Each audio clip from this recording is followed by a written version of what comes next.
Hello guys, welcome to Fiction Red Harry. So in this video, we will see, what if Harry was kidnapped by Fenrir Greyback at age 5 and raised to lead the werewolf packs. If you enjoy these kinds of stories, don't forget to show us some love by hitting the like button and subscribing to the channel. Your support means the world to us. Now, let's start the story. Chapter 1, The boy who vanished. The cupboard smelled like dust and old shoes and something else Harry couldn't name. Something sharp that made his eyes water if he breathed too deep. He'd learned to take small breaths, to make himself small in every way possible, because small things got overlooked and overlooked things didn't get hit. He was 5 years old, and he'd already mastered the art of disappearing. Outside his door, the Dursleys were having dinner. He could hear the clink of silverware against plates, Dudley's whining demand for more potatoes, Aunt Petunia's shrill laugh at something Uncle Vernon said. The smell of roast chicken slipped through the crack beneath the door, and Harry's stomach cramped so hard he had to press his fist against it to keep from making noise. He'd been in here since yesterday. He wasn't sure why this time. Sometimes he knew, a broken dish, a question asked too loudly, the unforgivable crime of existing in Uncle Vernon's eye line during a business call. Sometimes punishment came without explanation, the way storms came, and you just had to wait it out. Harry pulled his thin blanket tighter and tried to remember his mother's face. He couldn't, not really. Just a flash of red hair, a feeling of warmth, a voice that might have been singing. Aunt Petunia said his parents died in a car crash because his father was a drunk, said Harry was lucky they'd taken him in at all, said he should be grateful for the cupboard because it was more than freaks deserved. Harry didn't feel lucky. He didn't feel much of anything anymore, except hungry and tired and that strange hot pressure behind his ribs that came when Dudley broke his things or Uncle Vernon raised his hand. The floorboards creaked as someone walked past. Harry held his breath. The footsteps continued toward the kitchen. He exhaled slowly, silently, the way he'd taught himself. That's when he heard the window break. Not the crash he expected, the violent explosion of Vernon's temper turned against glass. This was different. Controlled. Almost gentle. Like someone had pressed their hand against the pane and simply, pushed until it gave up. Harry pressed his eye to the crack in the door. He saw nothing at first. Just the dark hallway, the ugly wallpaper Aunt Petunia was so proud of, the family photos on the wall that didn't include him.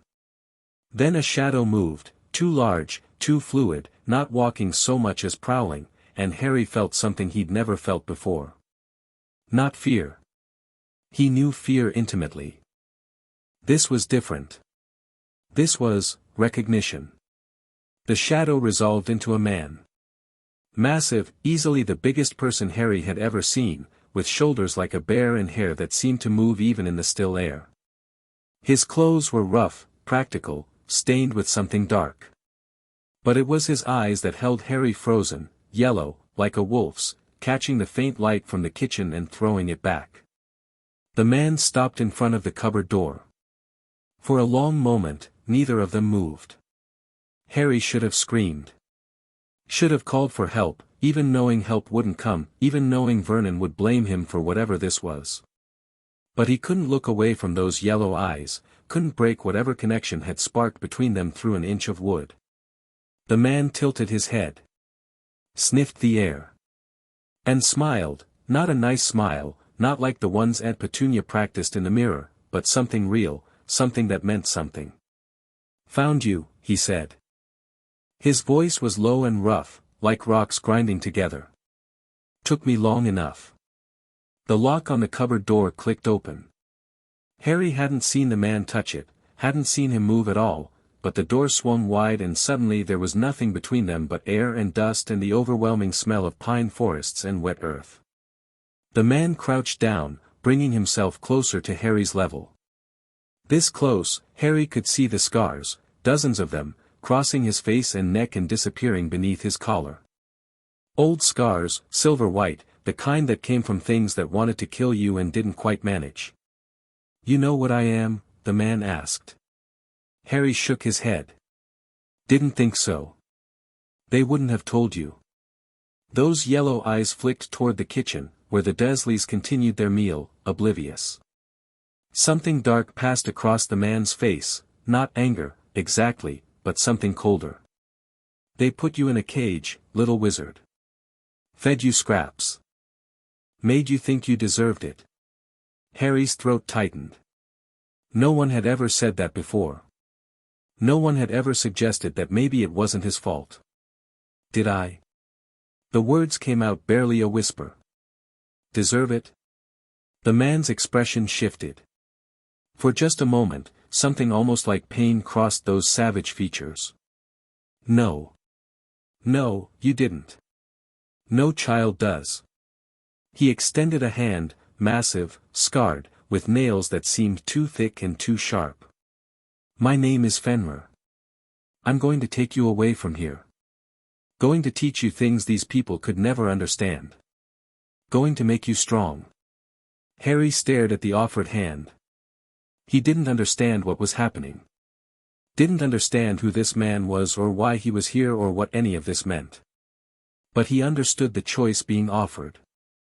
Stay in the cupboard, in the darkness, in the life that was slowly suffocating him. Or take a stranger's hand and walk into the unknown. He was 5 years old, and he was so tired of being afraid. Will they hurt me? Harry asked.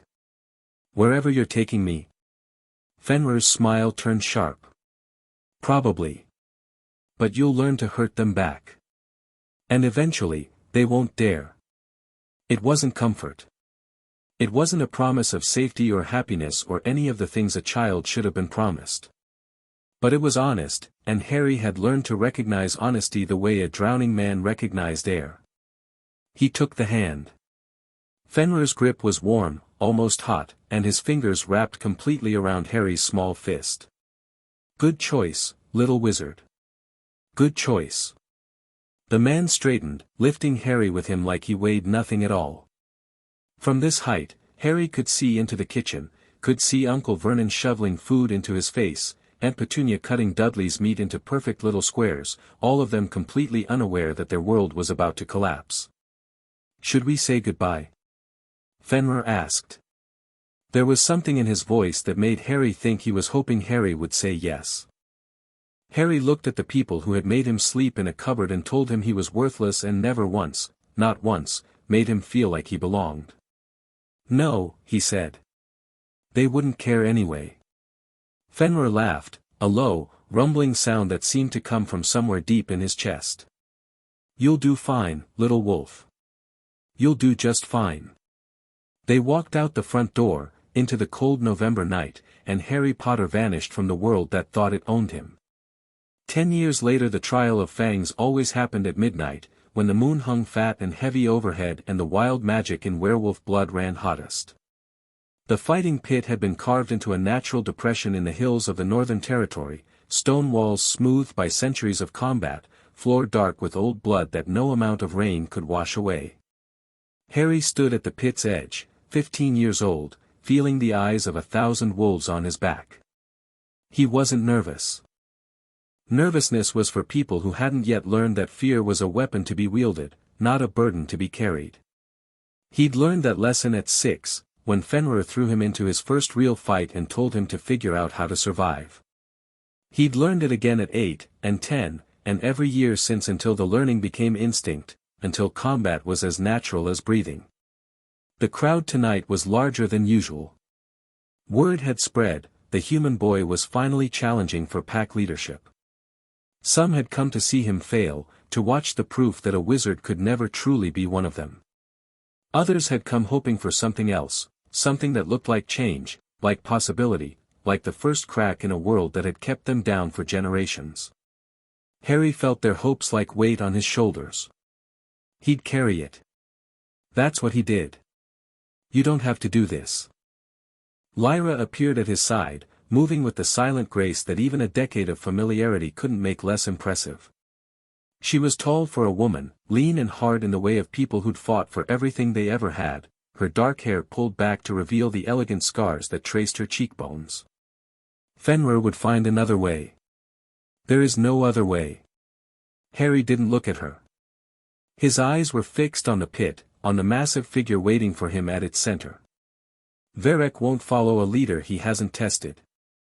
Half the northern packs won't follow a leader they haven't seen bleed. If I want them, I have to earn them. You've been earning them for 10 years. Then tonight I finished the job. Lyra was quiet for a moment. When she spoke again, her voice was softer, the voice she only used with him, in private, when the mask of Fenrir's second-in-command slipped to reveal the woman who'd taught him to read, to think, to question. You know what happens if you lose. Harry almost smiled. I don't lose, Lyra. You taught me better than that. I taught you to survive. This isn't survival. This is politics. In our world, they're the same thing. He turned then, meeting her eyes for the first time. Lyra Blackwood had been beautiful once, before the bite that transformed her life and the family that abandoned her after. She was still beautiful, in the way a blade was beautiful, all edges and purpose, dangerous to touch. She'd raised him as much as Fenrir had, maybe more, and she was the only person alive who could make him feel like a child again. If I fall, Harry said quietly, take the packs and run. Don't let Fenrir drag them into a war they can't win. And if you don't fall? Then we'll see about that war anyway. Just on better terms. The drums started before Lyra could respond, deep, primal, a heartbeat rhythm that seemed to pulse up from the earth itself. The crowd parted around Harry as he walked toward the pit, faces flashing past in torchlight. Some he knew, children he'd played with, warriors he'd trained beside, elders who told him stories of the old days when werewolves were feared instead of hunted. Others were strangers from distant packs, come to witness what everyone was calling a turning point. Harry descended the stone steps into the pit, and the world narrowed to its essential elements. Varek waited at the center, stripped to the waist, his massive body a roadmap of combat history. He was nearly 7 feet tall, with shoulders like a bull and arms thick as tree trunks. His human face was blunt, brutal, carrying the barely contained violence of a wolf straining against its skin. He was 43 years old, and he'd killed more enemies of the pack than anyone could count. He also hated Harry with a purity that bordered on religious. Little wizard. Varek's voice carried across the pit, silencing the crowd. Finally crawled out of Fenrir's shadow to fight your own battles. Harry didn't rise to the bait. He stopped 10 feet from his opponent and began removing his own shirt, revealing a body that had been forged in the brutal curriculum of werewolf training. Not as massive as Varek, he never would be, but defined in ways that spoke of speed and efficiency rather than raw power. His own scars told their own stories, claw marks across his ribs, a bite wound on his shoulder that had nearly killed him at 12, the thin silver line across his throat from an assassination attempt 2 years ago. I've been fighting my own battles since before you noticed me, Harry said calmly. You just weren't paying attention. I noticed. Varek began to circle, his bare feet silent on the blood-darkened stone. I noticed a human child being groomed for a position he'll never deserve. I noticed Fenrir's pet project, playing at being a wolf while wearing wizard skin. You want to know what else I noticed? Harry matched his movement, maintaining the distance between them. I'm sure you'll tell me. You've never faced a real challenge. Those fights Fenrir arranged, those convenient victories, theater. Entertainment for the masses. But this? Varek's smile was all teeth, too many of them, his control slipping as his wolf rose closer to the surface. This is real. And when I put you in the dirt, everyone will finally see the truth, you're not one of us. You never will be. The drums stopped. In the silence, Harry felt his magic stir, that wild, untrained power that had kept him alive through a decade of impossible challenges. Wizards used wands, focused their power through carefully crafted instruments. Harry had never held a wand in his life. His magic was raw, instinctual, as much a part of him as his heartbeat. You're right about one thing, Harry said. I'm not one of you. I'm something else. Something new. He shifted his weight, settling into a combat stance that combined a dozen fighting styles into something uniquely his. But I'm not Fenrir's project. I'm not anyone's weapon. And after tonight, I'm going to be the reason you finally stop looking backward and start thinking about what we could become. Werewolf charged. There was no signal, no formal beginning, just explosive movement, a blur of muscle and killing intent crossing the distance between them faster than any human should have been able to track. Harry didn't try to meet the charge head-on. That would have been suicide, trading strength for strength with someone who outweighed him by 100 pounds of pure muscle. Instead, he pivoted, letting Werewolf's momentum carry him past, and slammed his elbow into the larger man's kidney as he passed. The blow would have dropped most fighters. Werewolf grunted, stumbled, and spun with a backhand that would have taken Harry's head off if it connected. Harry ducked under it, came up inside Werewolf's guard, and drove his palm into the werewolf's chin hard enough to snap his head back. Normal. Human. The crowd might have thought, just for a moment, that this was going to be a straight fight.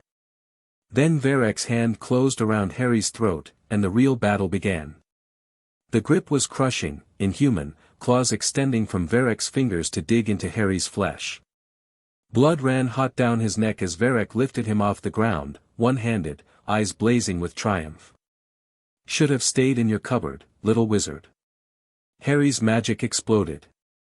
It wasn't a spell, he didn't know any spells, had never been taught the careful wand movements and Latin incantations that defined wizarding combat. This was something older, something that had been sleeping in his blood since before he could remember, and it woke up angry. The force blast caught Werewolf square in the chest and sent him flying backward, his grip torn away by the sheer pressure of Harry's unleashed power. The werewolf hit the pit wall hard enough to crack stone, and Harry landed in a crouch, one hand pressed to his bleeding throat. The crowd had gone absolutely silent. Harry rose, and his eyes, usually green, unremarkably human, were glowing with the same light that crackled across his skin. Magic visible, tangible, wrapping around him like armor made of lightning. That's what I am, he said, his voice carrying across the pit without effort. Not human. Not werewolf. Something the world hasn't seen before. Something that can stand between you and everyone who's ever tried to put us down. Werewolf pulled himself from the crater his impact had created, and now there was something new in his expression. Not fear, Werewolf didn't know how to be afraid, but reassessment. He'd expected to fight a boy pretending to be a wolf. He was beginning to understand that he was fighting something else entirely. Pretty lights, Werewolf growled. Let's see if they bleed. He came again, faster this time, his transformation sliding further toward the wolf. His face elongated, his body swelled with new muscle, his movements becoming less human and more predatory with every stride. Harry met him in the center of the pit. What followed wasn't a fight, it was a conversation in violence, two fundamentally different kinds of power learning each other's language. Werewolf had centuries of werewolf combat tradition behind him, techniques refined through generations of territorial battles. Harry had a decade of survival against opponents who should have killed him, a body that had been broken and rebuilt until it knew no other state, and magic that responded to his will like an extension of his own flesh. They traded blows that would have killed normal men. Werewolf's claws opened cuts across Harry's arms, his chest, his face. Harry's magic-enhanced strikes cracked ribs, dislocated joints, sent Werewolf staggering with force that shouldn't have been possible from someone his size. The crowd began to roar. Not just cheering, something more primal, something that remembered the ancient days when werewolves were apex predators and the world trembled at their howl. They were watching something they'd never seen before, a human matching a transformed werewolf in single combat, not through tricks or weapons but through sheer, impossible will. Werewolf caught Harry's arm and twisted, trying to break it at the elbow. Harry went with the motion, using the leverage to swing himself up and wrap his legs around Werewolf's neck. Before the werewolf could react, Harry had locked in a chokehold augmented by magic, crushing force and suffocating pressure combined into something Werewolf couldn't break no matter how hard he thrashed. They went down together, Werewolf's massive body slamming Harry into the stone floor hard enough to crack it. Harry's ribs screamed, something in his shoulder gave way with a wet pop, but he didn't let go. Couldn't let go. This was the moment everything came down to, and he would die before he released his grip. Verek's struggles weakened. His claws raked uselessly at Harry's arms, leaving furrows of torn flesh. His transformed face began to shift back toward human as his body prioritized survival over combat. The crowd's roar reached a fever pitch, impossible to tell if they were cheering for Harry or screaming for his blood. "Yield," Harry said through gritted teeth. "Yield, and this ends." For a long moment, he thought Verek would force him to kill. The older wolf's pride was legendary, his hatred for everything Harry represented burned into his bones through decades of resentment. Then Verek's hand came up and slapped the ground twice. The universal signal, transcending pack boundaries and personal vendettas. Harry released him and rolled away, coming up on his feet through pure adrenaline. His body was a symphony of pain, broken ribs, dislocated shoulder, deep cut still bleeding freely, but he stood straight, refusing to show weakness before the watching crowd. Verek pushed himself to his knees, breathing hard, his face human again and showing something Harry had never seen there before, respect. "You should have killed me," Verek said. His voice was raw from the chokehold. "That's how it's done. That's how it's always been done." Harry walked toward him, each step costing more than the last. He stopped in front of the kneeling werewolf and looked down at the man who had been his enemy since childhood. "You fight like a wolf," Harry said, extending his uninjured hand. "I need wolves. I don't need corpses." The pit fell silent again. This wasn't how the trial of fangs ended. The victor killed the defeated, claimed their power, moved on. That was tradition, law, the way things had always been. Verek stared at Harry's hand like it might bite him. "The packs won't accept, the packs will accept what I tell them to accept. That's what it means to lead." Harry didn't lower his hand. "You can be my enemy in the dirt, or my general on your feet. Choose." For 3 heartbeats, the fate of everything Harry had worked for hung in the balance.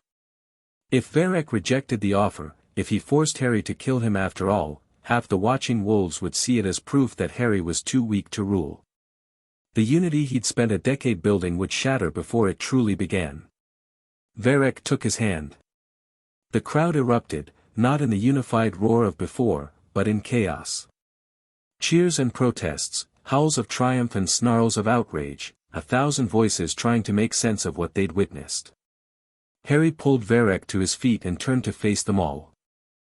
His vision was starting to blur at the edges, blood loss and exhaustion demanding their due, but he had enough left for this. He had to have enough. "I am Harrow." The name he'd taken, the name that meant nothing to the wizarding world that thought it owned him. "I claim leadership of the northern packs by right of combat and victory. Anyone who disputes my claim can face me now, or follow me into the future we're going to build together." No one stepped forward. Harry let himself feel it for just a moment, the triumph, the relief, the bone-deep satisfaction of having finally achieved what he'd been working toward for half his life. Then he pushed it down, locked it away in the place where he kept all the feelings that might make him weak. He had won. The real work was just beginning. They carried him to the healer's tent on a stretcher he didn't remember asking for. The celebration continued outside, drums and howls and the primal joy of a pack that had just witnessed history. Inside the tent, silence reigned, broken only by Harry's harsh breathing and the soft sounds of Mira working on his wounds. She was old, Mira. Older than anyone in the camps, old enough to remember a time before the ministry's persecution became systematic. Her hands were steady despite her years, moving with the practiced efficiency of someone who'd put countless bodies back together after countless battles. 3 broken ribs, she announced, her voice carrying the accent of a homeland she never spoke about. Dislocated shoulder, which we've already reset. 17 lacerations requiring stitches, 8 of which are deep enough to scar. And a hairline fracture in your left forearm that you somehow didn't notice while you were strangling a werewolf. "I was busy," Harry said. Mira snorted. You were lucky. Another few minutes of that fight and you'd be on my table for different reasons. I won, didn't I? You won. She began rapping his ribs with practiced hands.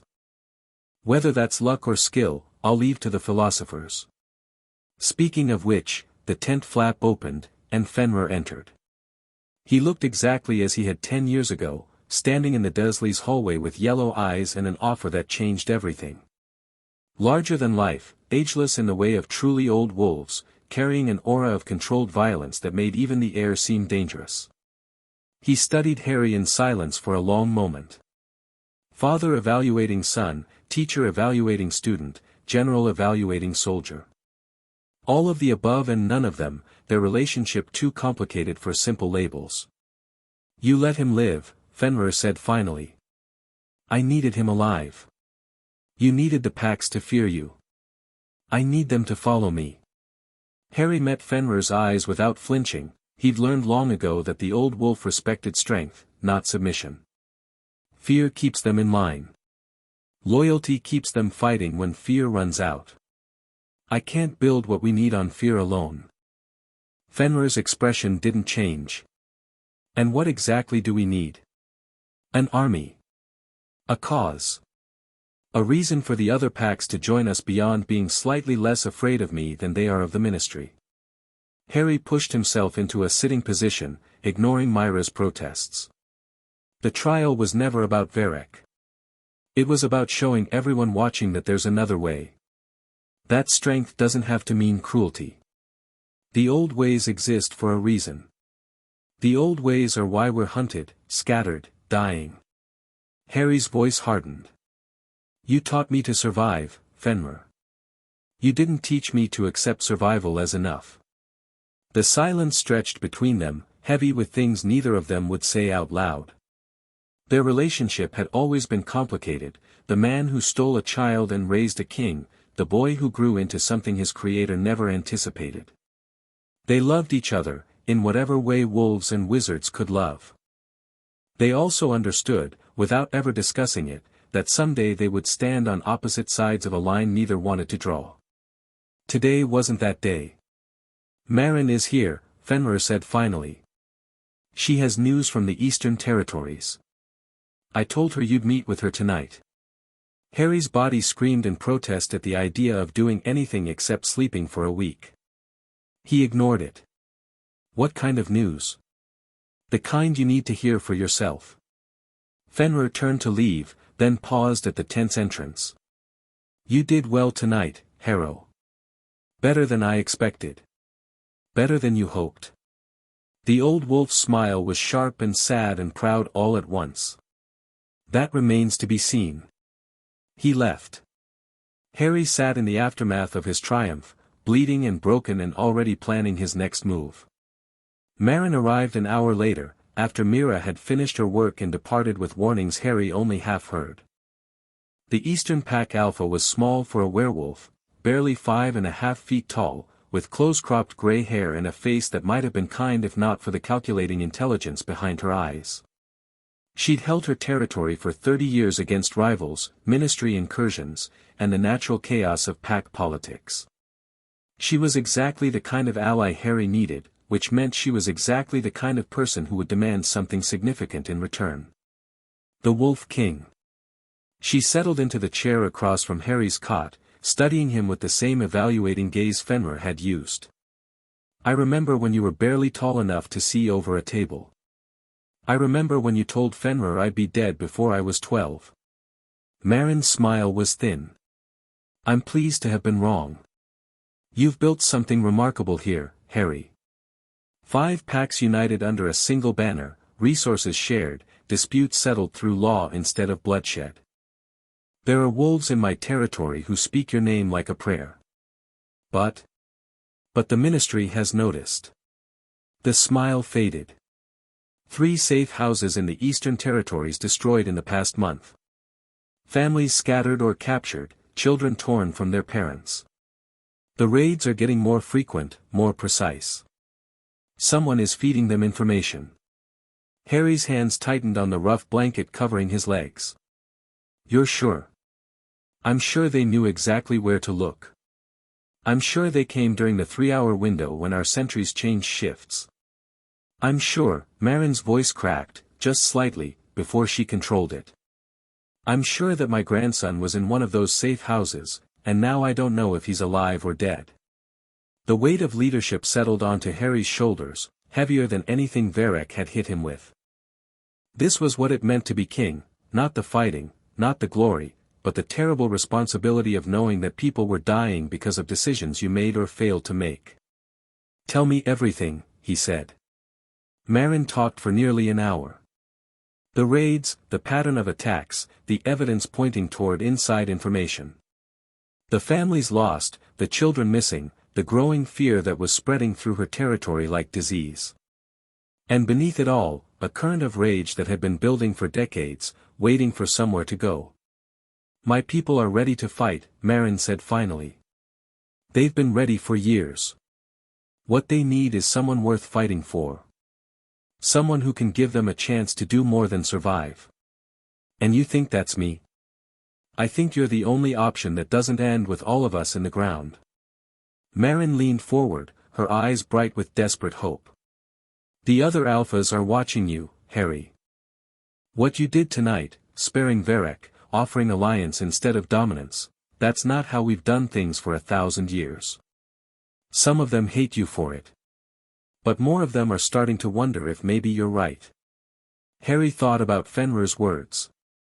About the old ways, the reasons they existed, the cost of abandoning them. About a 5-year-old boy in a cupboard who learned early that cruelty wasn't strength, no matter what the world tried to teach him. The spy, he said. Do you have any leads? Nothing solid. Whoever they are, they're careful. Then we need to be more careful. Harry pushed himself to his feet, ignoring the protest of his battered body. I want your best trackers in my camp by the end of the week. We're going to find whoever is betraying us, and we're going to make an example that the ministry won't forget. Marin nodded slowly. And then we're going to stop running. Stop hiding. Stop accepting that our lives are worth less than the people who hunt us. Harry met her gaze with the cold certainty that had carried him through a decade of impossible challenges. The ministry wants a war. I'm going to give them one they didn't expect. The celebrations had died down by the time Harry emerged from his tent, the pack settling into the exhausted quiet that followed any major gathering. Fires still burned throughout the camp, smaller groups sharing drinks and stories, but the frantic energy of the trial had faded into something calmer.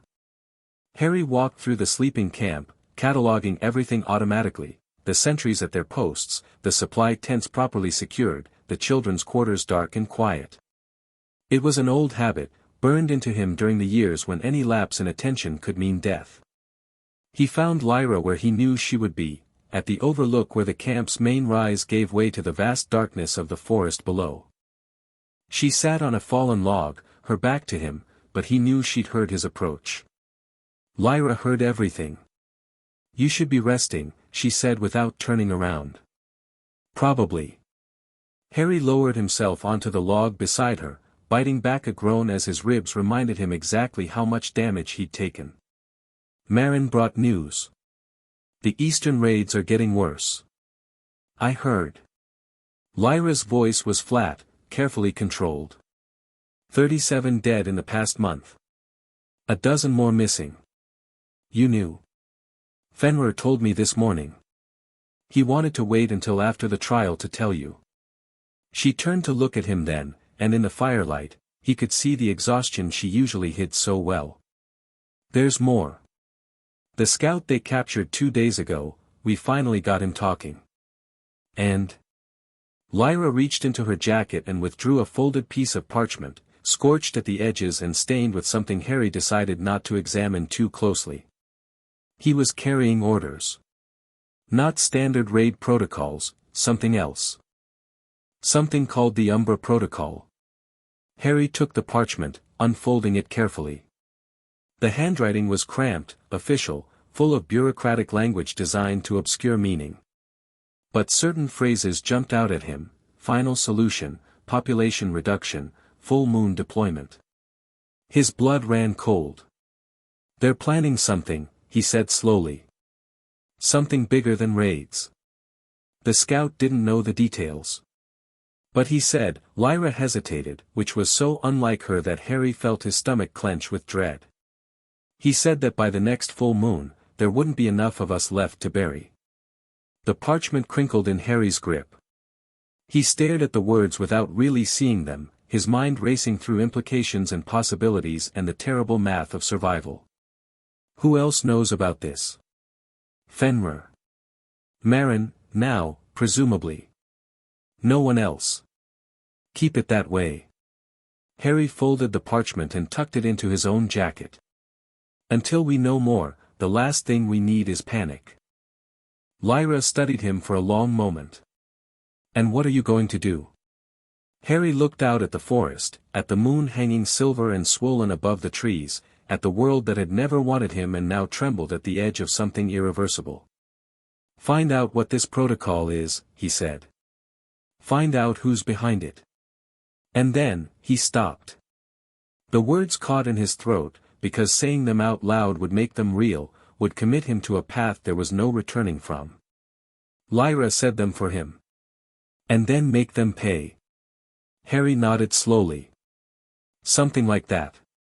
They sat in silence for a while, two survivors watching the darkness and thinking about wars to come. Eventually, Lyra spoke again, her voice softer than before. "Do you remember what I told you, the first time you asked me why Fenrir took you from that house?" Harry remembered. He'd been 7 years old, still struggling to understand his place in this world of wolves and warriors. "You said he saw something in me that no one else could see." "That's what I told you." "It wasn't the whole truth." Lyra turned to face him fully, and in her eyes, he saw something he rarely glimpsed: vulnerability. "The truth is, Fenrir saw a weapon.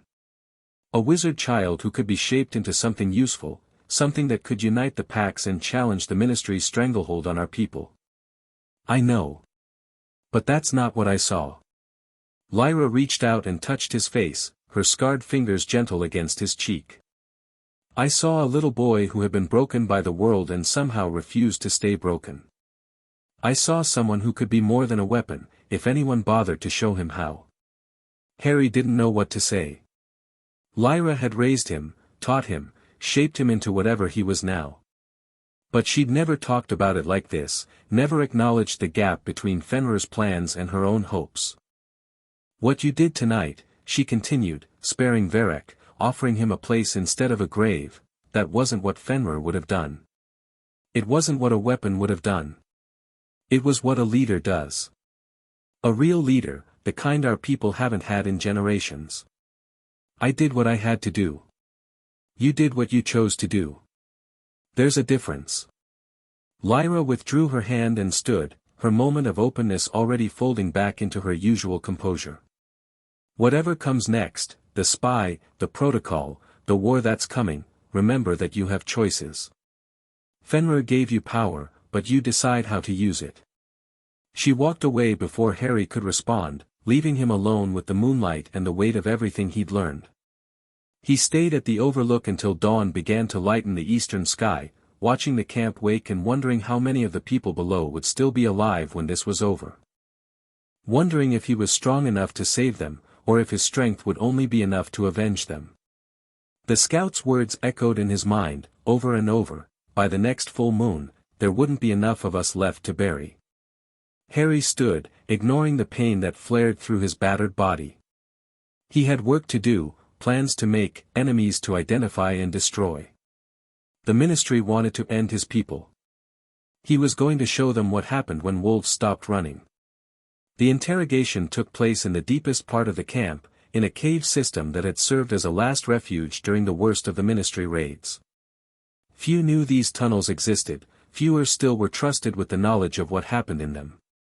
Harry stood in the shadows, watching as two of his best trackers dragged the prisoner into the circle of torchlight. The man was ministry, that much was obvious from his robes, his bearing, the barely concealed contempt in his eyes even as blood ran from a gash above his temple. "I know my rights," the man spat as they forced him to his knees. I'm a citizen of magical Britain. You can't, you're in werewolf territory. Harry stepped forward, letting the torchlight catch his features. Your rights ended the moment you crossed our border. The prisoner's bravado flickered as he recognized who he was facing. You're him. The Potter boy. I'm Harrow, Alpha of the Northern Packs. And you're going to answer my questions. I won't tell you anything. Harry smiled, and watched the color drain from the man's face. We'll see. The interrogation lasted 3 hours. Harry didn't enjoy it, that was important, he'd learned, maintaining the line between necessary cruelty and the kind that corrupted you from the inside out. But he was good at it, had been trained by people who understood that information was worth more than satisfaction, that a broken man told you what you wanted to hear while a frightened man told you what you needed to know. By the end, the ministry operative was telling him everything. The increased raids were a distraction, designed to keep the packs off balance while the real operation prepared. The Umbra Protocol was real, a weapon, he called it, though he didn't know the specifics. Something designed to end the werewolf threat permanently, developed in the depths of the Department of Mysteries by people who saw genocide as a policy position. Who authorized it? Harry asked, his voice flat. I don't know. Above my pay grade. The man was crying now, all pretense of dignity abandoned. Please, I'm just a scout. I follow orders. I don't make policy. No. You just help implement it. Harry turned to his trackers. Hold him. Don't kill him, I might need him later. He left the cave before the man's pleas could penetrate the armor he'd built around his conscience. Fenrir was waiting for him at the cave entrance, his yellow eyes reflecting the morning light. Well? The Umbra Protocol is real. Harry brushed past him, heading toward the command tent. Some kind of weapon, ready to deploy by the next full moon. He didn't know the details, but he knew enough. What are you planning? Harry stopped walking. Turned to face the man who had stolen him from a cupboard and made him into whatever he was now. I'm planning to stop it. How? I don't know yet. But I know we can't do it alone. Harry's mind was already racing through possibilities, alliances, resources. The other packs, the ones who haven't committed to us yet, how many could we bring in if we had proof of what the ministry is planning? Fenrir considered. Marin's people, certainly. The southern packs might listen, if the threat is credible enough. The Welsh contingent has always been sympathetic. Beyond that, he shrugged. You're talking about a gathering we haven't seen in decades. Not since the First Wars. Then that's what we need. A gathering. All the packs, all the alphas, everyone who's been waiting for a reason to stop hiding. Harry felt something building in his chest, not hope, exactly, but something close to it. We bring them proof of the Umbra Protocol, and we give them a choice. Stand together, or die separately. And if they choose to die separately? Then we die on our feet instead of our knees. Harry met Fenrir's gaze without flinching. I didn't survive 10 years of this world to watch us go quietly into extinction. For a long moment, Fenrir said nothing. Then, slowly, he smiled, that sharp, dangerous expression that had terrified Harry as a child and now felt like home. You sound like a king. I sound like someone who's tired of losing. Harry turned and continued toward the command tent.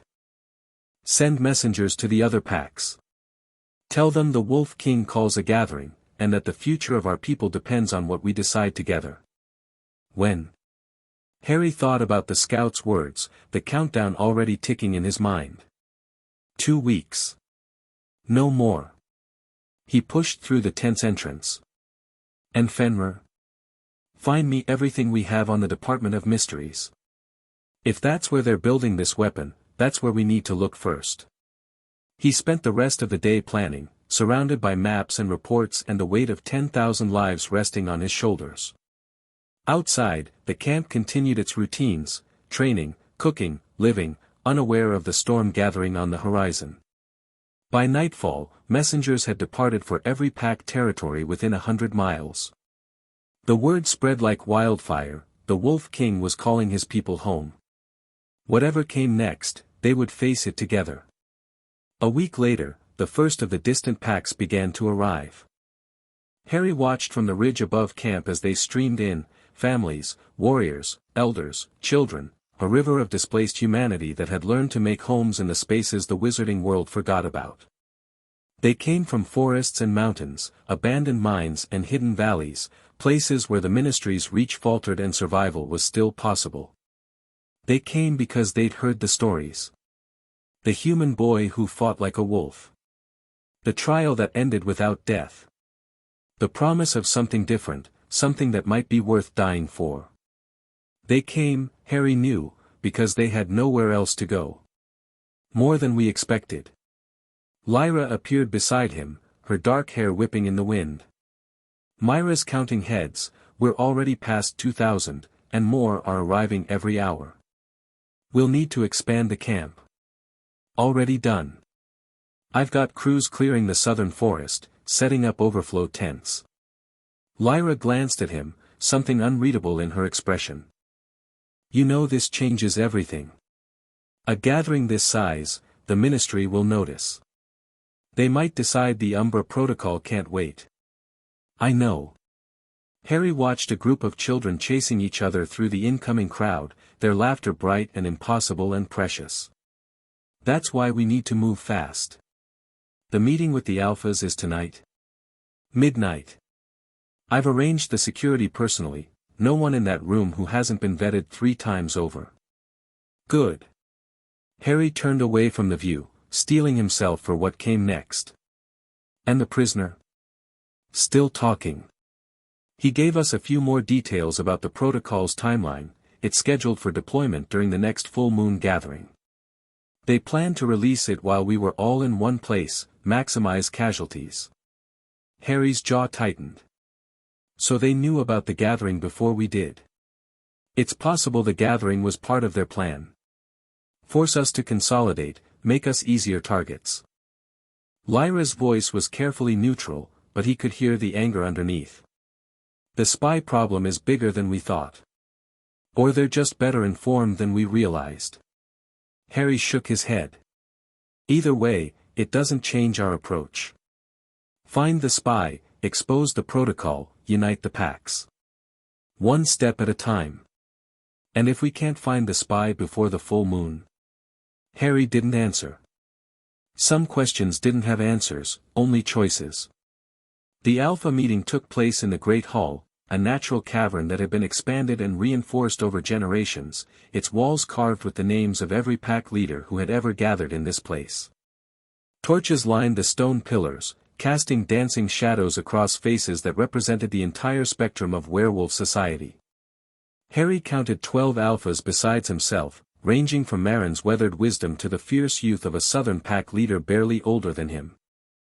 They sat in a rough circle around a central fire pit, their postures ranging from cautious interest to barely concealed hostility.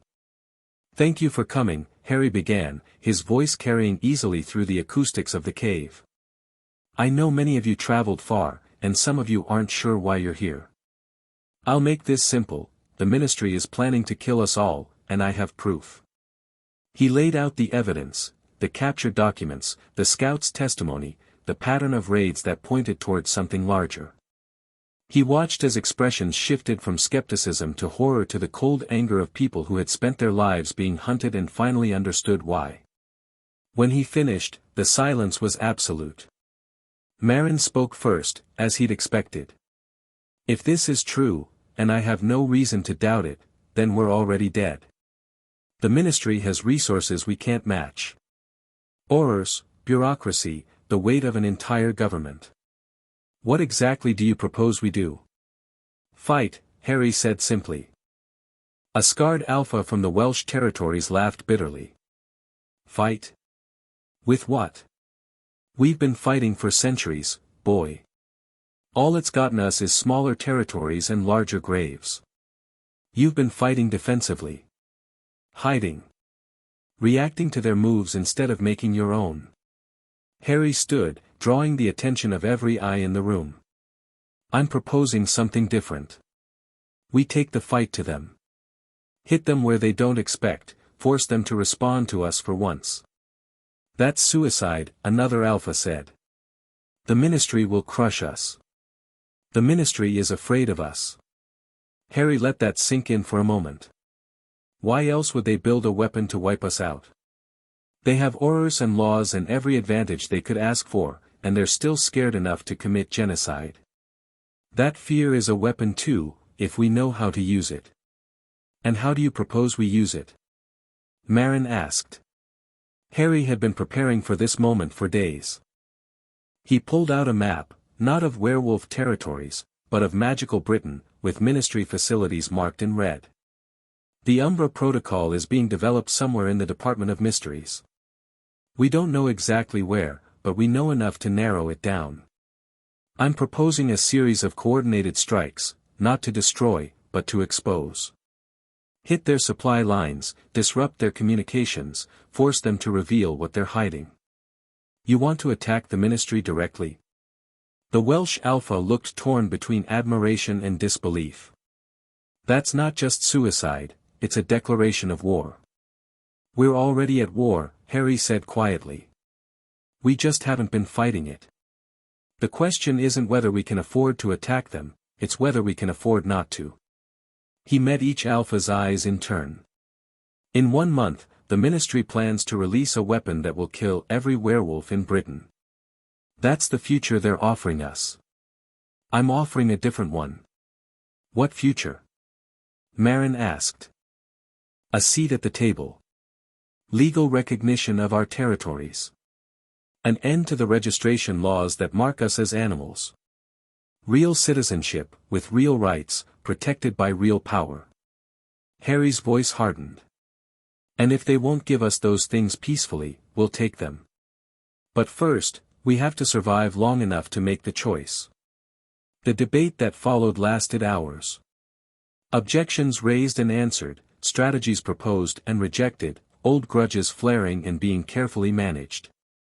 Harry let them argue, let them work through their fears and doubts, stepping in only when the conversation threatened to collapse entirely. By dawn, he had 8 of the 12 alphas committed to his plan. The other 4 remained skeptical, but none of them left, not yet, not while there was still a chance this might work. It wasn't unanimous support. It wasn't complete trust. But it was a start. The spy revealed themselves 3 days before the planned operation. Harry was in his tent, reviewing final details with Lyra and Varek, who had proven surprisingly valuable since his defeat, his tactical knowledge and combat experience filling gaps Harry hadn't realized existed, when the explosion tore through the eastern edge of camp. He was moving before the sound finished, his magic surging to life as he burst through the tent flap. The eastern district was chaos, fires spreading, people screaming, werewolves transforming in panic as they tried to fight an enemy they couldn't see. And at the center of it all, standing calm amid the destruction, was a face Harry recognized. Croker. The unspeakable who had been providing aid to the packs for years, medicine, information, resources. The man Harry had trusted, had relied on, had invited into his camp because he seemed to be one of the few wizards who actually wanted to help. He was holding a wand in one hand and a crystal vial in the other. The vial pulsed with sickly green light, and even from a distance, Harry could smell the wrongness of whatever was inside. The Wolf King. Croker's voice carried above the chaos, amplified by magic. I have to admit, you've surprised me. I didn't think you'd actually manage to unite them. Put down the vial. Harry's voice was flat, controlled, hiding the fury building behind his ribs. Whatever that is, it won't help you. You're surrounded. Am I? Croker glanced around at the werewolves closing in, and his smile didn't waver. Do you know what's in this container, boy? A sample of the Umbra Protocol. Enough to kill every wolf within 100 meters, including you. The crowd hesitated. Harry didn't. He attacked without warning, a lance of pure magical force aimed at Croker's wand arm.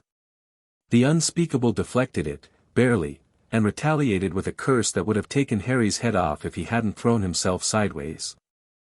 They traded spells across the burning district, fire and shadow and killing magic painting the air between them. Harry fought without wand, without form, just raw power channeled through will and fury. Croaker fought with the precision of a trained wizard, his movements economical and brutal. The vial stayed clutched in his offhand the entire time, a constant threat that prevented Harry's allies from joining the fight. "You can't win," Croaker said between spells. "Even if you kill me, even if you stop the protocol, the Ministry will never stop hunting you. You're not fighting a policy, you're fighting an entire civilization that decided you don't deserve to exist. Then we'll change their minds." Harry deflected a killing curse and retaliated with a blast that shattered the ground beneath Croaker's feet. One way or another.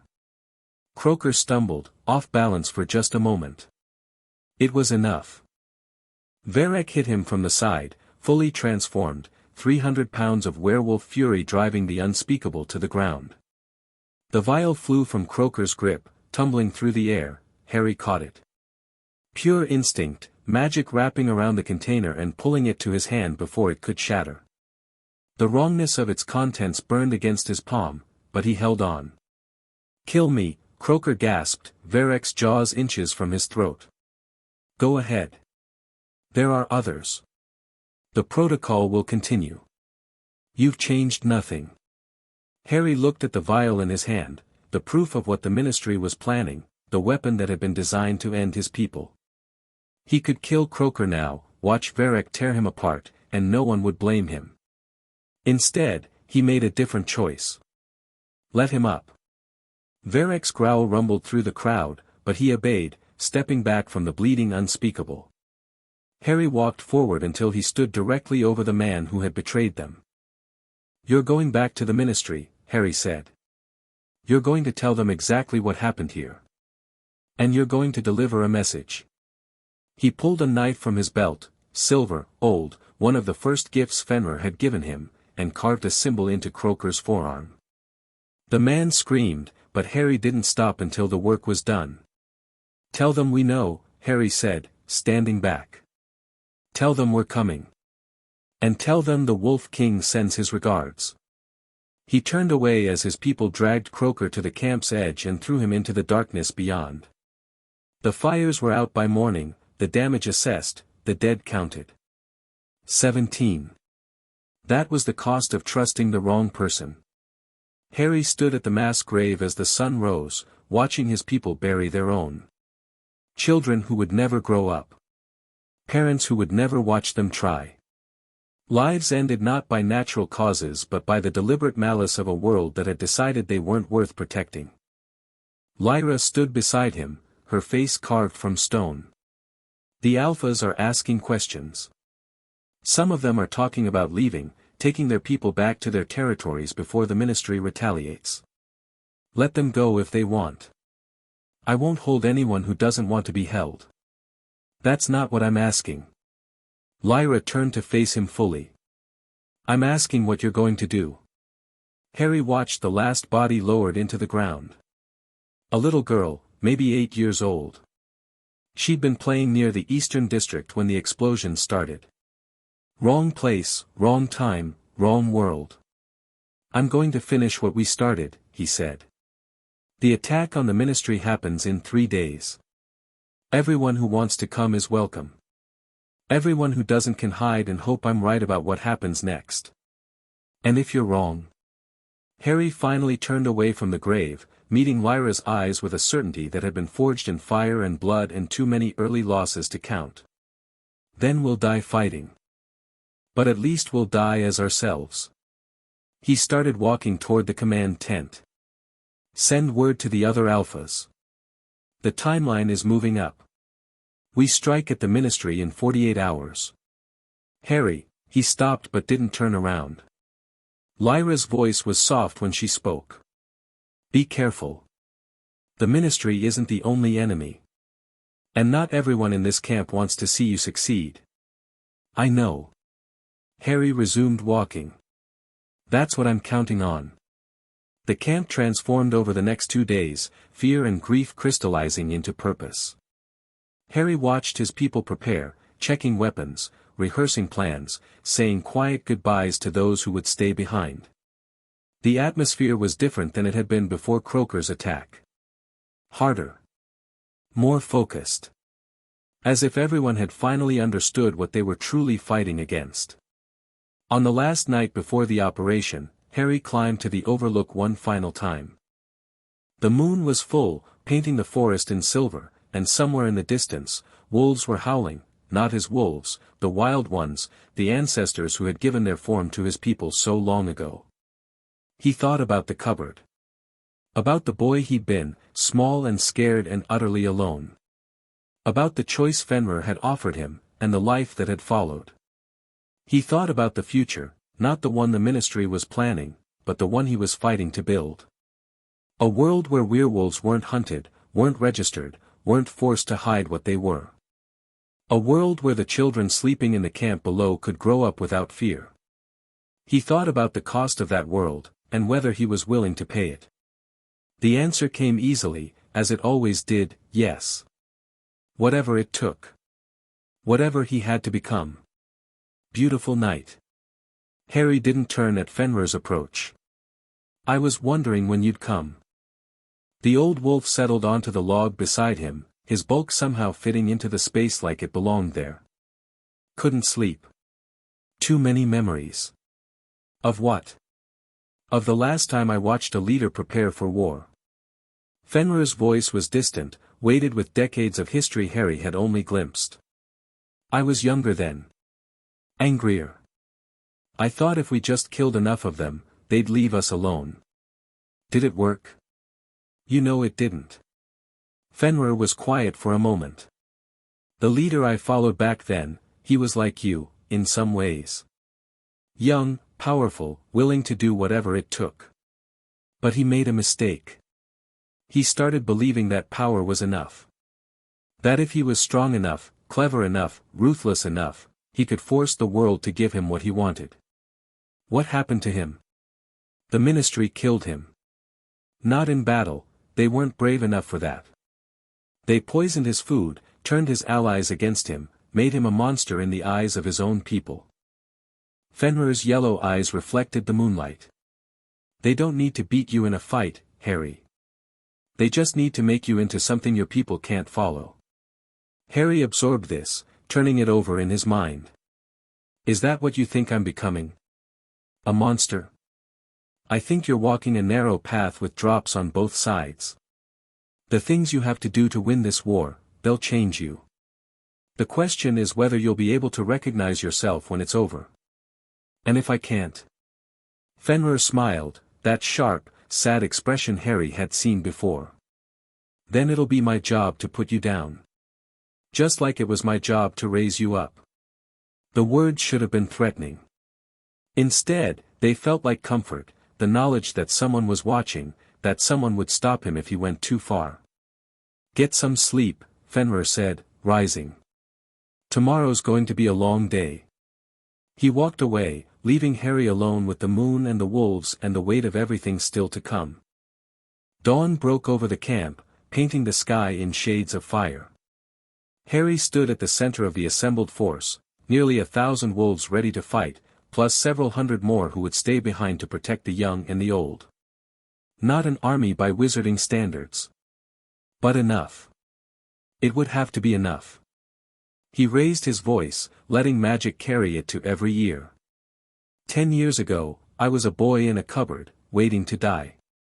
Some of you were hunted refugees. Some of you were newly bitten, abandoned by everyone you thought loved you.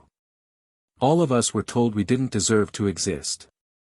He looked out at the faces watching him, scarred and young, terrified and determined, human and wolf and everything in between. Today, we prove them wrong.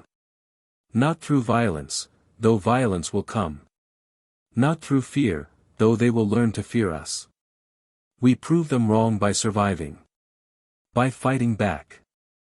By refusing to accept the future they've planned for us. His magic crackled around him, visible in the morning light. Some of us won't come back. That's the truth of war, and I won't lie to you about it. But the ones who fall will fall fighting. Standing. Free. And the ones who survive will build something new on the ashes of what we burn today. He drew his knife, the silver one, the first gift, and raised it high. For the packs. For the fallen. For the future we're going to take with our own hands. The roar that answered him shook the forest. The Wolf King turned and led his people to war. Chapter 1 and Chapter 2, the Ministry's hounds. The rain came down in sheets over London, turning the streets into rivers and the sky into a solid wall of grey. Nymphadora Tonks pulled her cloak tighter and wished, not for the first time, that she'd listened to her mother and taken that desk job at the Misuse of Muggle Artifacts office. 3 years out of Auror Academy, and this was where she'd ended up, the Werewolf Suppression Unit, hunting people through forests in the middle of the night, pretending she didn't notice when her partners got a little too enthusiastic with their wands. Movement ahead. Dalisha's voice cut through the rain, his wand already raised. Thermal signatures, looks like a dozen, maybe more. Tonks morphed her eyes to see better in the darkness, one of the few advantages her metamorphmagus abilities gave her in fieldwork. The farmhouse ahead was barely visible through the downpour, its windows dark, no smoke from the chimney despite the cold. Could be abandoned, she said. Intelligence says different.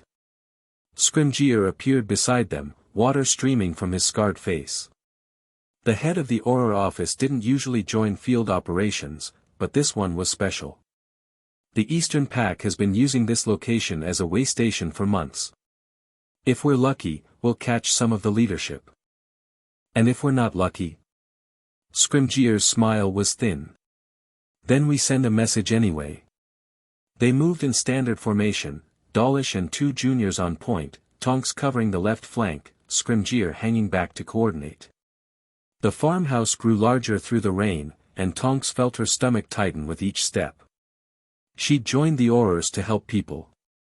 That's what she told herself, anyway, during the long nights when sleep wouldn't come and the faces of past operations haunted her dreams. She'd wanted to make a difference, to use her abilities for something meaningful. Instead, she was hunting families through the mud. The front door was unlocked. Dawlish kicked it open anyway, already casting stunners into the darkness beyond. Tonks followed, her wand tracing defensive patterns, her morphed eyes picking out details the others would miss. The first room was empty. Kitchen, she realized, pot still on the stove, a half-eaten meal on the table. Someone had left in a hurry. Clear the ground floor, Scrimgeour ordered. Tonks, take the stairs. She moved on autopilot, years of training overriding the growing unease in her gut. The stairs creaked under her weight.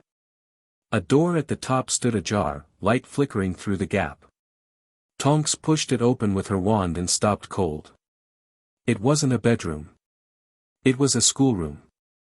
Desks arranged in neat rows facing a chalkboard covered in lessons, reading, writing, basic arithmetic. Books stacked against the walls, their spines cracked with use. Drawings pinned above them, childish renderings of houses and trees and families holding hands. And in the corner, pressed against the wall with terror in her eyes, a woman clutching 3 children to her chest. Please. The woman's voice was barely a whisper. Please, they're just children. They haven't done anything. Tonks's wand arm wavered. The youngest child couldn't have been more than 4, her face buried in her mother's neck. The oldest, a boy, maybe 8, was trying to look brave, his small body positioned between his family and the door. Tonks. Dawlish's voice echoed up the stairs. Status? She should call it in. That was procedure. Report contacts, secure the location, let the senior officers decide what happened next. She knew what would happen, the woman would be taken for questioning, the children sent to ministry custody, this schoolroom would burn. Clear, Tonks heard herself say. Just old furniture. A pause. Then Dawlish again, copy. Finish sweep and regroup. Tonks lowered her wand. The woman stared at her with something between hope and disbelief. "There's a back door," Tonks said quietly. "Through the kitchen, into the fields. Head east, there's forest about 2 miles out. Don't stop until you reach it. Why are you? Don't ask questions. Just go." Tonks stepped aside, clearing the path to the stairs. "And don't come back here. They'll be watching this place." The woman moved, gathering her children with the practiced efficiency of someone used to running. She paused at the door, one hand on the frame. "Thank you." Then she was gone, footsteps fading down the stairs, and Tonks was alone in the schoolroom surrounded by drawings of families that might never exist. She gave them a 3-minute head start before calling the all-clear. The debriefing was held in Scrimgeour's office, a stark room decorated with commendations and photographs of captured criminals. Tonks stood at attention beside Dawlish and the 2 junior Aurors, her face carefully blank as the department head reviewed the operation. 37 contacts confirmed across all sites, Scrimgeour was saying. 23 in custody, 8 killed resisting arrest, 6 unaccounted for. His eyes flicked to Tonks. "Including the 4 from the farmhouse. The building was clear when I swept it, sir." "Was it?" "Not a question." Scrimgeour's gaze held hers for a long moment. "Dawlish. Take the juniors and file the field reports. Tonks, stay." The others filed out. The door clicked shut behind them. 3 years. Scrimgeour settled into his chair, steepling his fingers. 3 years I've watched you work, Tonks. You're talented, possibly the most talented metamorphmagus in a generation. Your arrest record is exemplary. Your field craft is superb. Thank you, sir. And yet. He leaned forward. Something's changed. In the past 6 months, your unit has had more missed contacts than any other in the department. Targets who should have been easy capture somehow slip away. Intelligence that doesn't pan out despite corroboration. Werewolves are clever, sir. They've learned to, don't. Scrimgeour's voice was soft, but it cut through her excuse like a blade. Don't insult my intelligence, Tonks. You're compromised.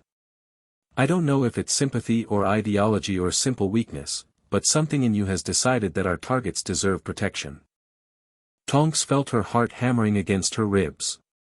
This was it, the moment she'd been dreading for months.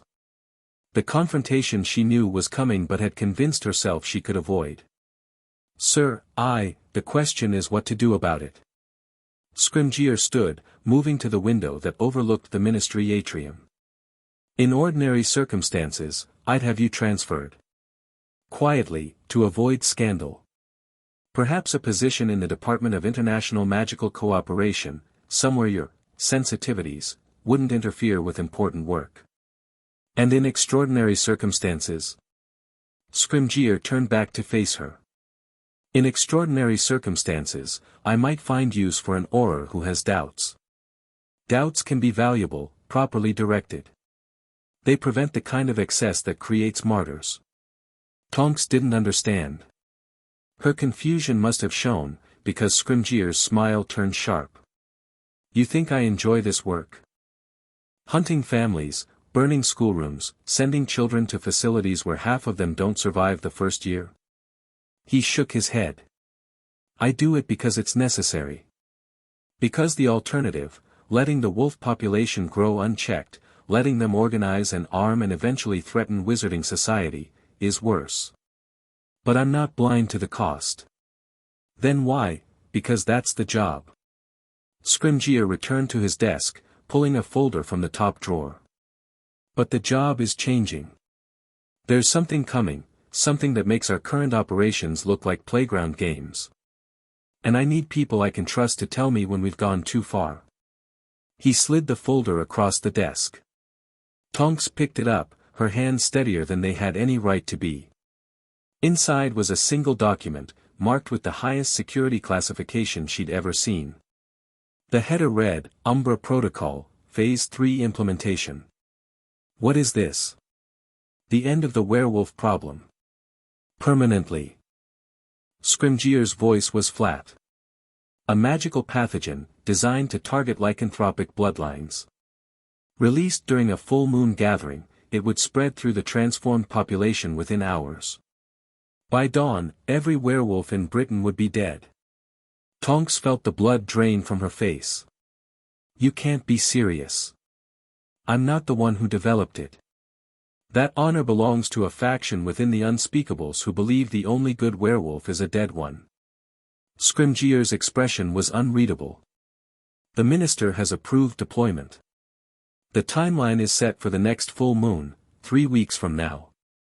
And you're telling me this because I'm not convinced it's the right call. Because genocide tends to create more problems than it solves. And because you're the only person in this department who might be willing to do something about it. Tonks stared at him, trying to reconcile the man who had sent her to burn schoolrooms with the one offering her this impossible choice.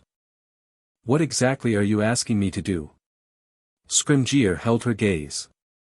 I'm asking you to find another way. The wolves have a new leader, someone who's been uniting the packs, building something that looks almost like an army. If they can be brought to the table, if some kind of negotiation is possible. You want me to make contact with the Wolf King. I want you to do whatever you think is right. Scrimgeour sat back, his face suddenly tired. And if you decide the protocol is justified after all, I want you to tell me that too. I need someone whose judgment I can trust, even if I don't always agree with it. Tonks looked down at the folder in her hands. The words seemed to pulse on the page, each one a death sentence for thousands of people whose only crime was surviving a bite they never asked for. I'll need resources. Cover for my movements. Access to intelligence on the pack locations. Done. And if I fail? If I can't find another way? Scrimgeour's smile was sad. Then we'll all have to live with what comes next. Or die with it, as the case may be. The safe house was a flat in Muggle London, unremarkable from the outside, warded to the teeth against magical detection. Tonks had been using it for months, a place to think, to plan, to hide from the weight of what she was becoming. Tonight, she used it to prepare for the hardest thing she'd ever done. The intelligence files spread across her kitchen table painted a picture of the Wolf King that didn't match ministry propaganda. Not a savage, not a monster, something more complicated. A wizard raised by werewolves, united 5 packs through combat and diplomacy, spared defeated enemies and offered them places in his ranks. Harry Potter. The boy who lived, vanished at 5 and presumed dead for a decade. Tonks remembered the stories from her childhood. The heroic baby who defeated you-know-who, the symbol of hope for a generation. She'd had a picture of him on her wall when she was 7, right next to her poster of the Weird Sisters. Now he was leading a werewolf uprising, and she was supposed to make contact without getting killed. She morphed through possible disguises, trying to find one that might let her get close enough to talk. Nothing felt right. A werewolf would be sniffed out immediately. A ministry agent would be killed on sight. A neutral party wouldn't be trusted. In the end, she decided to go as herself. Mostly. The forest north of Newcastle was cold even for November, frost crunching under her boots as she followed the map she'd assembled from fragmentary intelligence reports.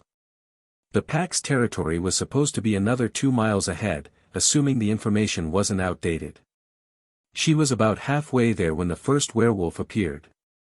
He materialized from the trees like smoke, becoming solid, tall, scarred, with the lean build of a runner and the watchful eyes of a predator. His wand was already raised, aimed at her chest. That's far enough. Tonks stopped, keeping her hands visible. I'm not here to fight. No. The werewolf circled her slowly, nostrils flaring.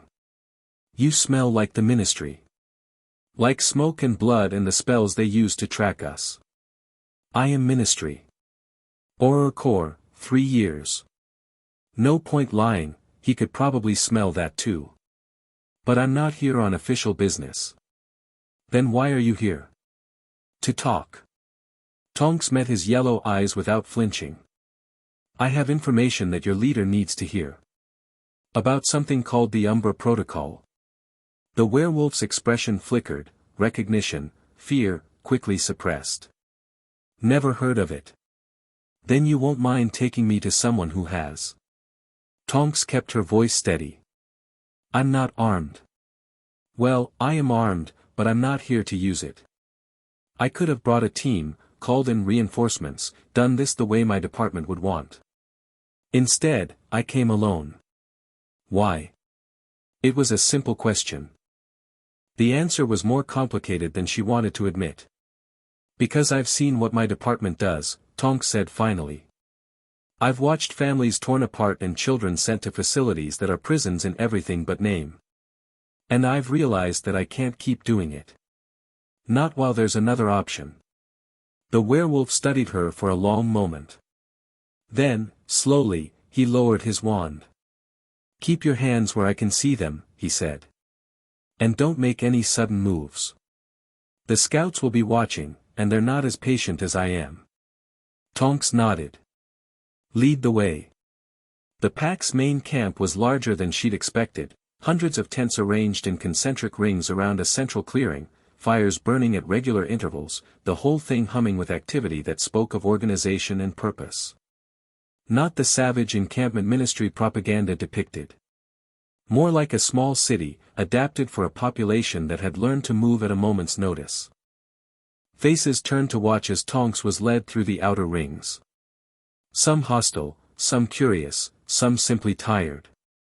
She saw children playing between tents, elders gathered around cooking fires, young couples stealing moments together in the spaces between duties. They looked like people. That shouldn't have surprised her as much as it did. The command tent stood at the camp center, larger than the others but not ostentatiously so. 2 guards flanked the entrance, both fully transformed despite the daylight. They parted as Tonks's escort approached. Wait here. He ducked inside, leaving her under the guard's watchful gaze. Tonks used the time to study her surroundings, cataloging details automatically. The camp's layout was defensive, she realized, rings within rings, with clear sight lines and multiple escape routes. Professional. Military, almost. Not the ad hoc chaos she'd been taught to expect. The tent flap opened. He'll see you.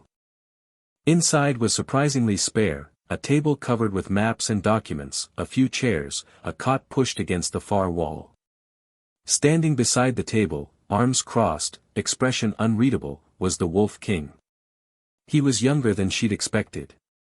15, maybe 16, her own age when she'd entered the academy. But his eyes were older, carrying the kind of weight that came from experiences no child should have. Green eyes, she noticed. Striking, even in the tent's dim light. Or Tonks. His voice was calm, controlled. I'm told you have something important to discuss. You know who I am. I make it a point to know the names of everyone who hunts my people. A slight smile, humorless. You've been busy lately.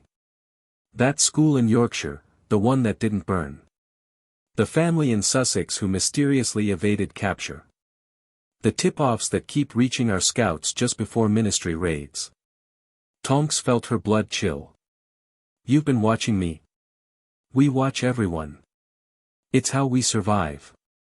He gestured to a chair. Sit. Tell me about this Umbra Protocol. She sat, pulling the folder from her cloak and sliding it across the table. 3 weeks. That's how long we have before the ministry releases a magical pathogen designed to kill every werewolf in Britain. The Wolf King, Harry, she reminded herself, opened the folder and began reading. His expression didn't change, but she saw his jaw tighten incrementally as he processed the information. You're taking a significant risk, bringing this to me. I'm aware. If your superiors find out, then I'll be executed for treason. Tonks kept her voice steady. I decided that was acceptable, given the alternative. Harry looked up from the documents. And what do you expect in return? Nothing. The word came out more forcefully than she intended. I didn't come here to negotiate. I came here because what they're planning is wrong, and I couldn't live with myself if I let it happen. Noble. The word could have been mocking. Somehow, it wasn't. But naive. Everyone wants something, or tonks. Even the people who tell themselves they don't. Fine. Tonks met his gaze directly. What I want is to stop being part of a system that burns schools and kills children. What I want is to do something that actually helps people instead of hunting them. What I want, she broke off, surprised by the emotion rising in her chest. I want to be able to look at myself in the mirror again. The silence stretched between them. Harry studied her with those two old eyes, and Tonks had the uncomfortable feeling of being weighed and measured in ways she couldn't quite identify. Remus was right about you, he said finally. Remus? Lupin. He mentioned your name during his last visit. Said you were different from the others. Harry closed the folder. I wasn't sure I believed him. And now? Now I'm willing to give you a chance to prove it. He stood, moving to the tent's entrance. You'll stay in the camp tonight. Tomorrow, we'll talk about what comes next. Just like that? You're trusting me? Harry's smile was sharp, dangerous, carrying echoes of the wolf he'd been raised among. I'm giving you enough rope to hang yourself with, or Tonks. What you do with it is up to you. He disappeared through the flap, leaving her alone with the documents and the weight of everything she'd just committed to. The tent they gave her was small but comfortable, a cot, a basin of water, a change of clothes that smelled like wood smoke and something wild. Tonks changed out of her ministry uniform and tried not to think too hard about what she was doing. Sleep didn't come easily. Every sound from outside made her flinch, footsteps, voices, the distant howl of wolves running patrol. She was deep in enemy territory with no backup and no way out if things went wrong. Strange, then, that she felt safer here than she had in months. A knock on the tent pole woke her just before dawn. Tonks was on her feet immediately, wand in hand, heart hammering. Easy. The voice was female, older. Just breakfast. Tonks opened the flap to find a woman standing outside, holding a tray with bread, cheese, and something that smelled like tea. She was tall, maybe 40, with dark hair shot through with gray and a face that might have been beautiful if not for the scars crossing her cheekbones. You're Lyra Blackwood. You've done your research. Lyra didn't seem surprised. May I come in? Tonks stepped aside. Lyra entered, setting the tray on the small table and settling into the room's only chair like she owned it. You've caused quite a stir, she said conversationally. Half the camp wants to kill you. The other half wants to know what made you turn traitor. I prefer, conscientious objector. Cute. Lyra's smile didn't reach her eyes. But this isn't a situation where cute will save you. The people out there have lost families to Horus wearing that same uniform. Some of them lost children. They're not going to care about your moral awakening. Then why did Harry agree to see me? Because he's smarter than he is cautious. Because he thinks you might be useful. And because, Lyra hesitated. Because despite everything we've taught him, some part of him still wants to believe that not everyone on your side is beyond redemption. And what do you believe? Lyra studied her for a long moment. I believe that actions matter more than intentions. That you can say whatever you want about change and regret and moral clarity, but none of it means anything until you prove it. Fair enough. Tonks took a breath. So how do I prove it? You're about to find out. Lyra stood, moving toward the tent's exit. Harry wants you in the command tent in 20 minutes. There's been a development. Something that will require you to decide exactly how far you're willing to go. She left before Tonks could ask what that meant. The command tent was crowded when Tonks arrived, Harry at the head of the table, surrounded by figures she assumed were other pack leaders. The atmosphere was tense, charged with the kind of energy that preceded violence. Or Tonks. Harry's voice cut through the murmur of conversation. Thank you for joining us. We have a situation that requires immediate action, and your insight could be valuable. What kind of situation? Ministry forces are moving on the Eastern Territories. 3 teams, maybe 60 Aurors total, plus support personnel. Harry gestured to the map spread across the table. They're targeting a convoy of refugees, families we were relocating to safer territory. Tonks felt her stomach clench. Do you know who's leading the operation? Dawlish. One of the pack leaders spat the name like a curse. That butcher has killed more of us than any other Auror in a generation. The convoy has a 6-hour head start, but the ministry teams are moving fast. Harry's eyes met hers. We have a chance to intercept, to free the refugees and send a message that we won't allow our people to be slaughtered without consequence. You want me to help you attack ministry forces? I want you to help me save innocent lives. Harry's voice hardened. The question is whether you're willing to stand against the people you used to work alongside. The room fell silent, every eye turning to Tonks. She felt the weight of their gazes, suspicious, hostile, waiting for her to prove that she was exactly the enemy they expected. She thought about the schoolroom in Yorkshire. The children she'd let escape. The faces that haunted her dreams. Show me the maps, she said. The interception point was a valley 2 hours north of the camp, narrow enough to funnel the ministry teams and isolated enough to minimize collateral damage. Tonks helped plan the ambush, her knowledge of Auror tactics proving more valuable than she'd expected. Dawlish will have flankers out, she explained, tracing routes on the map.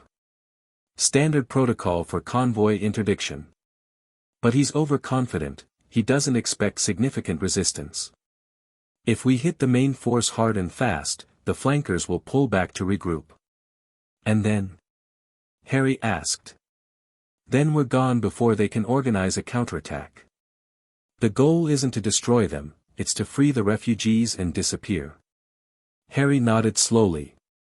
You'll come with us. What? I need someone who knows ministry protocols, who can anticipate their moves in real time. Anne, he met her eyes directly. I need to know if you can do this. Not plan it. Actually do it. It was a test. They both knew it. Everything she'd said about change and redemption came down to this moment. I can do it, Tonks said. 3 hours later, she was crouched in the undergrowth beside Harry, watching the ministry convoy approach through the pre-dawn darkness. The refugees were visible at the center of the formation, huddled together in the back of spelled wagons, their wrists bound with suppression cuffs. Tonks counted 30, maybe 35. Mostly women and children, with a handful of men who looked barely conscious. The Auror escort moved in standard formation around them, Dawlish at the point, his scarred face visible even at this distance. The flankers were exactly where she'd predicted, spread too thin to provide real support. On my signal, Harry breathed. His magic crackled around him, barely contained, and Tonks felt her own power respond to his presence. The lead Auror passed the ambush point. Harry moved. What happened next was chaos, controlled, purposeful chaos, but chaos nonetheless. Harry's forces hit the convoy from 3 directions simultaneously, wandless magic and transformed werewolves cutting through the formation before they could organize a defense. Tonks found herself in the thick of it, stunning former colleagues, throwing up shields to protect refugees caught in the crossfire.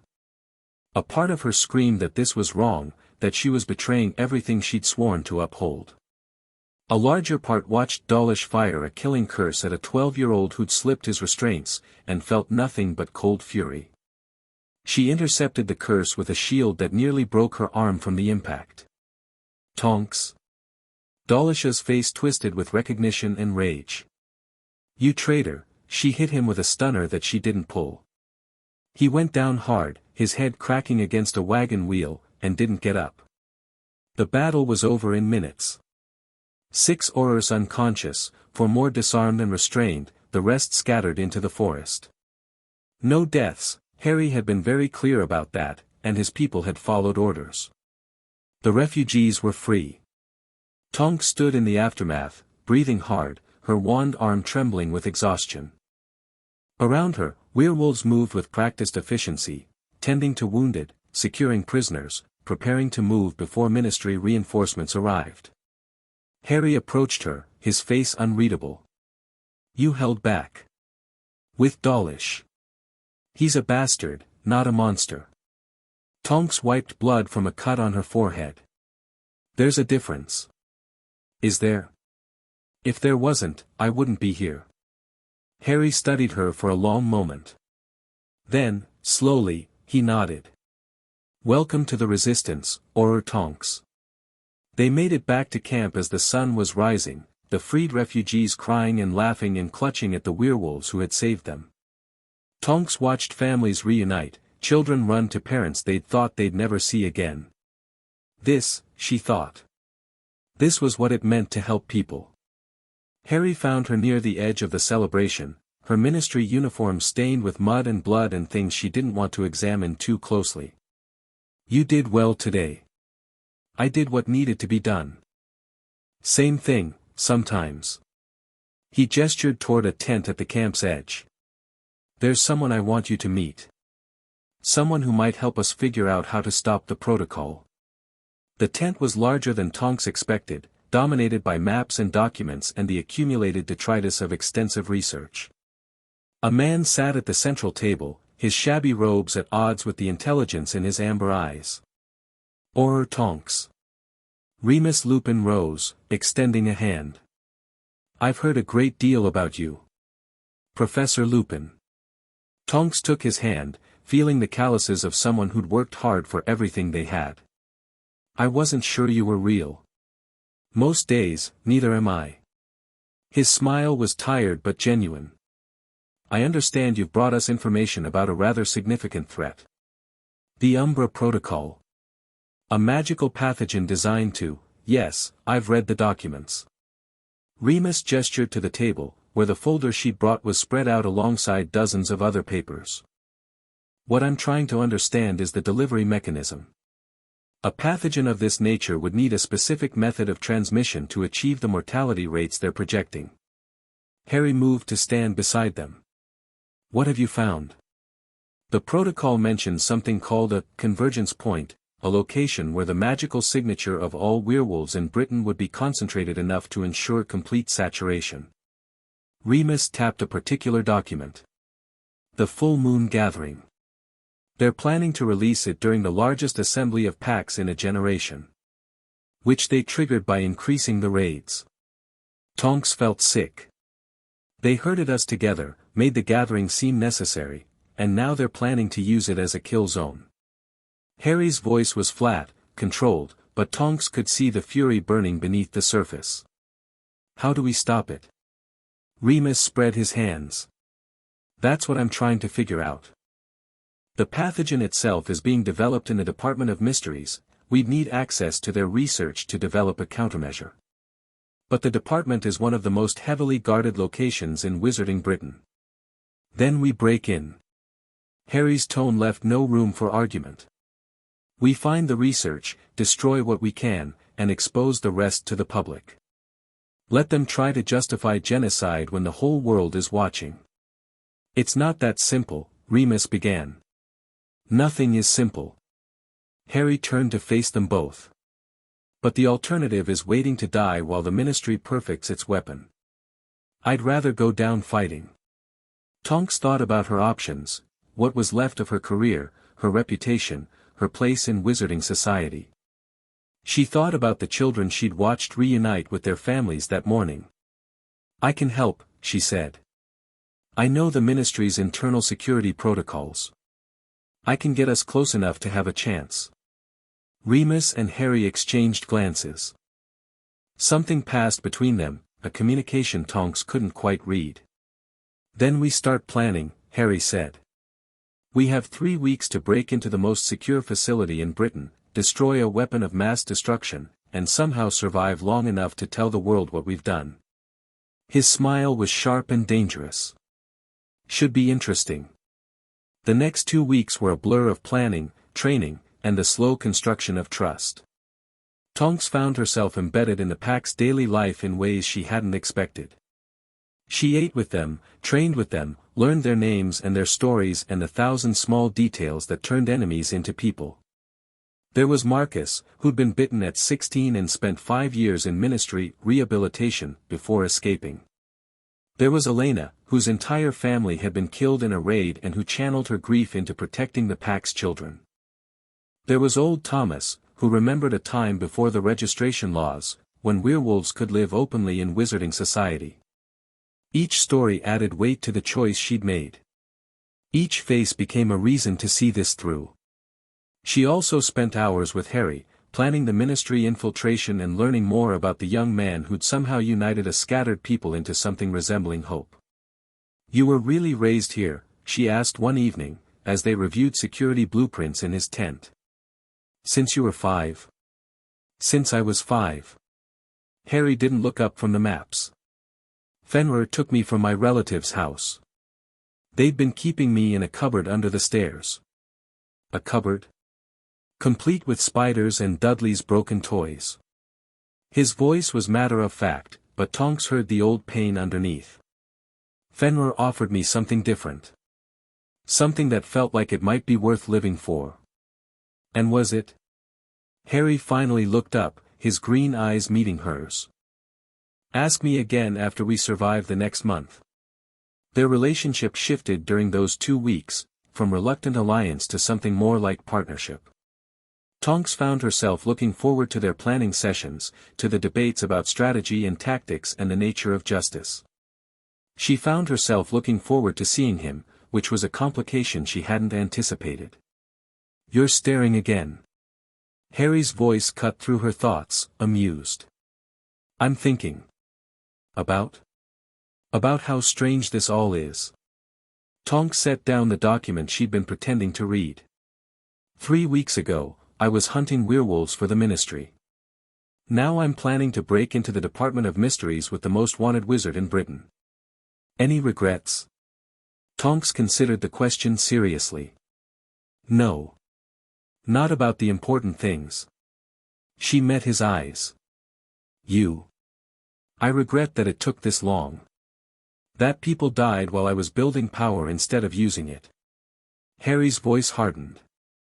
"I regret every family that was torn apart because I wasn't ready to act. You can't save everyone." "No. But I can try." He stood, moving to the tent's entrance. "Get some rest. Tomorrow we finalize the plan." Tonks watched him go, wondering how a boy raised by wolves had ended up with more humanity than most of the wizards she'd known. The plan came together piece by piece. Tonks would lead a small team into the ministry using her aura credentials and metamorphmagus abilities.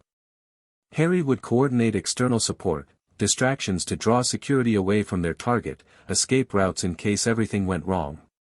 Remus would handle the magical countermeasures, using his extensive knowledge of dark artifacts to navigate the department's defenses. 3 people, against the full weight of the Ministry of Magic.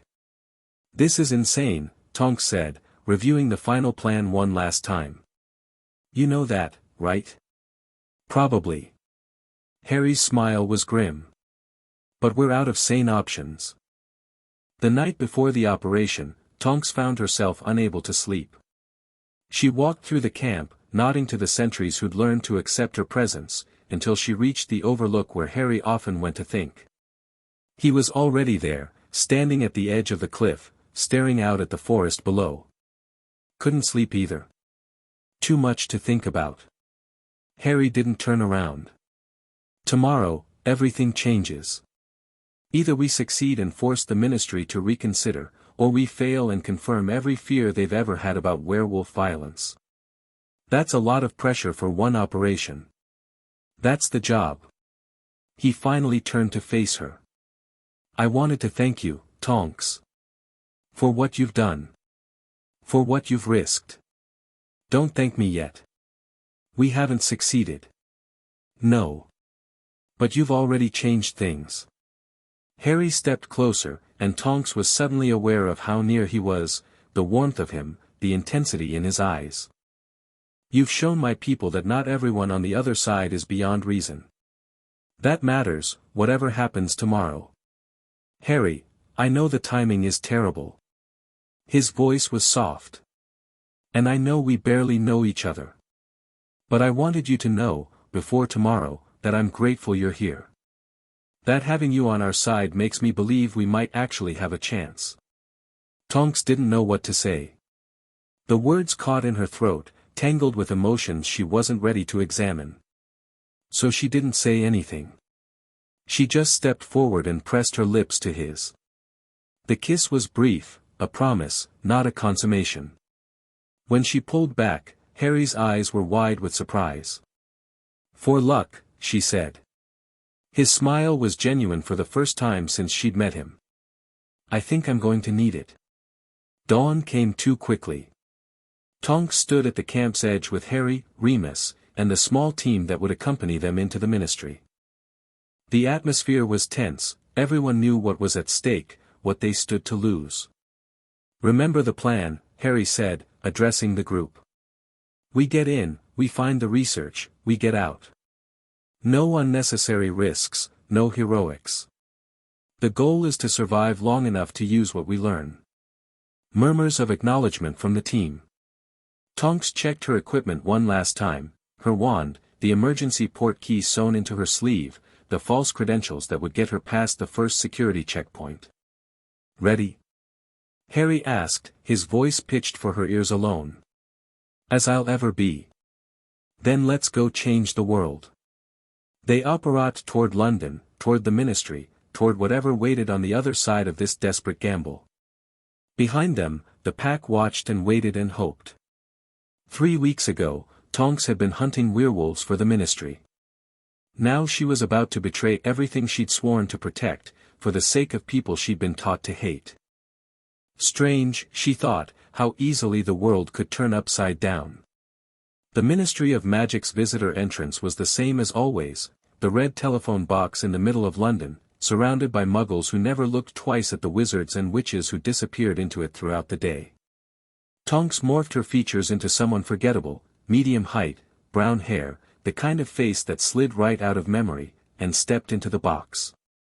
The descent felt longer than usual, each second stretching as she reviewed the plan in her mind.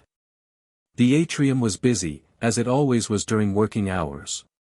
Witches and wizards hurried past, their faces set with the particular stress of government employees. No one looked twice at another aura heading toward the lifts. Level 9, she said as the grille clanged shut. Department of Mysteries. The lift descended. Each floor that passed made Tonks's heart beat a little faster. She'd been to the Department of Mysteries exactly once during her training, a supervised tour that had shown her nothing of real significance. Now she was about to break into its most secret sections and steal research that people had died to protect. The corridor outside the department was empty, as expected. The door at the end, a plain black door, unmarked, utterly unremarkable, was the only thing standing between her and whatever lay beyond. She pressed her palm to the door, felt it recognize her aura clearance, and stepped through. The circular room beyond was exactly as she remembered, 12 identical doors arranged around the perimeter, blue-flamed candles floating in brackets on the walls. The room spun as she entered, the doors whirling until she lost track of which one she'd come through. Right, Tonks muttered. This is where it gets complicated. She pulled a small vial from her pocket, one of Remus's concoctions, designed to detect the specific magical signature of lycanthropic research. The liquid inside glowed faintly as she held it up, pulsing toward one of the 12 doors. Tonks approached the door and pushed it open. The room beyond was vast, stretching further than should have been possible within the ministry's footprint. Row after row of shelving units filled the space, each one loaded with artifacts and documents and things that didn't quite look like either. And at the center of it all, surrounded by containment wards that crackled with barely suppressed energy, was a crystal vial that glowed with sickly green light. The Umbra Protocol. Tonks approached slowly, her wand raised, every sense alert for traps. The wards around the vial were complex, layered defensive magic that would take hours to dismantle properly. Hours they didn't have. Found it, she whispered into the communication charm Harry had given her. Central chamber, heavy containment. I need Remus. Static. Then Harry's voice, he's on his way. We've got movement in the upper levels, looks like they're increasing patrols. How long do you need? As long as you can give me. The connection cut off. Tonks began the delicate work of analyzing the wards, looking for weaknesses, points where Remus's expertise could make a difference. She was so focused on the magic that she almost missed the footsteps behind her. Or Tonks. The voice was familiar. Chillingly familiar. I had hoped the reports were wrong. She spun, wand raised, and found herself facing Rufus Scrimgeour. He stood in the doorway, flanked by two unspeakables whose faces were hidden beneath their hoods. His expression was sad, disappointed, the look of a father whose child had failed to live up to expectations. Sir, don't. He raised a hand. Don't try to explain, or justify, or negotiate. I gave you a chance to find another way, and you used it to betray us to the wolves. The wolves aren't the enemy. Tonks kept her wand steady, but her mind was racing. She was trapped, outgunned, with no way to complete the mission and no way to escape. The protocol is. What you're planning, it's genocide. It's murder on a scale that makes the Dark Lord look restrained. It's necessity. Scrimgeour's voice hardened. The werewolf population has been growing for decades. If we don't act now, they'll be too strong to contain. The Wolf King you've been helping, he's proof of what happens when we let the problem fester. He's proof that werewolves are people. That they can organize, can build, can hope. Tonks shook her head. You're so afraid of what they might become that you can't see what they already are. What they already are is dangerous. Scrimgeour gestured to the unspeakables. Take her into custody. She'll face trial for treason, and, the wall exploded inward. Harry came through the breach like a force of nature, magic blazing around him in visible waves. The unspeakables went down before they could react, their wards shattered by pure force. Scrimgeour raised his wand, but Harry was faster. A spell that Tonks didn't recognize sent the head of the Auror office crashing into the shelving units, scattering artifacts in every direction. The protocol, Harry said, not looking away from the fallen wizards. Did you find it? Containment ward. I can't break it alone. Then we improvise. Harry raised his hand toward the crystal vial, and Tonks felt the temperature in the room drop as he gathered power. Harry, wait. If you destroy it here, the pathogen could be released. I'm not going to destroy it. His eyes were glowing now, the same brilliant green she'd noticed in the command tent. I'm going to contain it. The magic that flowed from him was like nothing Tonks had ever seen. Not spell work, something rawer, more primal. The containment wards around the vial flickered and died as Harry's power washed over them, replaced by something new. Something that seemed to pulse with the same green light as his eyes. The vial rose into the air, suspended by forces Tonks couldn't identify. Harry's face was set with concentration, sweat beading on his forehead. Tonks. The documents. Everything they have on the protocol, I need you to grab what you can. She moved, stuffing papers and crystals and anything that looked important into the expanded bag she'd brought for exactly this purpose. Behind her, she could hear more footsteps approaching, reinforcements, drawn by the explosion. We need to go. Almost, Harry's voice was strained. The vial was shrinking, somehow, collapsing in on itself until it was small enough to fit in his palm. Got it. The vial dropped into his hand. The glow faded. Harry staggered, catching himself against a shelf. The portal, he gasped. Remus should have it open by now. They ran. Through the circular room, past the doors that were spinning again, into a corridor that definitely hadn't been there before. Behind them, shouts and running footsteps, the full weight of the Ministry's security finally responding to the breach. The portal was exactly where it was supposed to be, a shimmering doorway cut into the air itself, Remus's face visible on the other side. "Go," Harry said, pushing Tonks ahead of him. "I'll hold them." "Harry, go." She went, tumbling through the portal into the cold air of the northern forest. Remus caught her, steadied her, pulled her away from the shimmering doorway. Through it, she could see Harry turn to face the pursuing Aurors. His magic flared, bright and terrible, and then the portal collapsed in on itself and everything went dark. They found Harry 3 hours later, half a mile from the portal's exit point. He was unconscious, drained to the point of death, but alive. The contained vial was still clutched in his hand, its contents safely neutralized by whatever impossible magic he'd worked in the department. Tonks sat beside him in the healer's tent, watching his chest rise and fall, and tried to process everything that had happened. They had the protocol. The research, the evidence, everything they needed to expose the Ministry's plans. But they'd also declared open war, there would be no going back now, no more pretending this was anything other than a conflict between two worlds. "He'll recover." Remus appeared at the tent's entrance, his face drawn with exhaustion. "His magic is unusual. It regenerates faster than anything I've seen. He could have died. He knew that when he went in." Remus settled into the chair across from her. "He made a choice. The same choice you made when you brought us that folder." Tonks looked at Harry's pale face, at the boy who had become something more than anyone expected. "What happens now?" "Now we use what we have. We expose the protocol to the world, we force the Ministry to respond to the truth instead of their lies."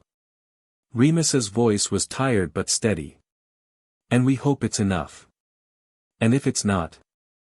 Remus didn't answer. He didn't have to. Outside, the camp was quiet, everyone waiting, watching, hoping for news.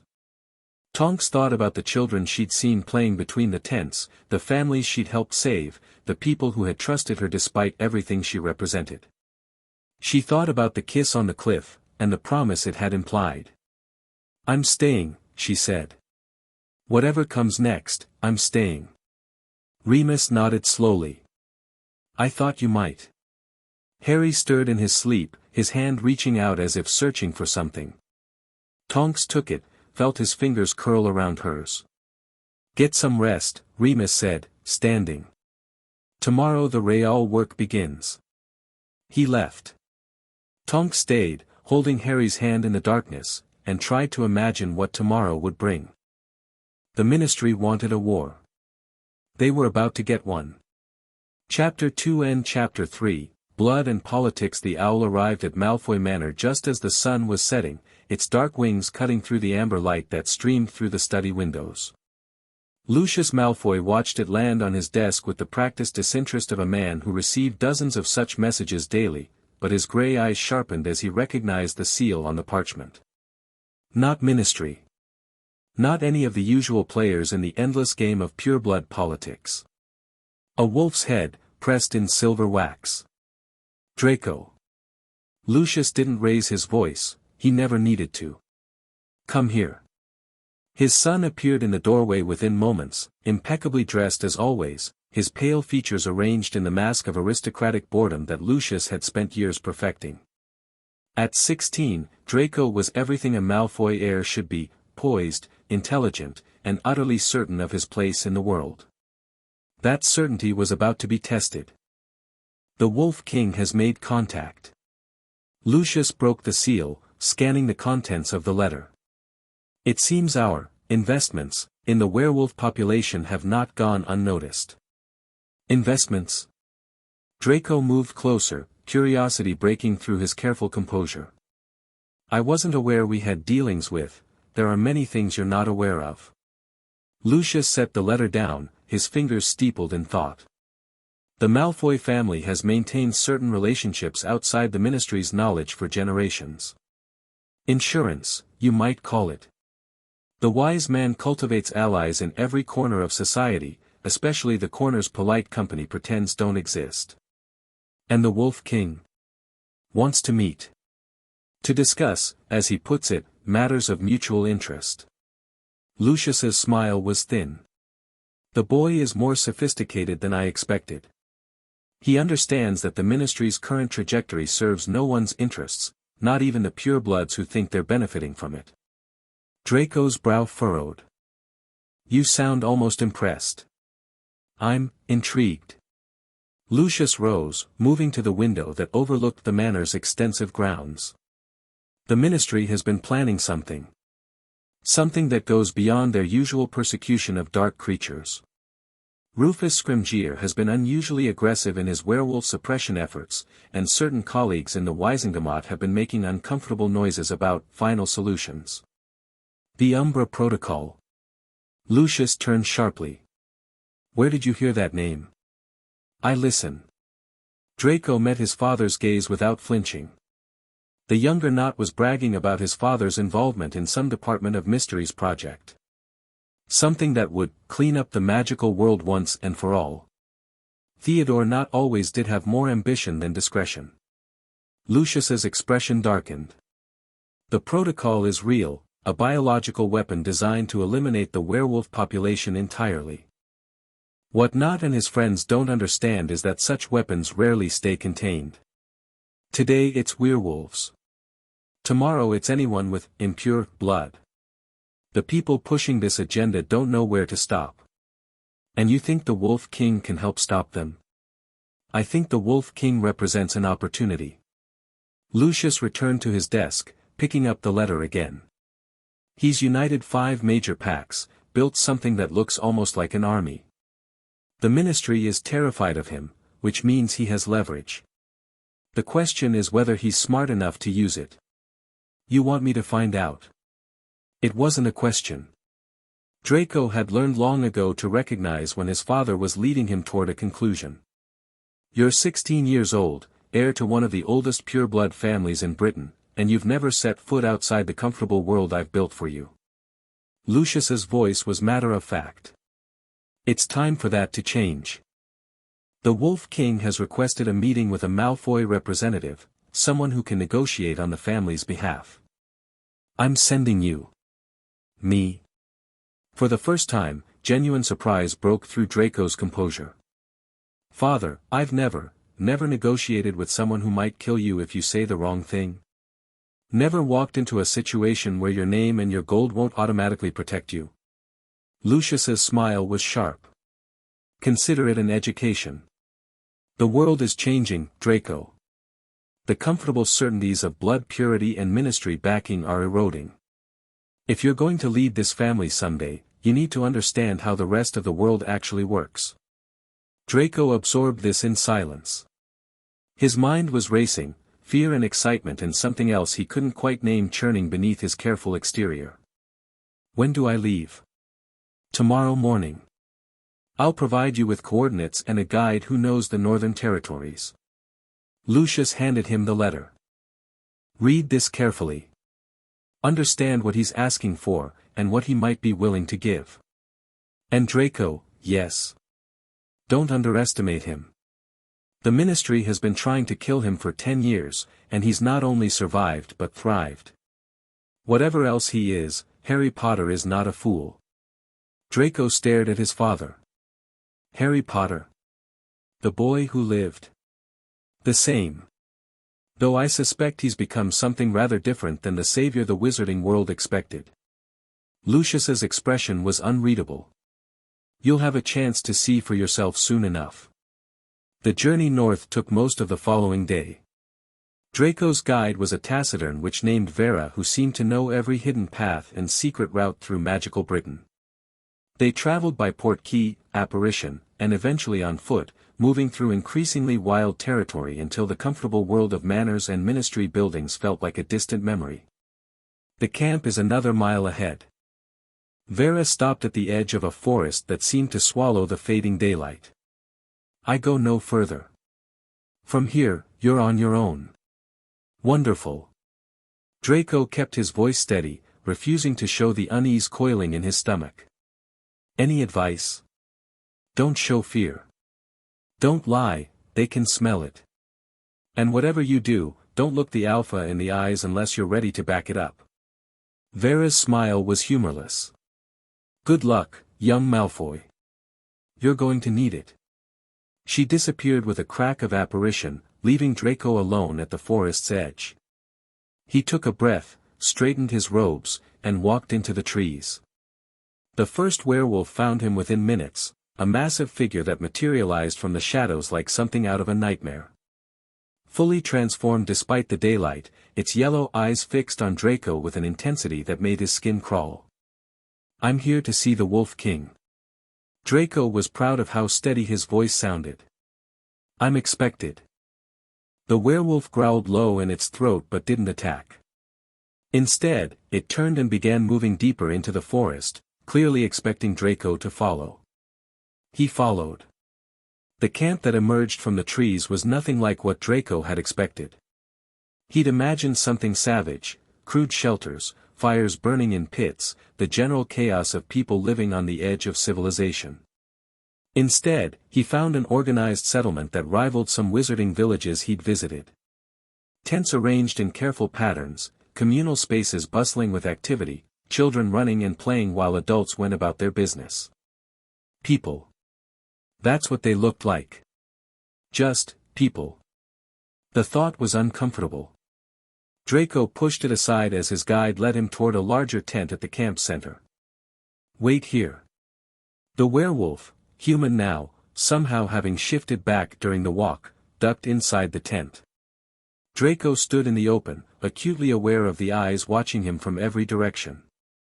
Curious eyes, hostile eyes, measuring eyes that seemed to be calculating exactly how much trouble he was worth. He'd never felt more out of place in his life. Draco Malfoy. The tent flap opened, and a young man emerged. Welcome to the Northern Territory. Draco's first thought was that the propaganda had lied. The Wolf King wasn't a savage, wasn't a monster, wasn't any of the things the Ministry whispered about in their classified briefings. He was a teenager, maybe Draco's own age, with dark hair and green eyes and a presence that seemed to fill the space around him. His second thought was that the propaganda had also undersold him. There was something in those green eyes that made Draco want to take a step back, some quality of contained violence that promised consequences for anyone foolish enough to test it. Your Majesty. The title felt strange on Draco's tongue, but his father had been clear about protocol. Thank you for agreeing to this meeting. Your father's gold has been keeping werewolf families alive for years. The least I could do was hear what he has to say. Harry's voice was calm, measured, giving nothing away. Though I admit I'm surprised he sent you instead of coming himself. He thought a fresh perspective might be valuable. Did he? It wasn't a question. Or did he think sending his heir was a way to test the waters without risking anything important? Draco felt his face heat. It's fine. I'd probably do the same thing in his position. Harry gestured toward the tent. Come inside. We have a lot to discuss. The interior of the command tent was surprisingly sophisticated, maps covering every surface, documents stacked in organized piles, the accumulated evidence of someone who took strategy seriously. Harry settled into a chair and gestured for Draco to take another. So. Harry's eyes fixed on him with uncomfortable intensity. What exactly does Lucius Malfoy want? Draco had prepared for this moment, rehearsing arguments and counterarguments during the long journey north. Now, facing the Wolf King directly, all his careful preparation seemed inadequate. He wants to understand your intentions, Draco said finally. The Ministry is escalating its persecution of werewolves. My father believes that serves no one's interests, not even the purebloods who think they're benefiting from it. Your father is more perceptive than most of his class. He's a survivor. He learned during the last war that rigid ideology is less important than practical reality. And what practical reality does he see now? Draco hesitated. This was the part of the conversation where honesty could either build trust or destroy everything. He sees a ministry that's lost control. Factions within the government pushing for increasingly extreme measures, with no consideration for long-term consequences. He sees, Draco took a breath. He sees the Umbra Protocol, and he understands that a weapon designed for werewolves today could be redesigned for anyone tomorrow. Harry's expression didn't change, but something shifted in his eyes. He knows about the protocol. He knows it exists. He doesn't know the details. My father's contacts in the Department of Mysteries are limited. But he knows enough to be concerned. Concerned about werewolves. How touching. Concerned about precedent. Draco leaned forward, finding his footing in the negotiation. If the Ministry can justify genocide against one population, what stops them from justifying it against others? The purebloods who support this policy don't understand that they're building a machine that could eventually turn on them. And your father wants to stop that machine. My father wants to survive. He's pragmatic enough to recognize that his survival might depend on alliances he never expected to make. Silence stretched between them. Harry studied Draco with an intensity that made him feel like a specimen under examination. What do you want, Draco Malfoy? The question caught him off guard. I'm here representing my family. I know what you're here for officially. I'm asking what you want. Personally. No one had ever asked Draco that question. His entire life had been defined by expectations, his father's expectations, his family's expectations, the expectations of a world that saw him as a Malfoy first and a person second. I don't know, he admitted. I thought I did. I thought I understood how the world worked, who deserved respect and who didn't, where I fit in the grand scheme of things. But lately, he stopped, surprised by his own honesty. Lately I've started to wonder if everything I was taught was wrong. Harry's smile was slight but genuine. That's a dangerous thought for a pureblood heir. I'm discovering that danger is relative. It is. Harry stood, moving to the map table. Come here. I want to show you something. Draco approached the table, looking down at the detailed map of magical Britain. Red marks indicated Ministry facilities, blue marks showed werewolf territories, black marks, dozens of them, were scattered across both. Those black marks are families destroyed in the past year. Not killed in raids, not captured in sweeps, destroyed. Homes burned, children orphaned, communities scattered. The Ministry calls it containment. I call it ethnic cleansing. I didn't, Draco swallowed. I didn't realize the scale. Most people don't. The Prophet doesn't report it, the Wisingamot doesn't discuss it, and polite society pretends it isn't happening. Harry's voice hardened. But it is happening. Every day. And unless something changes, it's going to get worse. What do you want from my father? I want what every persecuted people has always wanted, recognition. Legal protection. A seat at the table where decisions about our future are made. Harry met Draco's eyes. I want werewolf representation in the Wisingamot, formal recognition of pact territories, and amnesty for those who've been forced to live outside the law. Draco stared at him. The Wisingamot will never, the Wisingamot will do whatever the political realities demand. Right now, those realities favor persecution because there's no cost to it. I'm proposing to change the cost calculation. Harry's smile was sharp. Your father backed the wrong side in the last war. He spent 15 years buying respectability, making donations, calling in favors, all to avoid the consequences of that choice. What happens when the Ministry turns its attention from werewolves to Death Eaters? That's not likely. Not possible. Harry shook his head. The people pushing the Umbra Protocol don't draw fine distinctions between different kinds of impurity. Today it's lycanthropy. Tomorrow it's dark magic affiliation. The next day it's anyone who doesn't meet their standards of acceptable wizardry. Draco felt cold.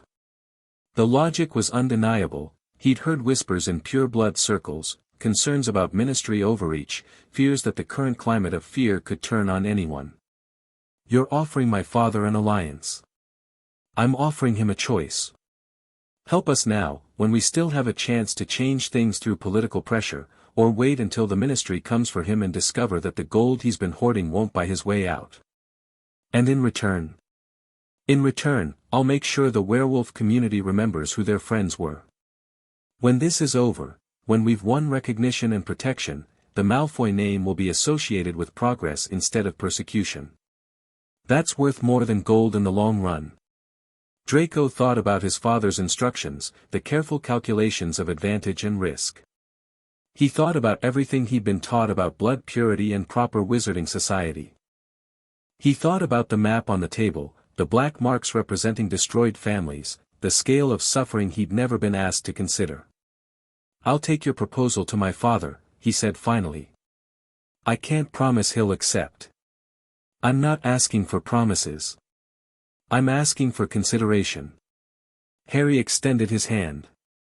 Whatever your father decides, I want you to know that you're welcome here. Not as a Malfoy, not as a negotiating partner, as someone who's willing to question what they've been taught. Draco took his hand.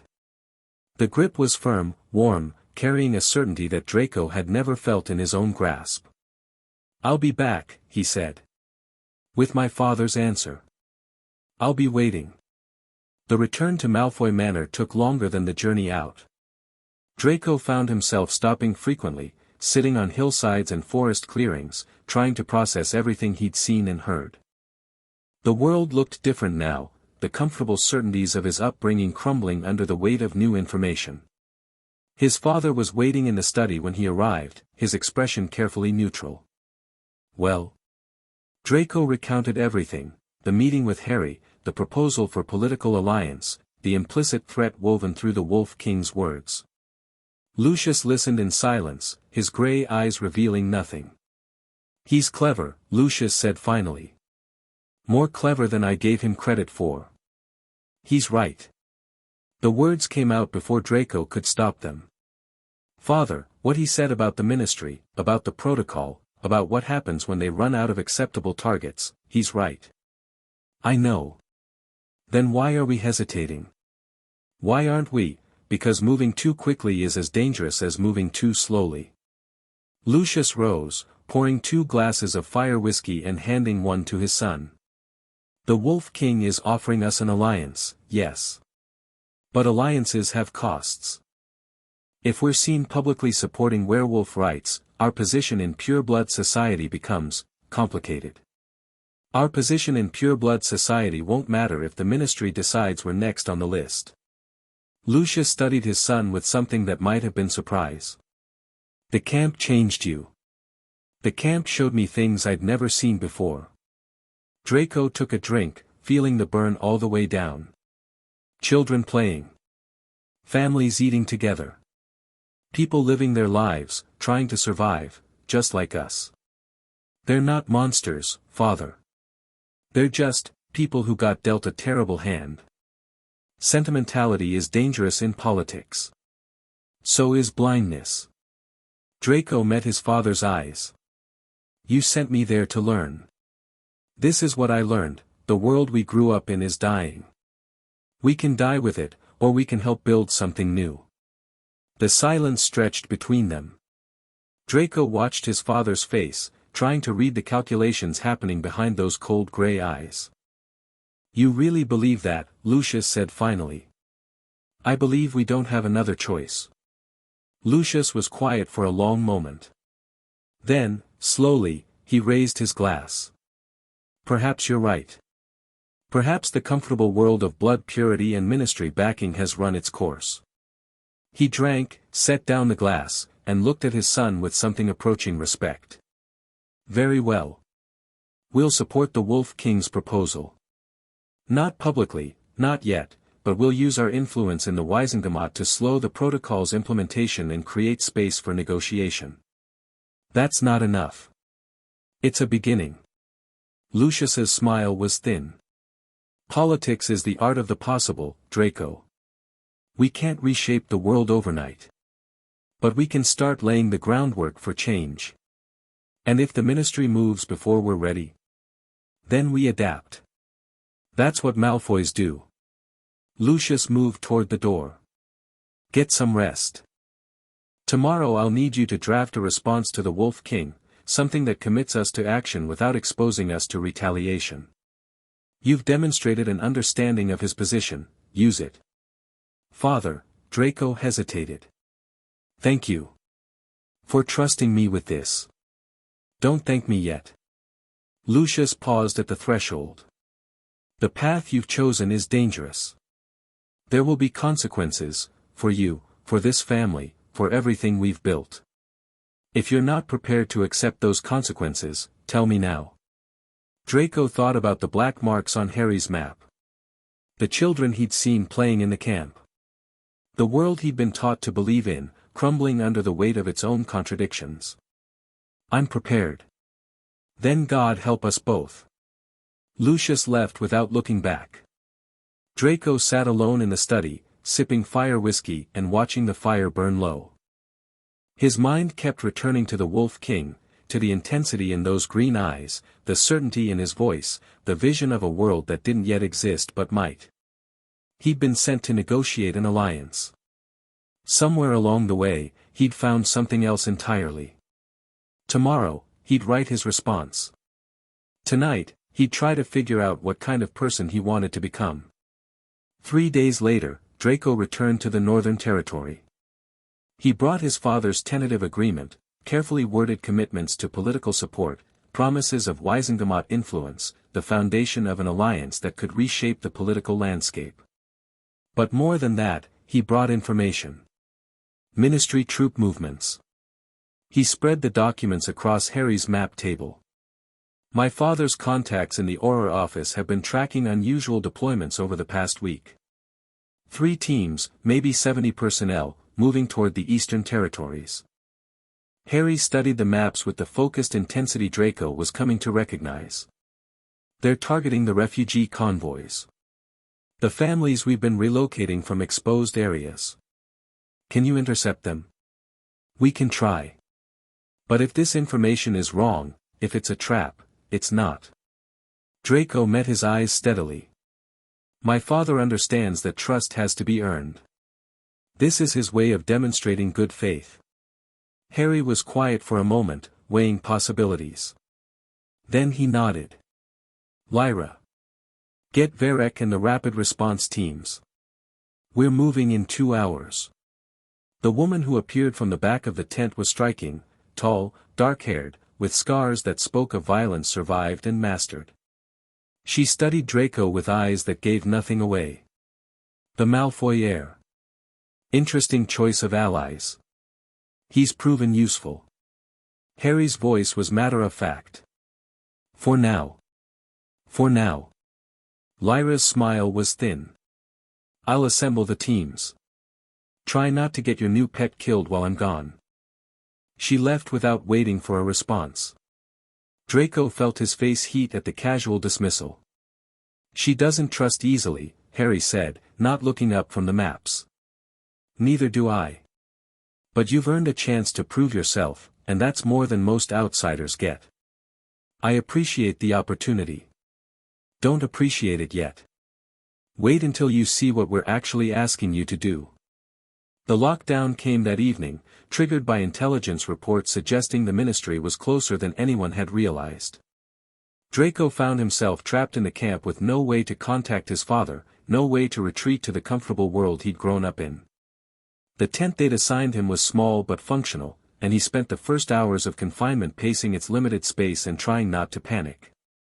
When sleep finally came, it was restless and full of dreams he couldn't quite remember.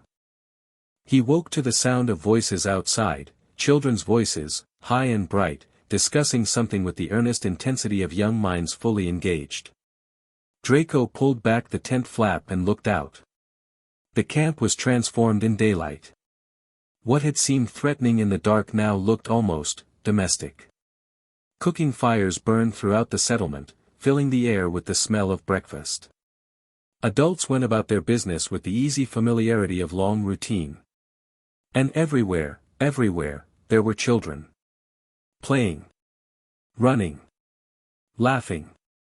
Draco watched a group of them chase each other through the lanes between tents, their shrieks of joy cutting through the morning quiet. They couldn't have been more than 7 or 8, and they moved with the unself-conscious freedom of children who felt safe in their environment. One of them noticed him watching, a boy, maybe 9, with sandy hair and the faint scars of someone who'd been bitten young. He stopped running and approached Draco with the fearless curiosity of childhood. "You're the wizard." "I suppose I am. Why do wizards hate us?" The question hit Draco like a physical blow. He'd prepared for negotiations, for political maneuvering, for the careful dance of alliance building. He hadn't prepared for a child to ask him to justify the world he'd grown up in. "I don't know," he said finally. "I used to think it was because you were dangerous. Different. That there was something wrong with people who changed. I'm not wrong." The boy's voice was matter-of-fact, carrying no resentment, just honest confusion. "I go to school. I help my mom cook dinner. I want to be a healer when I grow up." "A healer?" "Mira, she's our healer, she says I have steady hands. That's important for healing magic." The boy studied Draco with unsettling directness. "Do you think I'm wrong?" Draco looked at this child, this ordinary, extraordinary child, and felt something shift inside him. All the lessons of his upbringing, all the certainties about blood and breeding and proper magical society, crumbled under the weight of a simple question. "No," he said. "No, I don't think you're wrong." The boy smiled, a bright, uncomplicated expression that transformed his scarred face. "I'm going to tell the others. Most of them think wizards are all bad, but I think some of them are probably okay." He ran off before Draco could respond, rejoining his friends and disappearing into the labyrinth of tents. Draco stood in the entrance of his tent for a long time, watching the camp come alive around him. Couples walking together, hands intertwined. Elders gathered around fires, sharing stories and warmth. Young people training in a cleared area, their movements precise and disciplined. A society. That's what this was. Not a collection of monsters, not a threat to be contained, a society of people trying to build lives in the margins the wizarding world had left them. Everything he'd been taught was wrong. The realization should have been devastating. Instead, it felt like freedom. That night, Draco found Harry alone at the overlook, staring at the stars. "Can't sleep." Harry didn't turn around. "The convoy interception is happening now. Lyra's leading it personally. If everything goes according to plan, we'll have 50 refugees safely extracted by dawn. And if it doesn't go according to plan? Then we'll have dead wolves and a ministry propaganda victory." Harry's voice was flat, controlled, hiding whatever he was actually feeling. "That's the risk we take every time we act. The risk my people take because they trust me to make the right calls." Draco settled onto a rock nearby, watching Harry's profile against the starlight. "It must be exhausting. Carrying all of that." "It is what it is." Harry finally turned to look at him. "Why are you really here, Draco? Not your father's reasons, yours. I told you before. I'm questioning everything I was taught." "That's not an answer. That's a process." Harry sat beside him, close enough that Draco could feel the warmth radiating from his skin. "What do you actually want? When you imagine the future, what do you see?" Draco thought about it. Really thought, in a way he hadn't allowed himself to do in years. "I see a world where I'm not defined by my family's choices. Where I can be something other than Lucius Malfoy's heir, carrying his expectations and his failures and his political calculations." He paused, surprised by his own honesty. "I see a world where I get to choose who I am instead of having it chosen for me. And you think you'll find that here? Among werewolves? I think I'll find it by doing something that matters. Something real." Draco met Harry's eyes. "Everything in my life has been about positioning, advantage, the endless game of pure-blood politics. For the first time, I have a chance to do something that might actually make a difference. To people who need it. Harry's smile was slight but genuine. That's a better answer. Is it enough? It's a start. Harry looked back at the stars. You know, I spent years wondering what my life would have been like if Fenrir hadn't taken me. If I'd grown up in the wizarding world, gone to Hogwarts, been what everyone expected the boy who lived to become. What do you think it would have been like? Suffocating. Harry's voice was soft. Everyone wanting something from me. Everyone expecting me to be their savior, their symbol, their weapon against darkness. At least here, among the wolves, I got to figure out who I actually am. And who is that? Still working on it. Harry stood, offering Draco a hand up. But I know one thing for certain, whoever I become, it'll be my choice. Not Dumbledore's prophecy, not the Ministry's propaganda, not anyone's expectations but my own. Draco took his hand, feeling the strength in Harry's grip. That's what I want too. Then welcome to the revolution, Draco Malfoy. Harry's smile was sharp and promising. Things are about to get very interesting. The next morning brought news of the convoy's successful extraction, 53 refugees safely returned, no casualties on either side. The camp erupted in celebration, and Draco found himself swept up in the joy of people who had learned to treasure every small victory. He also found himself spending more time with Harry than strictly necessary. They walked through the camp together, Harry explaining the community structure and history while Draco asked questions he would never have thought to ask a week ago. They trained together, Harry teaching him basic combat techniques that had nothing to do with proper dueling forms. They talked late into the night, sharing stories and fears and hopes in the darkness of Harry's tent. Something was developing between them. Something Draco didn't have a name for yet. You're different than I expected, Harry said one evening, as they shared a flask of fire whiskey Draco had smuggled from the manor. When I heard the Malfoys were sending their heir, I expected someone, colder. More calculating. I was that person a week ago. Draco took a drink. I'm not sure what changed. Everything changed. That's what happens when you start questioning your assumptions. Harry's eyes were warm in the firelight. The person you were before was a product of your environment. The person you're becoming is a choice. Is that supposed to be comforting? It's supposed to be true. Harry shifted closer. Can I tell you something? Of course. When you first arrived, I assumed you were just another pureblood parasite looking for an angle. I was ready to use you and discard you the moment you stopped being useful. Harry's voice was quiet. But then I watched you with the children. Watched you question and learn and genuinely try to understand. And I realized, maybe I was wrong about you. Maybe. Definitely. Harry smiled. You're not what I expected, Draco Malfoy. And I'm glad. Draco felt his heart beat faster. The space between them suddenly seemed charged with possibility. Harry, don't. Harry stood abruptly, putting distance between them. Whatever this is, whatever it might become, we can't. Not now. Not with everything that's happening. I wasn't, yes, you were.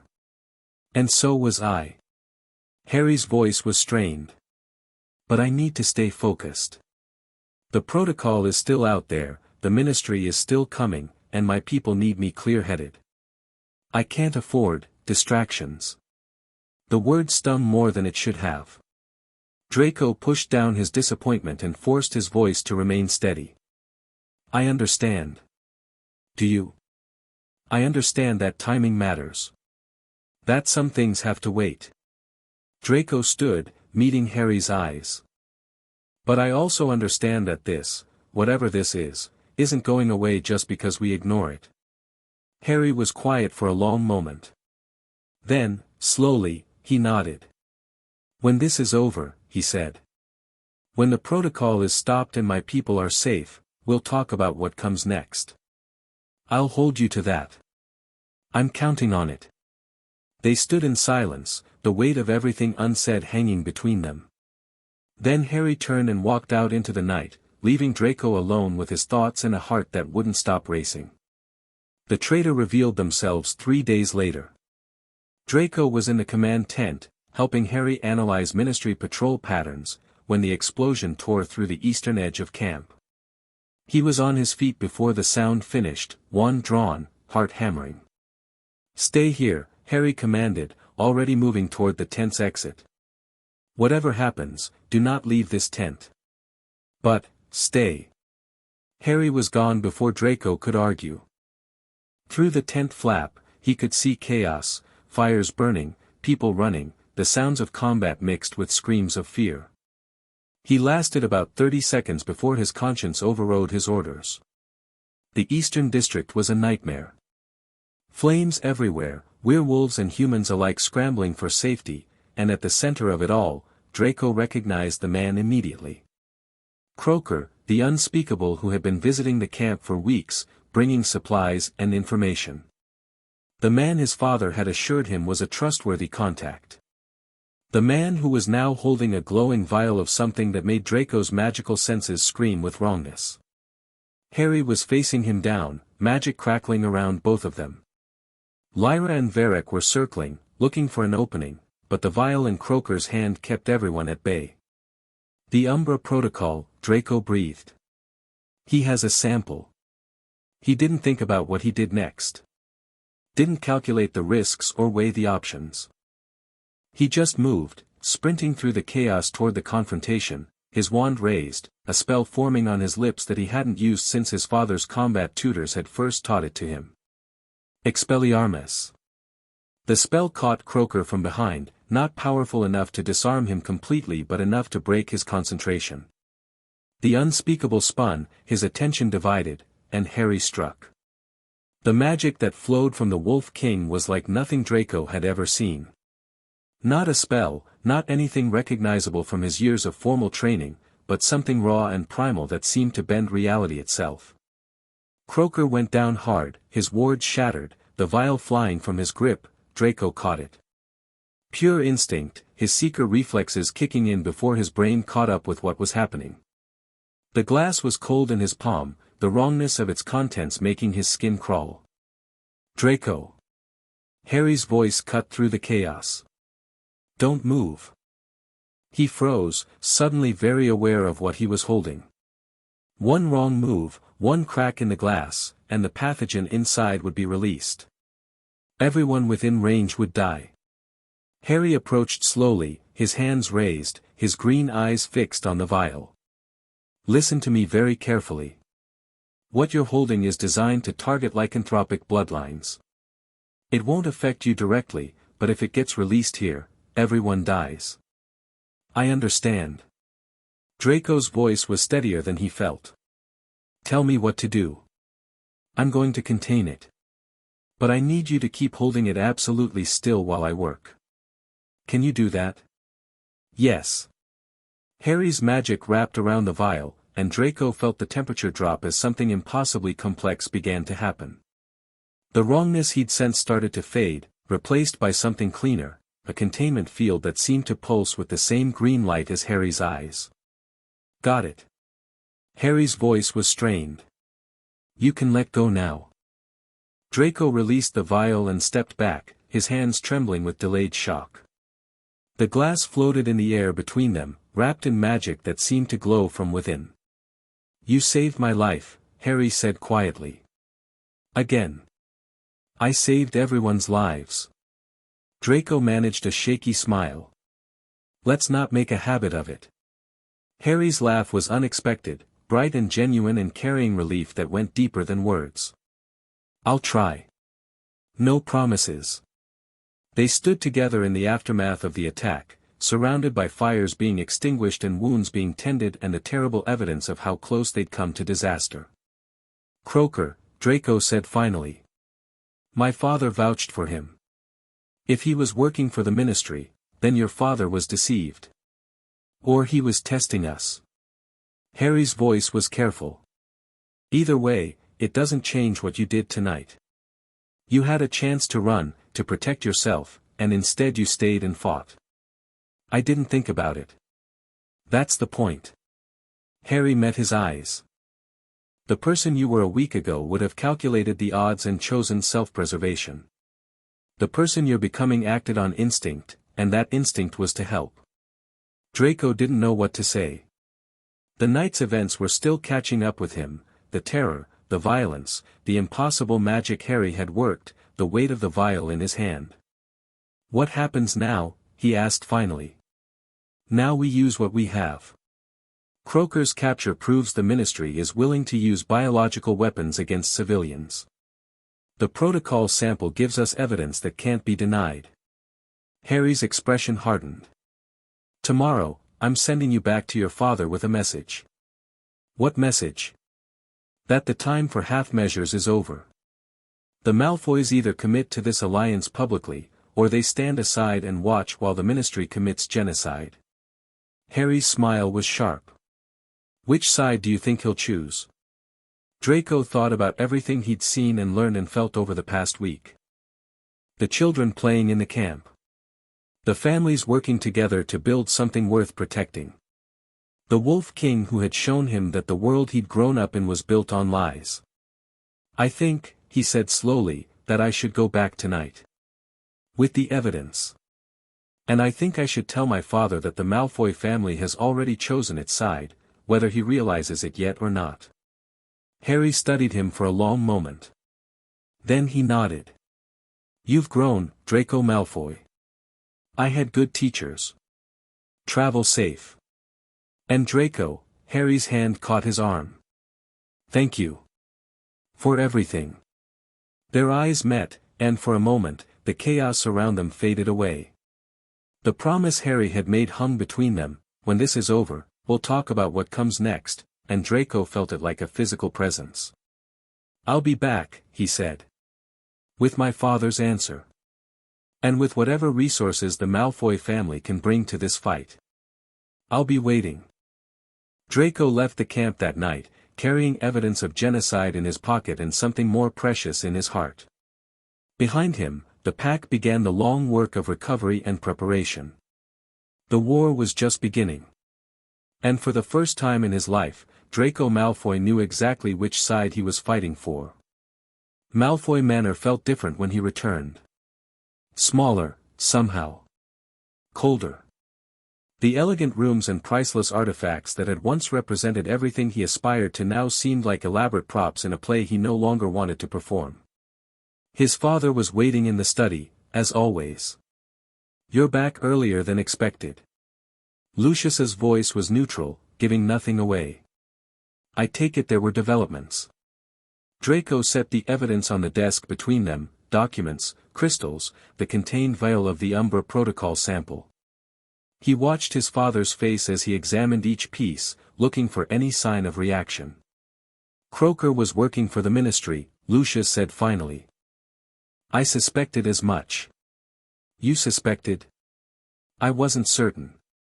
But his eagerness to help, his access to sensitive information, it was too convenient.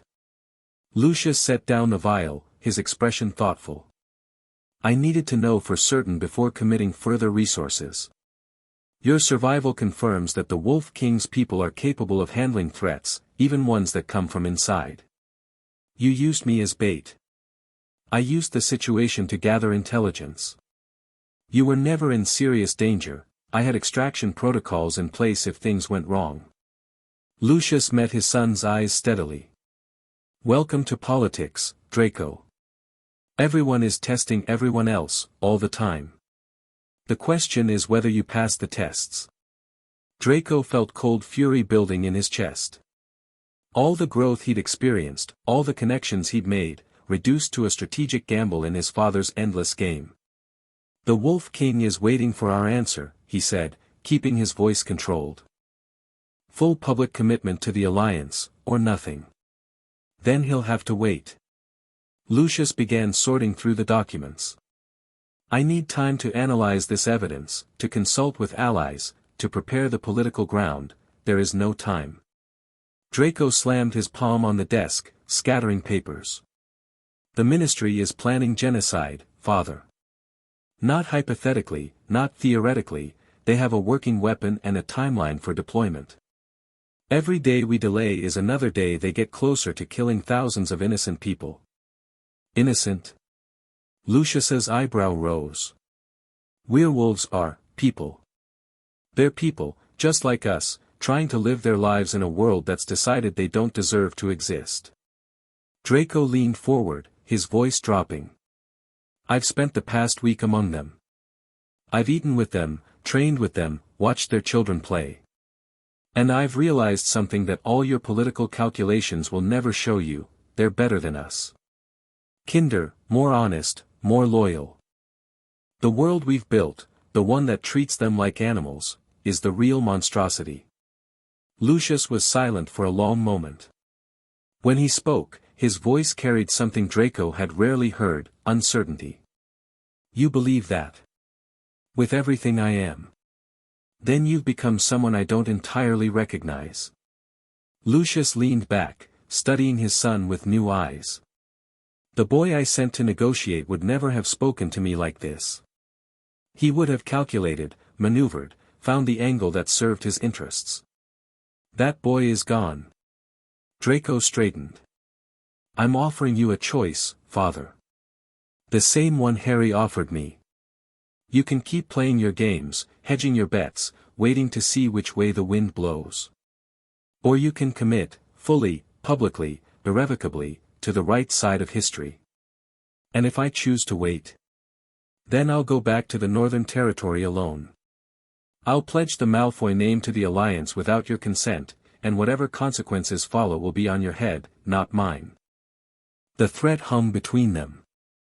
Draco had never defied his father like this, had never imagined himself capable of it. But something had changed in him over the past week, something fundamental, and he couldn't go back to being the person he'd been before. Lucius was quiet for a long moment. Then, slowly, he smiled. You know, he said, I've always wondered whether you had the steel to lead this family. Whether beneath all the privilege and comfort, there was something worth building on. And now. Now I see it. Lucius stood, extending his hand. Very well. The Malfoy family commits to the Wolf King's alliance. Publicly, fully, irrevocably, as you put it. We'll announce our position in the Wizengamot tomorrow. Draco took his father's hand, feeling something shift in their relationship. Not quite equality, Lucius would always be the master manipulator, the chess player thinking 12 moves ahead. But something closer to respect. Thank you. Don't thank me. I'm doing this because you've convinced me it's the right strategic choice. Lucius's smile was thin. The fact that it also happens to be morally correct is a pleasant bonus. I'll take it. I expected you would. Lucius released his hand and moved toward the door. Get some rest. Tomorrow is going to be very interesting. The announcement in the Wizengamot caused exactly the uproar Draco had anticipated. Lucius Malfoy, the reformed Death Eater, the architect of pureblood political strategy, publicly aligning his family with werewolf rights. The chamber erupted in shouting, accusations, threats that barely stopped short of violence. But the evidence was undeniable. The documents, the testimony, the contained sample of a biological weapon designed for genocide, it couldn't be dismissed as propaganda or exaggeration.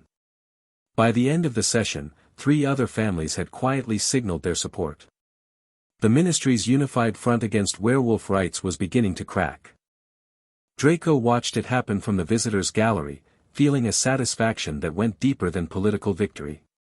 This was what change looked like: messy, contentious, uncertain, but real in a way that backroom deals and secret alliances could never be. His owl to Harry went out that evening. It's done. The Malfoy family stands with the Wolf King. Expect more allies to follow. I'm coming back tomorrow. With everything I can bring. The response arrived at dawn. I knew you would. We'll be ready. Draco read the message 3 times, feeling his heart lift with each reading.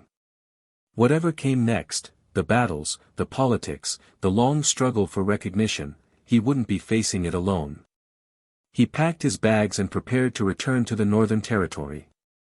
The revolution was just beginning, and Draco Malfoy had finally found his place in it. Chapter 3 and Chapter 4, The Halls of Power. The War Room had become the heart of the Northern Territory, a constant hum of activity as Harry's inner circle planned what everyone understood might be their final gambit. Maps covered every surface, not just the familiar werewolf territories anymore, but detailed layouts of the Ministry of Magic, floor by floor, ward by ward. Tonks had provided most of the intelligence, her aura training finally serving a purpose she could believe in. Remus had filled in the gaps from his years of desperate navigation through a system that had never wanted him. And Harry stood at the center of it all, the weight of 10,000 lives pressing down on his shoulders. The Department of Mysteries is the target. He traced the route on the largest map, his finger moving through corridors that existed only in blueprints and memory. That's where they're developing the protocol, and that's where we'll find the evidence we need to expose them. The department is also the most heavily warded location in Wizarding Britain. Lyra's voice was flat, professional, hiding whatever fear she might have felt beneath years of practiced control. We've been over this, Harry. The odds of getting in and out alive are better than the odds of survival if we do nothing. Harry met her eyes without flinching. The full moon is in 6 days. If we don't act now, there won't be anything left to save. The silence that followed was heavy with understanding. Everyone in the room knew what was at stake, and what they were being asked to risk. Draco broke the tension. My father's contacts have confirmed that the Wisengamot session tomorrow will be focused on werewolf containment measures. The Ministry is preparing the political groundwork for the protocol's deployment. Which means they're accelerating their timeline. Tonks pulled out a fresh set of documents. I've been monitoring Auror communications. There's been a significant increase in personnel around the Department of Mysteries. They're expecting trouble. They're expecting us, Harry corrected. After the convoy rescue, after Croaker's capture, they know we're not going to sit back and wait to die. The question is whether they know exactly what we're planning. Does it matter? Fenrir's voice rumbled from the corner where he'd been listening in silence. They know we're coming. We know they're waiting. The only variable is whether we're good enough to get through anyway. Harry nodded slowly. Then we need to be good enough. The planning session stretched into the night, every detail examined and re-examined, every contingency mapped out. By the time they finished, the eastern sky was beginning to lighten, and Harry's voice was hoarse from hours of discussion. Get some sleep, he said finally. Tomorrow we finalize the teams. The infiltration happens in 2 days. The room emptied slowly, exhausted faces drifting toward whatever rest they could find. Lyra was the last to leave, pausing at the tense exit. Harry. He looked up from the maps he'd been staring at without really seeing. I need to tell you something. About the protocol, about what we're really facing. Lyra's expression was troubled in a way Harry rarely saw. I didn't want to say it in front of the others, but you need to know. What is it? The sample Croaker was carrying, Myra's been analyzing it. The pathogen isn't just designed to kill werewolves. Lyra's voice dropped. It's designed to spread through magical bloodlines.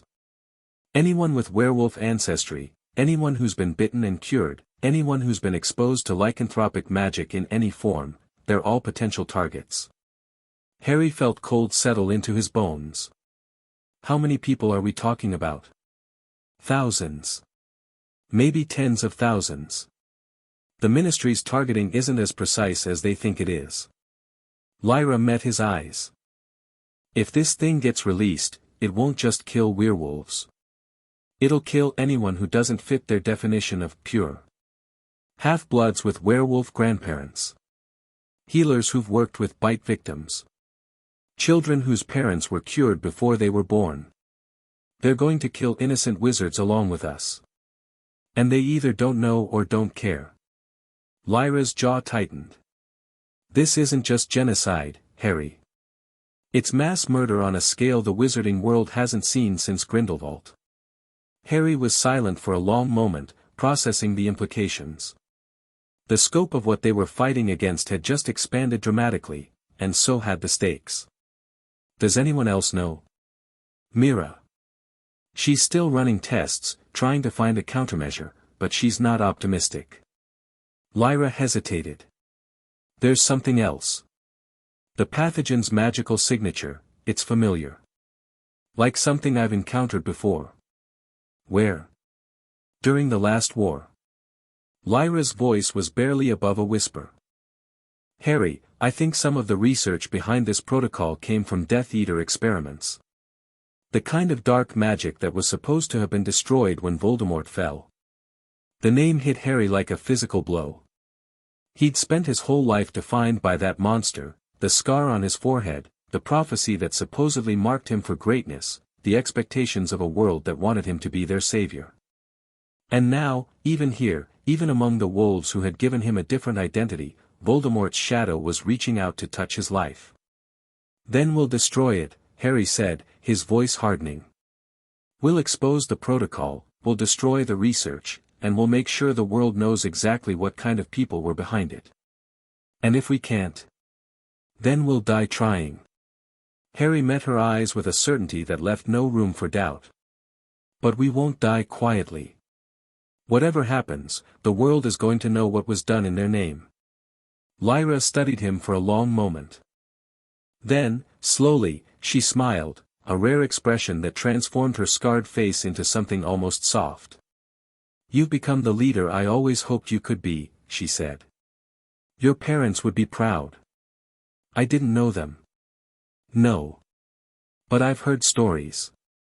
Lyra reached out, touching his cheek with gentle fingers. James Potter was brave to the point of recklessness, and Lily Evans had a moral clarity that cut through every compromise and calculation. You've got both of them in you, Harry. The courage and the conviction. Harry didn't know what to say. Lyra rarely spoke about his parents, rarely spoke about anything from before the Pax, and the sudden intimacy caught him off guard. Get some sleep, Lyra said, withdrawing her hand. Tomorrow is going to be difficult. And the day after will be worse. She left before he could respond.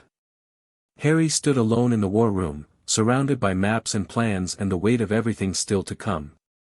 The infiltration team assembled at dusk the following day. 7 people, the smallest group that could accomplish the mission, the largest that could move through the ministry without attracting too much attention.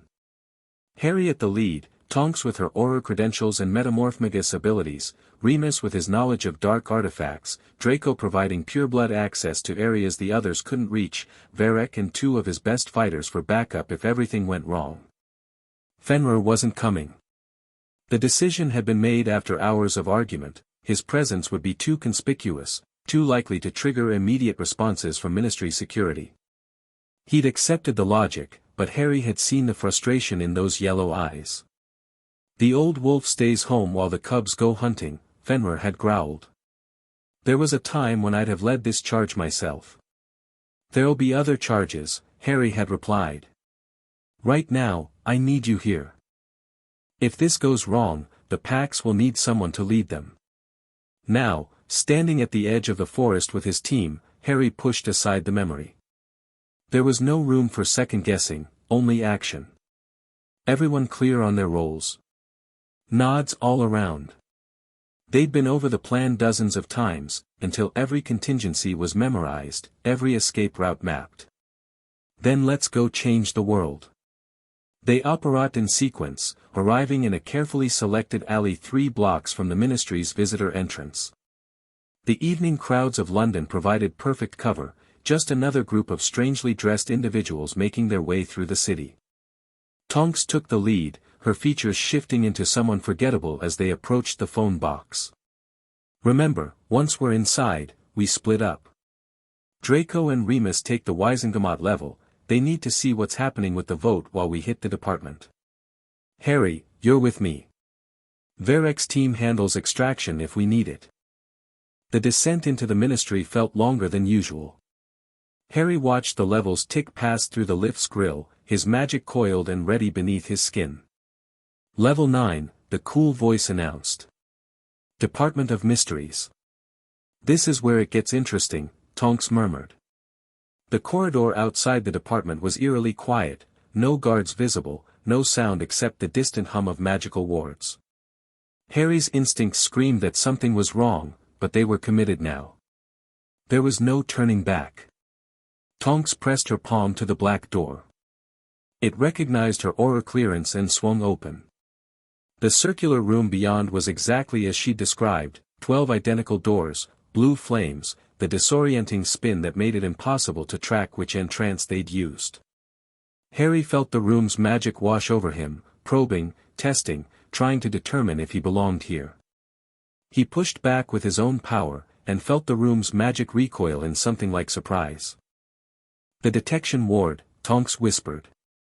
It shouldn't have, I know. Harry's voice was tight. My magic doesn't register the way normal wizards does. The room doesn't know what to do with me. Will it trigger an alarm? Probably. We need to move fast. Tonks pulled out Remus's detection vial, watching the liquid pulse toward one of the 12 doors. That way.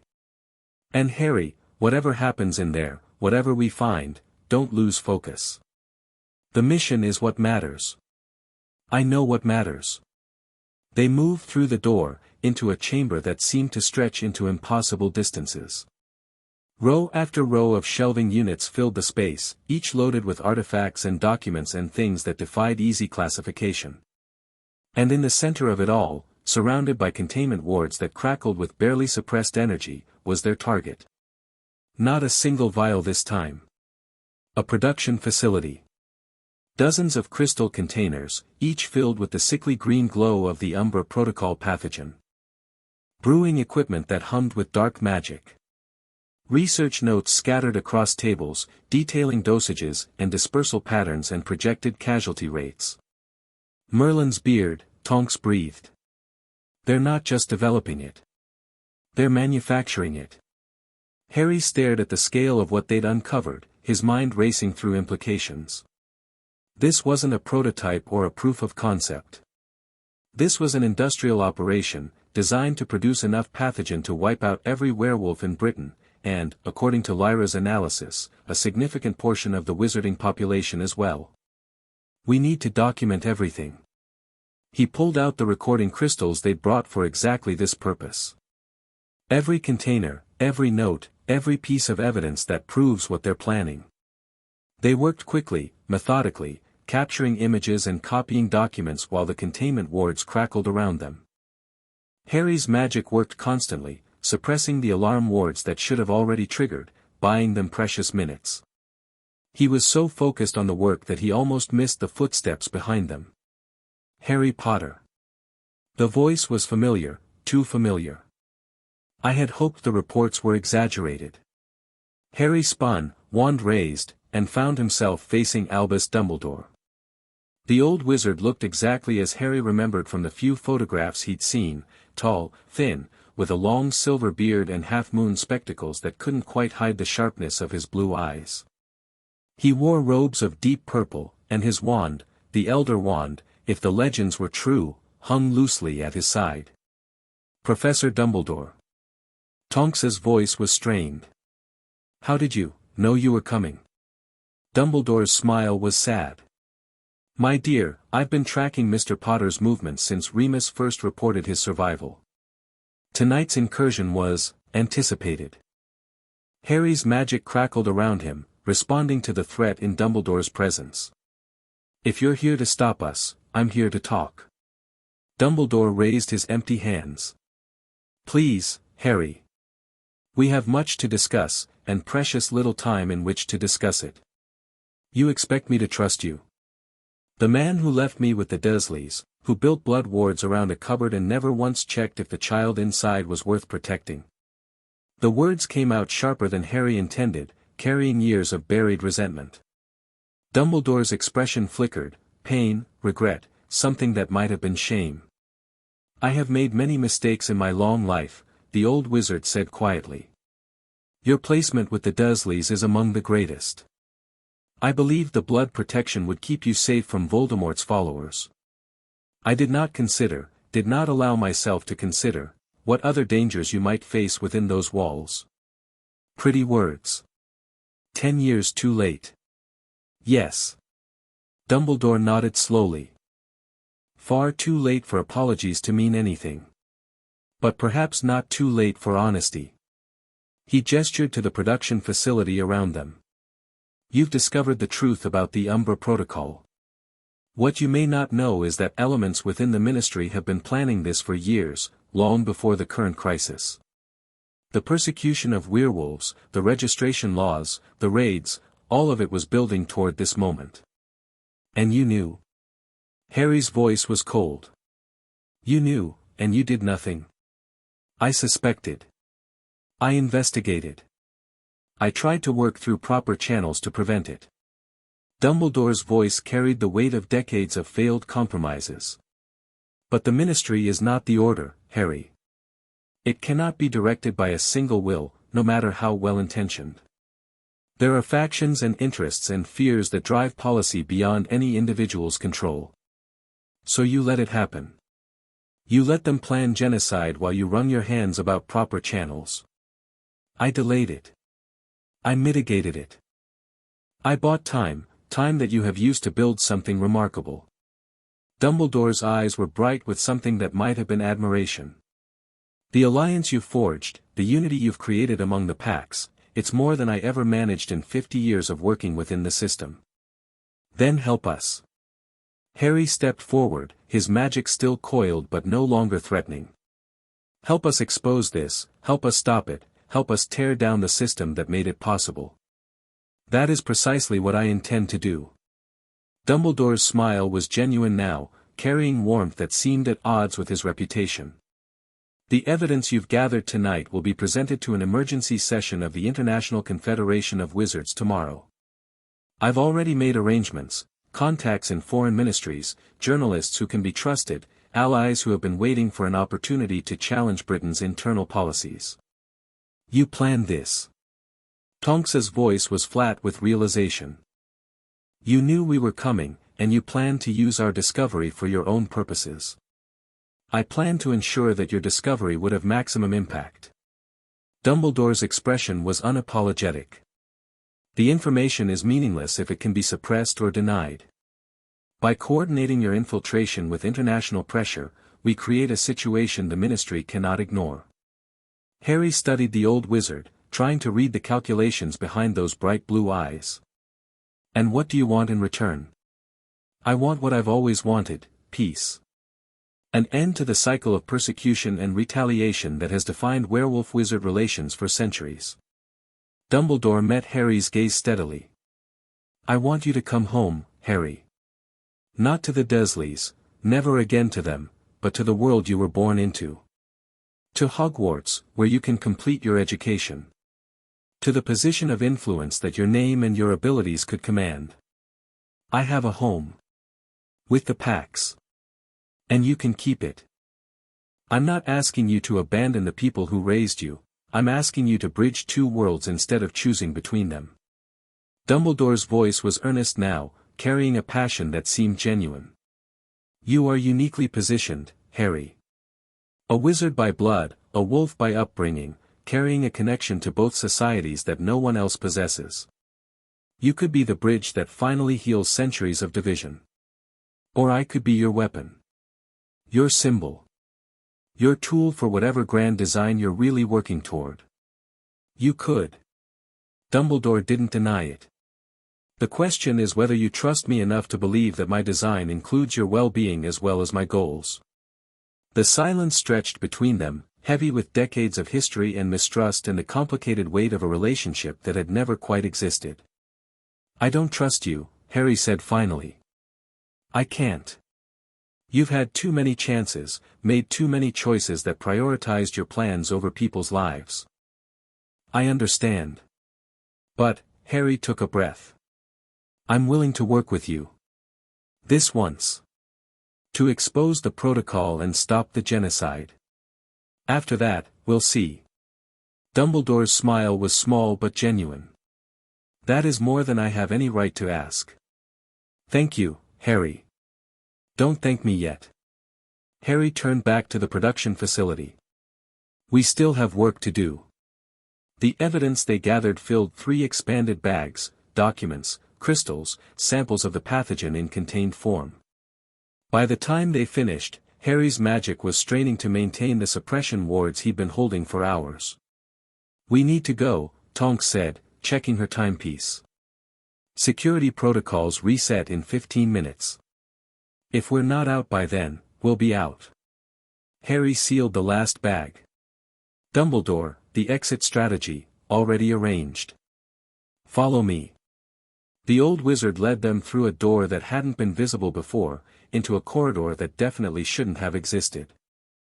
Harry recognized the signs of spatial magic, reality bent to serve the user's needs. My own addition to the department's architecture, Dumbledore explained as they hurried through the impossible hallway. I've been preparing for this night for quite some time. They emerged in an unused office on level 2, far from the Department of Mysteries and the security forces that would be responding to the breach. Through the windows, Harry could see the main atrium below, busy with the usual evening traffic, completely unaware of what was happening in the building's depths. From here, you can reach the visitor's exit without attracting attention. Dumbledore handed Tonks a small badge. This will register you as having been here on legitimate business. In case anyone asks. Thank you. Tonks tucked the badge away, her expression still wary. What happens now? Now, we prepare for tomorrow. Dumbledore's eyes found Harry's. The Wizengamot session has been moved up, emergency measures regarding werewolf terrorism. I suggest you be present, Harry. Both to see justice done and to make your position clear. In the Ministry? After what we just did?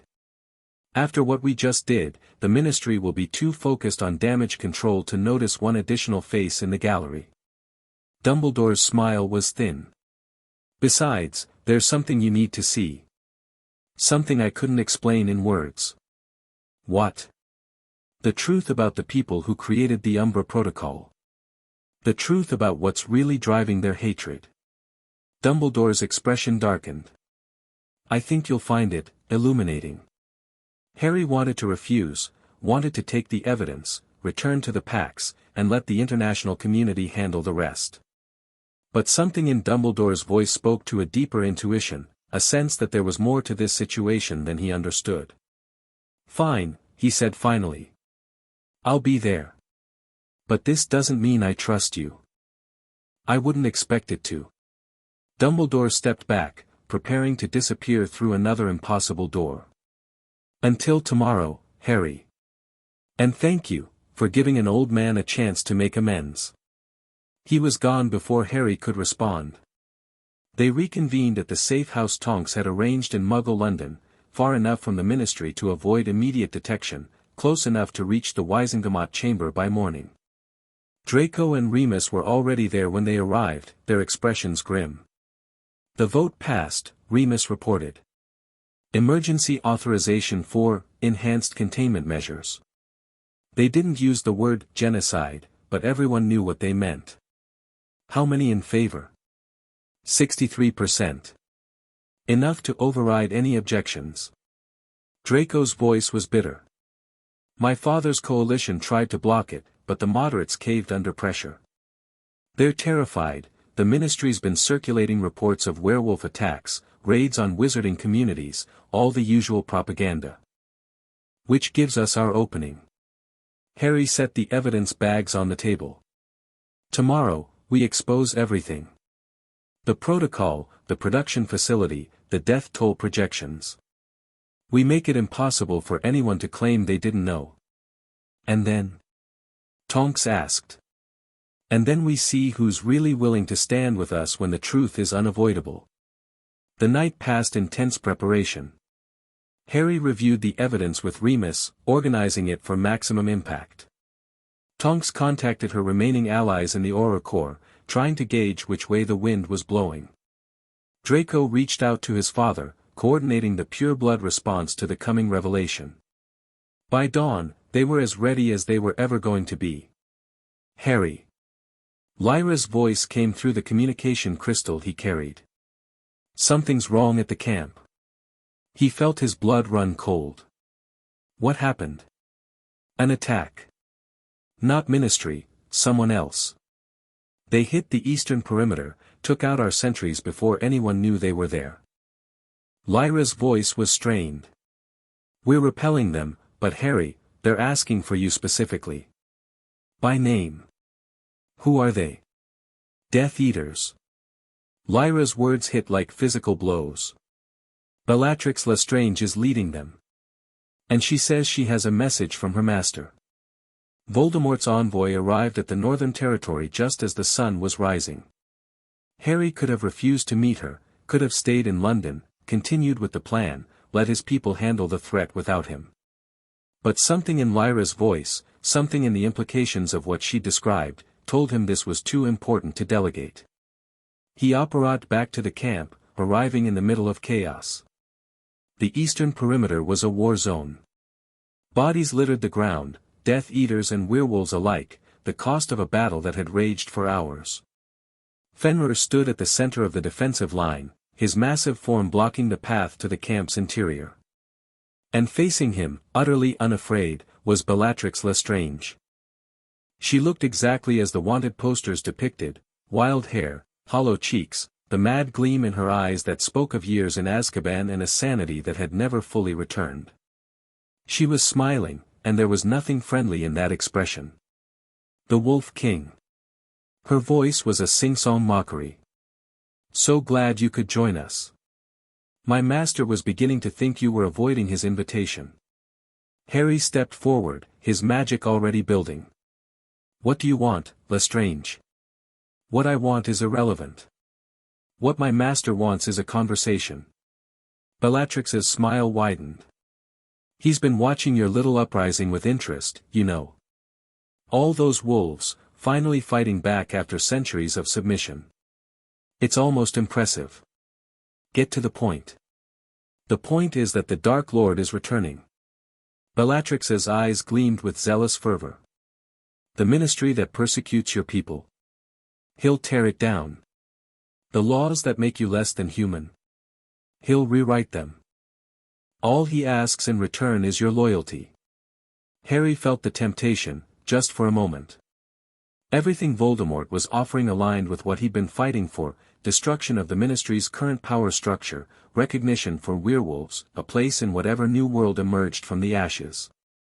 But he'd seen enough of history to know what that offer really meant. The Dark Lord doesn't want allies. He wants tools. Harry's voice was flat, carrying a certainty that came from years of studying his enemy. He'll use us to fight his war, and when it's over, we'll find that our place in his new order is exactly the same as our place in the old one, at the bottom, serving masters who see us as less than human. Such cynicism from someone so young. Bellatrix's smile didn't waver. But perhaps you're right. Perhaps my master's offer isn't as generous as it seems. What alternative do you propose? I don't propose anything to you. I don't negotiate with terrorists who slaughter families and call it revolution. And what do you call what you're doing?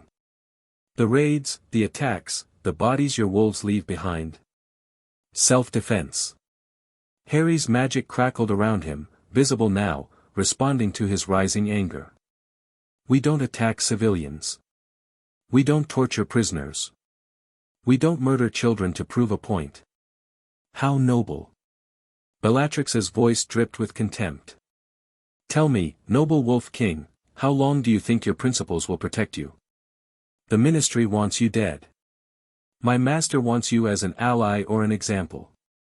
The whole world is aligned against you, and you're standing here lecturing me about morality? I'm standing here because morality is all I have. Harry stepped forward, his presence seeming to fill the space between them. Everything I've built is based on the principle that we don't have to become monsters to defeat them. If I abandon that, I've already lost. Bellatrix stared at him for a long moment. Then, unexpectedly, she laughed. You really believe that, don't you? You really think you can win this fight without getting your hands dirty?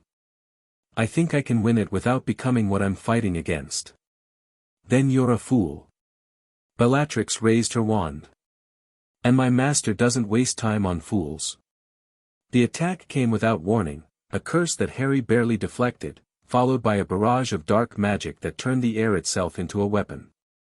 Bellatrix fought like a force of nature, her madness translating into a wild unpredictability that defied normal dueling tactics. Harry met her blow for blow, his wandless magic proving more versatile than she'd expected. The ground shook with their combat, fire and shadow and killing magic painting the dawn sky. The fight ended when Fenrir caught Bellatrix from behind, his massive arms wrapping around her before she could react. Harry saw her finger reaching for something in her robes, an emergency port key, no doubt, and had just enough time to raise his hand. The port key activated, dragging Bellatrix away from Fenrir's grip. She vanished with a crack of displaced air, leaving behind only her laughter echoing across the battlefield. "She'll be back," Fenrir growled. "I know." Harry looked at the destruction around them, the bodies, the fires, the price of this brief engagement. "We need to end this today. Before they have a chance to regroup. The ministry. Everything. The protocol, the politics, all of it." Harry's jaw tightened. "I'm going to the Wisengamot session. I'm going to expose what they've been planning. And then. Harry looked at the man who had raised him, who had shaped him into whatever he'd become. "And then we find out if truth is enough to stop them. Or if we have to do it the hard way." Fenrir's smile was sharp and dangerous. "I've always been better at the hard way." The Wisengamot chamber was packed when Harry arrived. Every seat was filled, the gallery overflowing with observers and journalists and ministry officials who sensed that something significant was about to happen. The air crackled with tension, the kind of energy that preceded major confrontations. Dumbledore was already there, seated in his position as Chief Warlock. His eyes found Harry in the crowd, and a small nod passed between them, acknowledgement of the alliance they'd formed, fragile as it was. The session began with the usual formalities, procedural motions and bureaucratic language designed to make the business of governance seem mundane. But everyone knew what they were really there for. The emergency measures regarding werewolf containment, the minister announced, his voice carrying false confidence. Implementation will begin at the next full moon. Minister. Dumbledore's voice cut through the chamber. Before we proceed with implementation, I believe there are some facts the Wisengamot should be aware of. The facts are well established, Dumbledore. The werewolf population represents a clear and present danger, the facts I'm referring to are somewhat different. Dumbledore stood, his presence commanding attention despite his advanced years. I'm referring to the Umbra Protocol. The chamber fell silent. Harry watched faces throughout the room, some confused, some wary, some flickering with recognition and fear. I have here, Dumbledore pulled out the evidence bags Harry had provided, documentation of a program developed within the Department of Mysteries. A biological weapon designed not merely to contain the werewolf population, but to eradicate it entirely. The murmurs began immediately, growing into a roar that the minister's gavel couldn't contain. This is outrageous. Cornelius Fudge shouted, his face purpling with anger. Unsubstantiated allegations designed to undermine legitimate security measures, the documentation includes projected casualty figures, Minister. Not just for werewolves, but for anyone with lycanthropic ancestry or exposure. Dumbledore's voice was cold. The weapon's creators estimated that their protocol would kill approximately 12,000 magical citizens of Britain. A third of them children. The roar became chaos. Wisengamot members shouting at each other, journalists scrambling to take notes, ministry officials trying to restore order to a situation that had spiraled beyond their control. Harry watched it happen, feeling a grim satisfaction that didn't quite reach his heart. This was what they'd worked for, exposure, undeniable truth forced into the light. But he knew, watching the panic and denial and fury in the chamber, that truth alone wouldn't be enough. The Wisengamot will come to order. Fudge was pounding his gavel, his voice cracking. This evidence is unverified, its source unknown, Its source is the Department of Mysteries itself. Dumbledore's eyes swept the chamber. And I'm not the only one who can verify its authenticity. He gestured toward the gallery. Every eye in the room followed his hand. To Harry. The whispers began immediately. Potter. That's Harry Potter. The boy who lived. Harry stood, his presence filling the gallery in a way that silenced the whispers. He didn't look like a child anymore, didn't look like the savior the wizarding world had built myths around. He looked like what he was, a warrior, a leader, a young man who had survived things that would have broken most people. My name is Harry Potter. His voice carried across the chamber without magical enhancement. 10 years ago, I was taken from the relatives who had been given custody of me, the same relatives who kept me in a cupboard and told me I was worthless. I was raised among werewolves. They became my family, my people, my responsibility. The chamber was absolutely silent. I'm not here to ask for your sympathy or your understanding. I'm here to tell you what your ministry has been doing in your name. Harry's eyes swept the room. They've been planning to murder thousands of people, not because those people committed crimes, but because they carry a condition they never asked for. They've been developing weapons that would kill children in their beds, families in their homes, innocent people whose only offense is existing. This is propaganda. Fudge sputtered. Lies from a criminal who, the evidence is real, Minister. Harry's voice cut through the protest. Every document, every sample, every piece of proof we've provided, it all came from your own department. You can deny it all you want, but the truth is already out. Every foreign ministry in Europe has received copies. Every major newspaper. Every organization that cares about magical creatures' rights. You've committed treason, I've committed survival. Harry's magic crackled around him, visible to everyone in the chamber. You've been trying to kill my people for years. Now the world knows. The question is what you're going to do about it. The silence stretched unbearably. Harry could see the calculations happening behind frightened eyes: political survival, moral compromise, the eternal balancing act between conscience and convenience. Lucius Malfoy stood from his seat in the Wizengamot. I move for an immediate suspension of all werewolf containment measures pending a full investigation of these allegations. Seconded, came a voice from across the chamber. All those in favor? The vote was closer than Harry had hoped, 54% in favor of suspension. But it was enough. The motion carries. Dumbledore's voice was carefully neutral.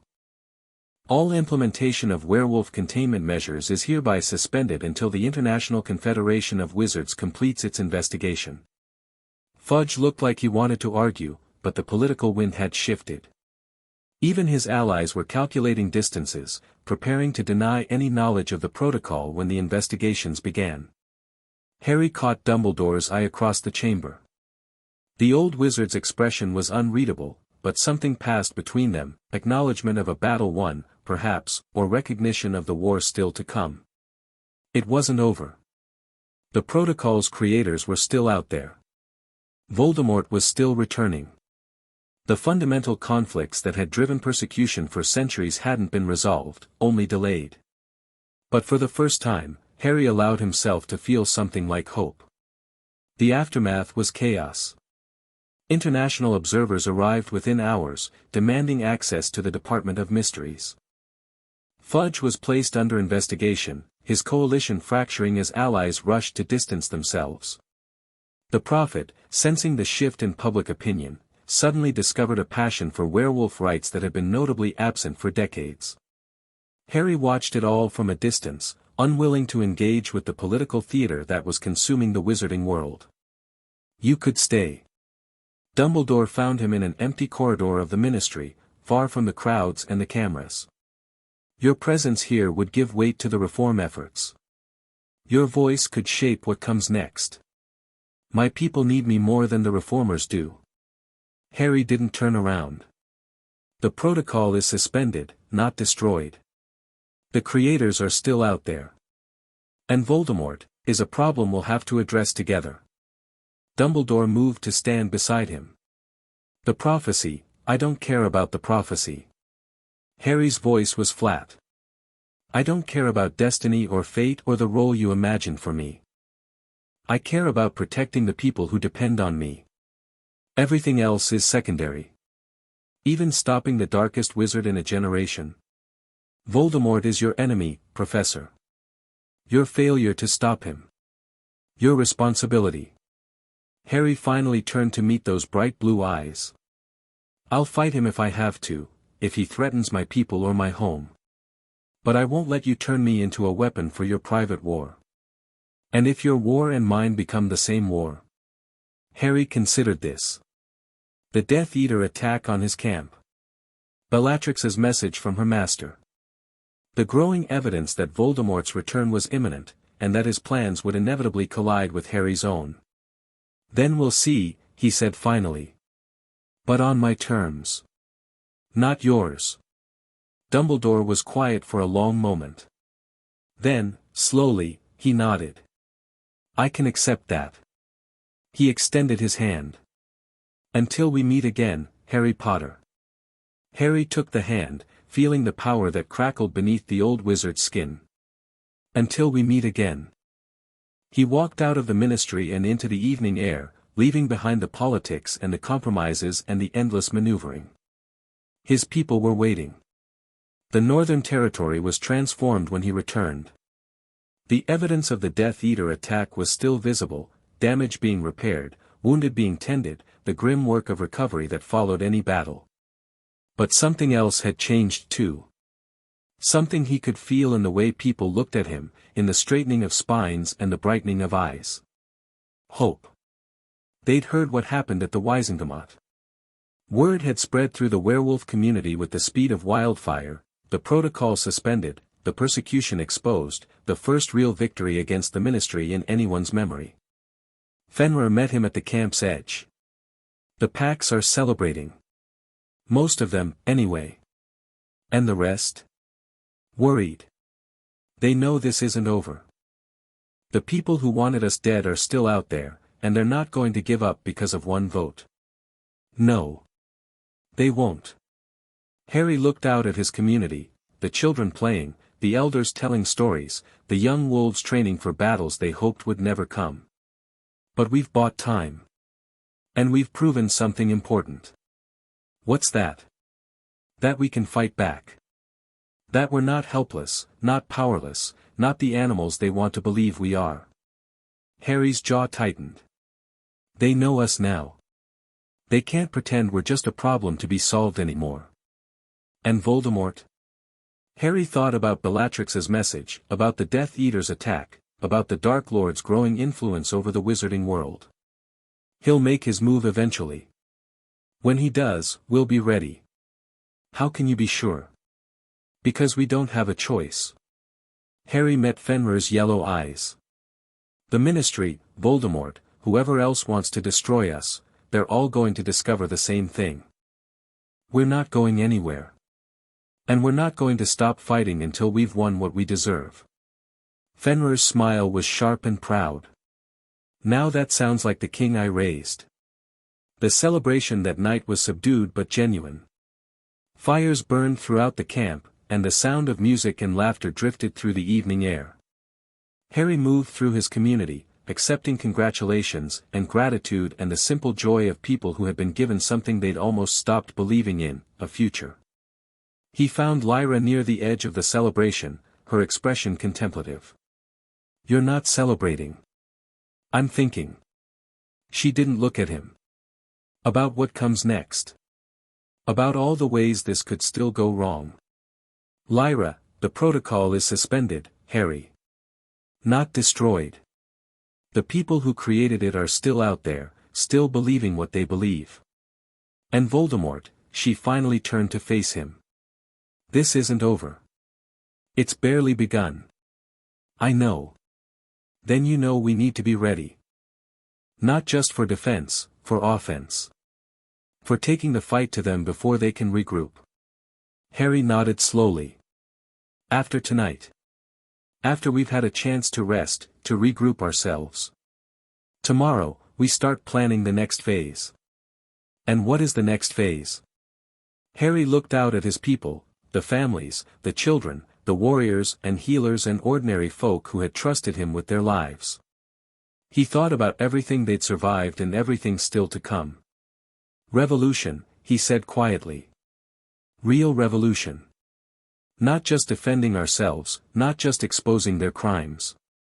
Actually changing the world that made any of this possible. Lyra studied him for a long moment. Then, slowly, she smiled. Now that, she said, is a plan worth celebrating. She walked away, leaving Harry alone with the stars and the fires and the weight of everything he'd committed to. The protocol was suspended. The truth was out. For the first time in a decade, the werewolf population had reason to believe things might actually change. But Harry knew, had always known, that this was just the beginning. The real war was still to come. And he would be ready. Chapter 4 and Chapter 5, The Wolf King's War. The message arrived 3 days after the Wisengamot vote, carried by a raven that shouldn't have been able to find the Northern Territory at all. Harry recognized the magic immediately, old, dark, carrying the signature of someone who had transcended normal wizardry long ago. The parchment was black, the ink silver, and the words burned themselves into his mind the moment he read them. The Wolf King has proven himself worthy of attention. A meeting is requested. The future of your people may depend on your answer. Lord Voldemort. He was still staring at the message when Fenrir found him. What is it? Harry handed over the parchment without comment. He watched the old wolf's expression shift as he read, calculation, then anger, then something that looked almost like fear. He's moving faster than we expected. He's been watching us. Waiting to see how the ministry situation played out. Harry took the parchment back, feeling the dark magic pulse against his fingers. Now he thinks we're weak enough to need his help, or strong enough to be worth recruiting. And are we? Neither. Harry crushed the parchment in his fist, feeling it disintegrate into black ash. But we can't ignore this. If Voldemort is reaching out directly, it means he's ready to make a major move. And we need to know what that move is before it hits us. You're not actually considering meeting with him. I'm considering gathering intelligence. Learning what he wants, what he's planning, what his weaknesses are. Harry's eyes were cold. The enemy of my enemy isn't my friend, Fenrir. But he might be useful. The War Council convened within the hour. Harry laid out the situation to his inner circle, Voldemort's direct contact, the implications of his timing, the impossible choice between engagement and ignorance. Lyra argued for caution. Varek pushed for aggressive action. Remus, who had the most experience with the Dark Lord's previous rise, sat in troubled silence. It was Draco who finally broke the deadlock. Meet with him, he said, drawing every eye in the room. Not to negotiate, to understand. My father always said that Voldemort's greatest weakness was his arrogance. He believes he's the most powerful, the most intelligent, the most important person in any room. That kind of ego creates blind spots. And if the meeting is a trap? Then we prepare for a trap. Draco leaned forward. But think about what we might learn. His plans, his resources, his timeline for action. Even if he lies about everything, the shape of his lies will tell us something. Harry considered this. The logic was sound, and more importantly, it aligned with his own instincts. Voldemort wasn't reaching out because he respected the werewolf cause. He was reaching out because he saw an opportunity to exploit. Understanding that opportunity was the first step to defending against it. I'll meet with him, Harry said finally. Alone. The protests were immediate and loud. Fenrir's voice cut through them all, absolutely not. You walk into that meeting alone, you don't walk out. If I bring an army, he'll know we're afraid. If I bring a small force, he'll kill them to prove a point. Harry's voice was steady. But if I go alone, if I show him I'm confident enough to face him without protection, it changes the dynamic. He'll be curious. Off balance. More likely to reveal something useful. Or more likely to kill you outright. He could have killed me already. The Death Eaters who attacked the camp weren't trying to assassinate me, they were trying to recruit me. Whatever Voldemort wants, my death isn't it? Not yet. The argument continued for another hour, but Harry's decision held. He would meet with Voldemort, alone, and trust in his ability to survive whatever the Dark Lord had planned. It was, he knew, the most dangerous gamble of his life. The meeting place was a ruin in the Scottish Highlands, the remains of a castle that had been old when Hogwarts was young. Harry arrived at midnight, his magic coiled and ready, every sense alert for the trap he knew might be waiting. The ruin was silent. Moonlight fell through shattered walls, casting silver shadows across stones that had witnessed centuries of history.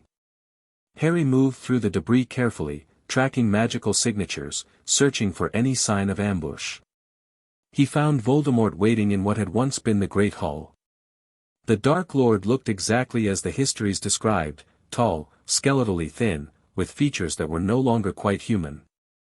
His skin was pale as marble, his eyes red and slitted, his movements carrying an inhuman fluidity that spoke of magic fundamentally reshaping flesh.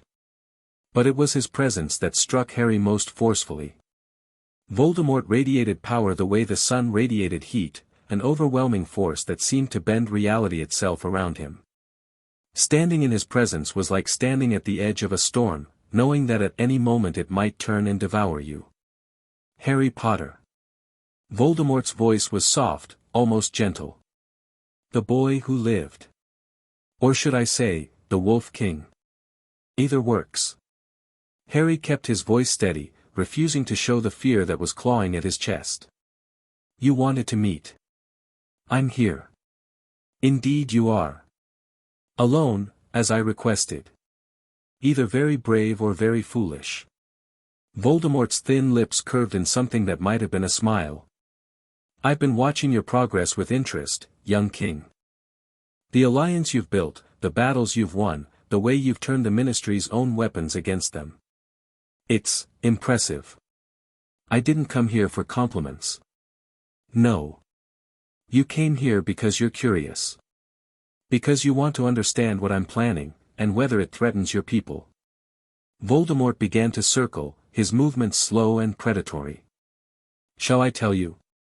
It would save us both considerable time. I'm listening. The Ministry of Magic is weak. Corrupt. Clinging to outdated systems that serve no one but the purebloods who profit from them. Voldemort's voice carried the practiced cadence of a speech he'd given many times before. When I return to power, and I will return, I intend to tear down those systems entirely. To build something new in their place. And werewolves will have a place in my new order. Not as outcasts, not as criminals, but as valued members of magical society. Voldemort stopped, facing Harry directly. I know what the Ministry planned for your people. The Umbra Protocol. The genocide they were preparing to commit. I find such waste distasteful. You want to save werewolves out of the goodness of your heart. I want to save werewolves because they're useful. Voldemort's smile was thin and cold. Your kind represents a significant portion of magical Britain's population. Soldiers, workers, minds that could be put to productive use instead of being hunted into extinction. The Ministry sees only threats. I see potential. Harry let the silence stretch, processing the implications of what he was hearing. Voldemort wasn't offering equality or justice, he was offering servitude dressed up in prettier language. You want us as tools. I want you as allies. The distinction matters. Voldemort resumed his circling. Join me, and your people will have protection, recognition, a voice in the world that has denied them for centuries. Oppose me, and you'll face the same fate the Ministry intended, just at my hands instead of theirs.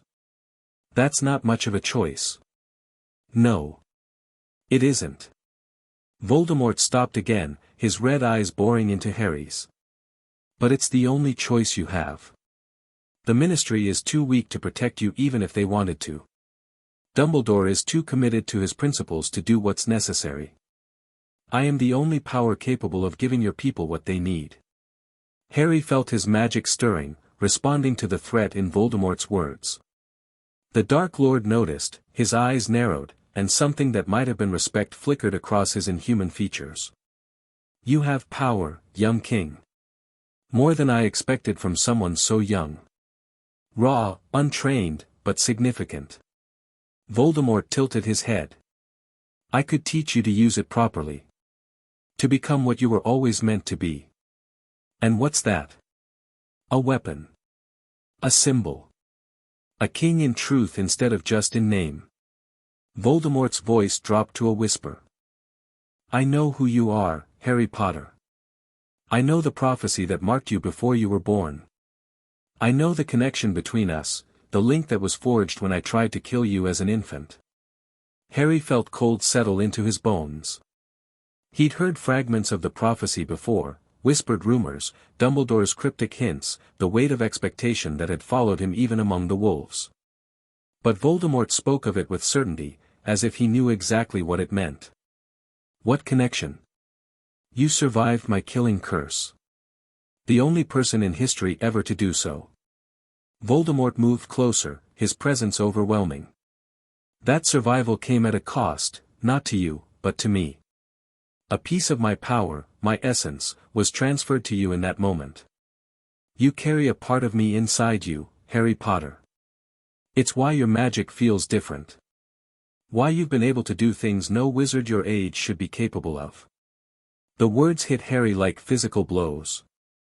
His wild magic, his ability to perform feats that defied normal wizardry, his instinctive connection to powers that shouldn't have been accessible, all of it explained by a piece of Voldemort's soul living inside him. You're lying. I never lie about power. Voldemort's smile was almost gentle. The truth is worse than any lie I could construct.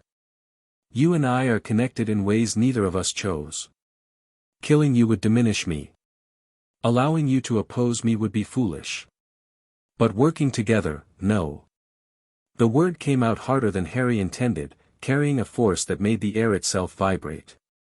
Whatever connection exists between us, whatever power you've left inside me, I will never work with you. I will never serve you. And I will never let you use me against my own people. Voldemort's expression didn't change. You're certain? Absolutely. A pity. The Dark Lord raised his wand, a pale, bone-like thing that seemed to drink in the moonlight. I had hoped you would be reasonable. But if you insist on opposition.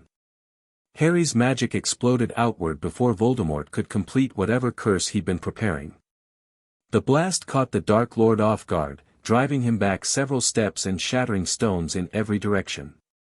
Voldemort's laughter echoed through the ruins. Yes. That power, that rage, that's what you could become, if you would only. Harry didn't let him finish.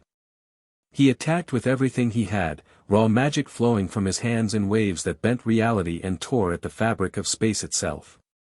Voldemort met him blow for blow, his own magic dark and terrible, carrying the weight of decades of study and sacrifice. They fought like gods colliding, fire and shadow, light and darkness, power that would have killed ordinary wizards just from proximity.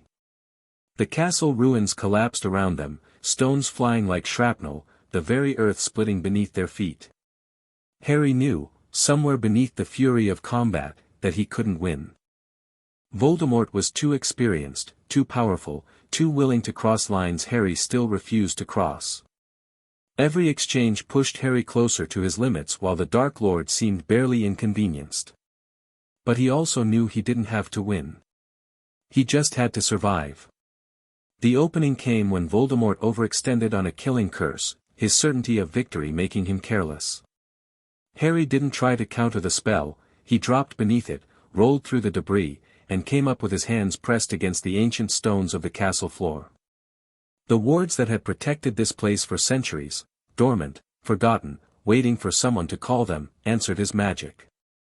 They surged upward through him, combining with his own power, and for one blinding moment Harry felt himself connected to something vast and ancient and utterly inhuman. The blast that followed wasn't something he controlled. It was something he survived. When his vision cleared, Voldemort was gone, apparat away in the instant before the wards would have torn him apart. The castle ruins were flattened, reduced to scattered stones over an area the size of a Quidditch pitch. And Harry was alive. Barely. He dragged himself upright, his body screaming with exhaustion and damage, his magic flickering weakly. The wards he'd called were fading, returning to their dormant state, but he could still feel them, a potential, waiting to be awakened again. He'd done something impossible. Tapped into powers that shouldn't have been accessible to anyone, much less a 16-year-old with no formal training. And he'd done it while carrying a piece of Voldemort's soul inside him. The implications were terrifying. But that was a problem for another day. Right now, he needed to get home. The camp was in chaos when he arrived. He'd been gone for 6 hours, far longer than anyone had expected, and in that time, everything had changed. Ministry officials had appeared at the territory's border, demanding access. Death Eaters had been spotted in the surrounding forests. And word had spread that the Wolf King had gone to meet Voldemort alone. Harry pushed through the crowds, ignoring the hands that reached for him, the voices that demanded answers. He needed to reach the command tent, needed to understand what was happening, Lyra intercepted him halfway there. Her face was pale, her expression carrying something he'd never seen before, fear. Harry. Thank the gods you're alive. What happened? What's wrong? The Ministry launched an attack while you were gone. Not on the camp, on our allies. They hit 3 pack territories simultaneously, captured dozens of wolves, burned everything they could find. Harry felt his blood turn to ice. Casualties? We don't have final numbers yet. But Harry, Lyra's voice cracked. They knew exactly where to hit. Every safe house, every hidden gathering point, every escape route. Someone told them everything. The spy. We never found the spy.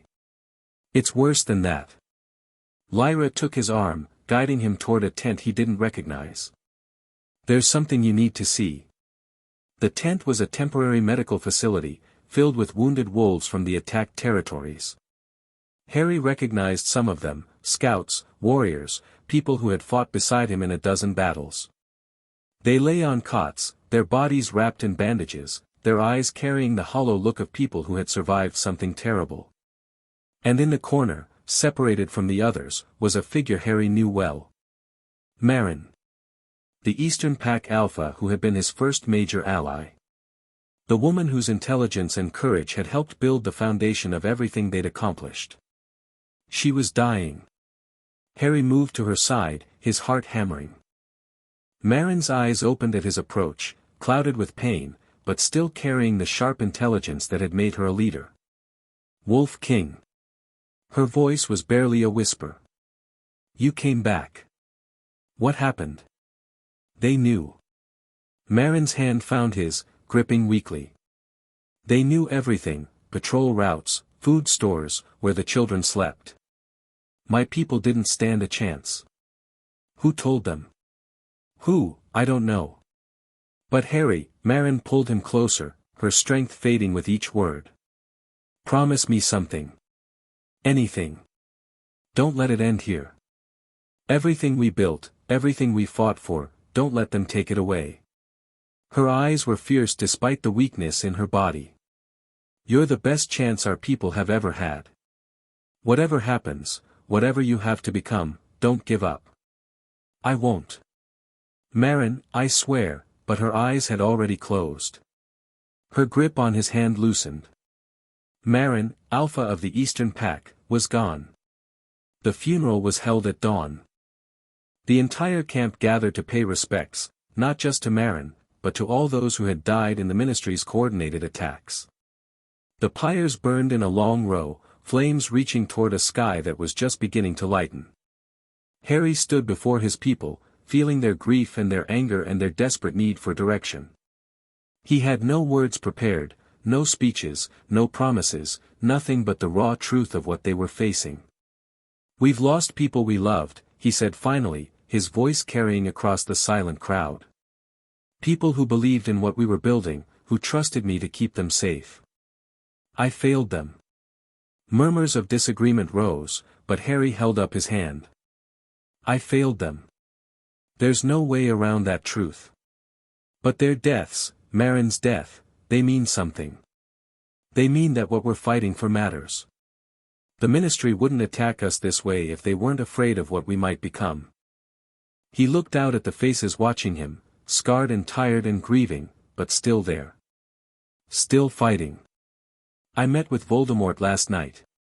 He offered me an alliance, protection for our people in exchange for servitude. I refused." Harry's voice hardened. "I refused because what he was offering wasn't freedom. It was just a different kind of cage, with a different master holding the key. But we're out of options for playing defense. The Ministry is escalating. Voldemort is making his move. And our enemies are running out of patience with half-measures." The crowd was utterly silent now, sensing that something significant was coming. Today, everything changes. Harry's magic crackled around him, visible in the dawn light. "We're not going to hide anymore. We're not going to wait for them to come to us. We're going to take the fight to them, to the Ministry, to Voldemort, to everyone who thinks our lives are worthless. We're going to storm the Ministry of Magic. We're going to expose the people who planned the Umbra Protocol, destroy what's left of their research, and make it impossible for anyone to ever try genocide against us again." And then, Harry paused, feeling the weight of what he was about to say. "And then we're going to demand a seat at the table. Not as supplicants, not as criminals begging for mercy. As equals. As citizens of magical Britain who refuse to be treated as less than human." Fenrir stepped forward, his yellow eyes bright with fierce pride. "The Wolf King calls his pack to war. Who answers?" The howl that rose from the crowd shook the earth itself. 1,000 voices raised in unity, carrying grief and rage and something else, something that sounded almost like hope. Harry let it wash over him, feeling the power of his people's faith. It was a terrible responsibility. It was also the only path forward. "Prepare your forces," he said when the howl faded. "We move at nightfall." The attack on the Ministry was unlike anything the wizarding world had ever seen. Harry led the assault personally, his magic blazing a path through wards that should have been impenetrable. Behind him came his wolves, not transformed, not savage, but organized and disciplined and fighting with a precision that put the Auror Corps to shame. Tonks coordinated from inside, her network of sympathizers creating chaos that drew security forces away from key targets. Draco used his family connections to neutralize political resistance, calling in decades of Malfoy favors to ensure that reinforcements never arrived. Remus led a team through the Department of Mysteries, destroying what remained of the Umbra Protocol research. And at the heart of the Ministry, in the Wizengamot chamber itself, Harry faced the people responsible for everything his people had suffered. They were there, the conspirators, the true believers, the Ministry officials who had signed off on genocide as a policy measure. Some tried to fight. Most just cowered, their certainty of power evaporating in the face of a force they'd never expected to confront. "You thought we were animals," Harry said, his voice amplified by magic to reach every corner of the chamber. "You thought you could hunt us, cage us, slaughter us, and no one would care. You were wrong." The broadcast crystals were already active, Tonks's people had made sure of that. Every wizarding wireless in Britain was receiving this moment, watching as the Wolf King stood in the seat of magical power and demanded justice. The Umbra Protocol was real. The genocide you planned was real. And now, so is our response. Harry's eyes swept the assembled conspirators. These people, he gestured at the cowering officials, they're going to face trial. Not in your corrupt courts, not before judges they've bought and paid for. They're going to face the International Confederation, with the whole world watching. And the rest of you, His gaze moved to the empty seats, to the vast audience he knew was watching through the crystals. You have a choice. You can keep treating us as less than human, and we'll keep fighting until one of us is destroyed. Or you can finally see us for what we are, people. Neighbors. Citizens who deserve the same rights you claim for yourselves. The choice is yours. It always has been. But know this, we're done waiting. We're done asking. And we're done accepting anything less than equality. The broadcast ended. Harry turned to his forces, seeing the mixture of exhilaration and exhaustion on their faces. Secure the prisoners. We're taking them to the ICW delegation. And the ministry? Varric asked. Harry looked around at the damaged chamber, at the shattered seats and broken wards and all the symbols of power that had oppressed his people for generations. We're not occupying it. We're not destroying it. We're leaving it exactly as it is, a reminder of what happens when you push people too far. They withdrew in good order, taking the conspirators and leaving the chaos behind. The ministry would recover, would reorganize, would eventually resume its functions. But it would never be the same. The world had changed. The days that followed were a blur of diplomacy and negotiation. The International Confederation sent observers, investigators, delegations from a dozen countries wanting to understand what had happened in Britain. Harry met with all of them, presenting evidence, answering questions, making the case for werewolf rights with a patience he hadn't known he possessed. The Umbra Protocol's creators were tried and convicted, not just for the planned genocide, but for the deaths that had resulted from their containment policies over the years. Some received life sentences in Azkaban. Others were stripped of their magic and exiled from the wizarding world entirely. And slowly, painfully, the laws began to change. The Werewolf Registration Act was repealed, replaced by a voluntary census that treated werewolves as citizens rather than threats. The raids stopped. The safe houses became unnecessary as werewolf families began, tentatively, to integrate into normal magical society. It wasn't perfect. Old prejudices didn't disappear overnight, and there were still places where werewolves faced discrimination and hostility. But the worst of the persecution was over, and for the first time in anyone's memory, the future looked brighter than the past. Harry watched it happen from a distance, his role shifting from warrior to diplomat to something he didn't quite have a name for. He was still the Wolf King, still carried that title and its responsibilities, but what that meant was evolving. You could stay in London, Dumbledore offered, during one of their increasingly civil meetings. Your voice carries weight now. You could shape policy, influence legislation, ensure that the changes we've made become permanent. I could. Harry looked out the window at the city below. But that's not who I am. I'm not a politician, Dumbledore. I'm a soldier, a leader, a person who's only comfortable when there's a fight to win. And is there still a fight? Voldemort is still out there. The Death Eaters are regrouping. And there are people, on both sides, who'd be happy to see everything we've built collapse. Harry's expression hardened. The war isn't over. It's just entered a new phase. Then what will you do? Harry thought about the question. Thought about everything he'd survived, everything he'd built, everything he'd become over the past 16 years. I'll go home, he said finally. To my people. I'll help them adjust to this new world, protect them from the threats that are still out there, prepare them for whatever comes next. And when Voldemort makes his move. Harry's smile was sharp and dangerous, the expression of the Wolf King, not the diplomat who had been learning to wear a gentler mask. Then we'll be ready. The Northern Territory felt different when he returned. The defensive urgency was gone, replaced by something that looked almost like peace. Children played freely, no longer hustled into hiding at the first sign of strangers.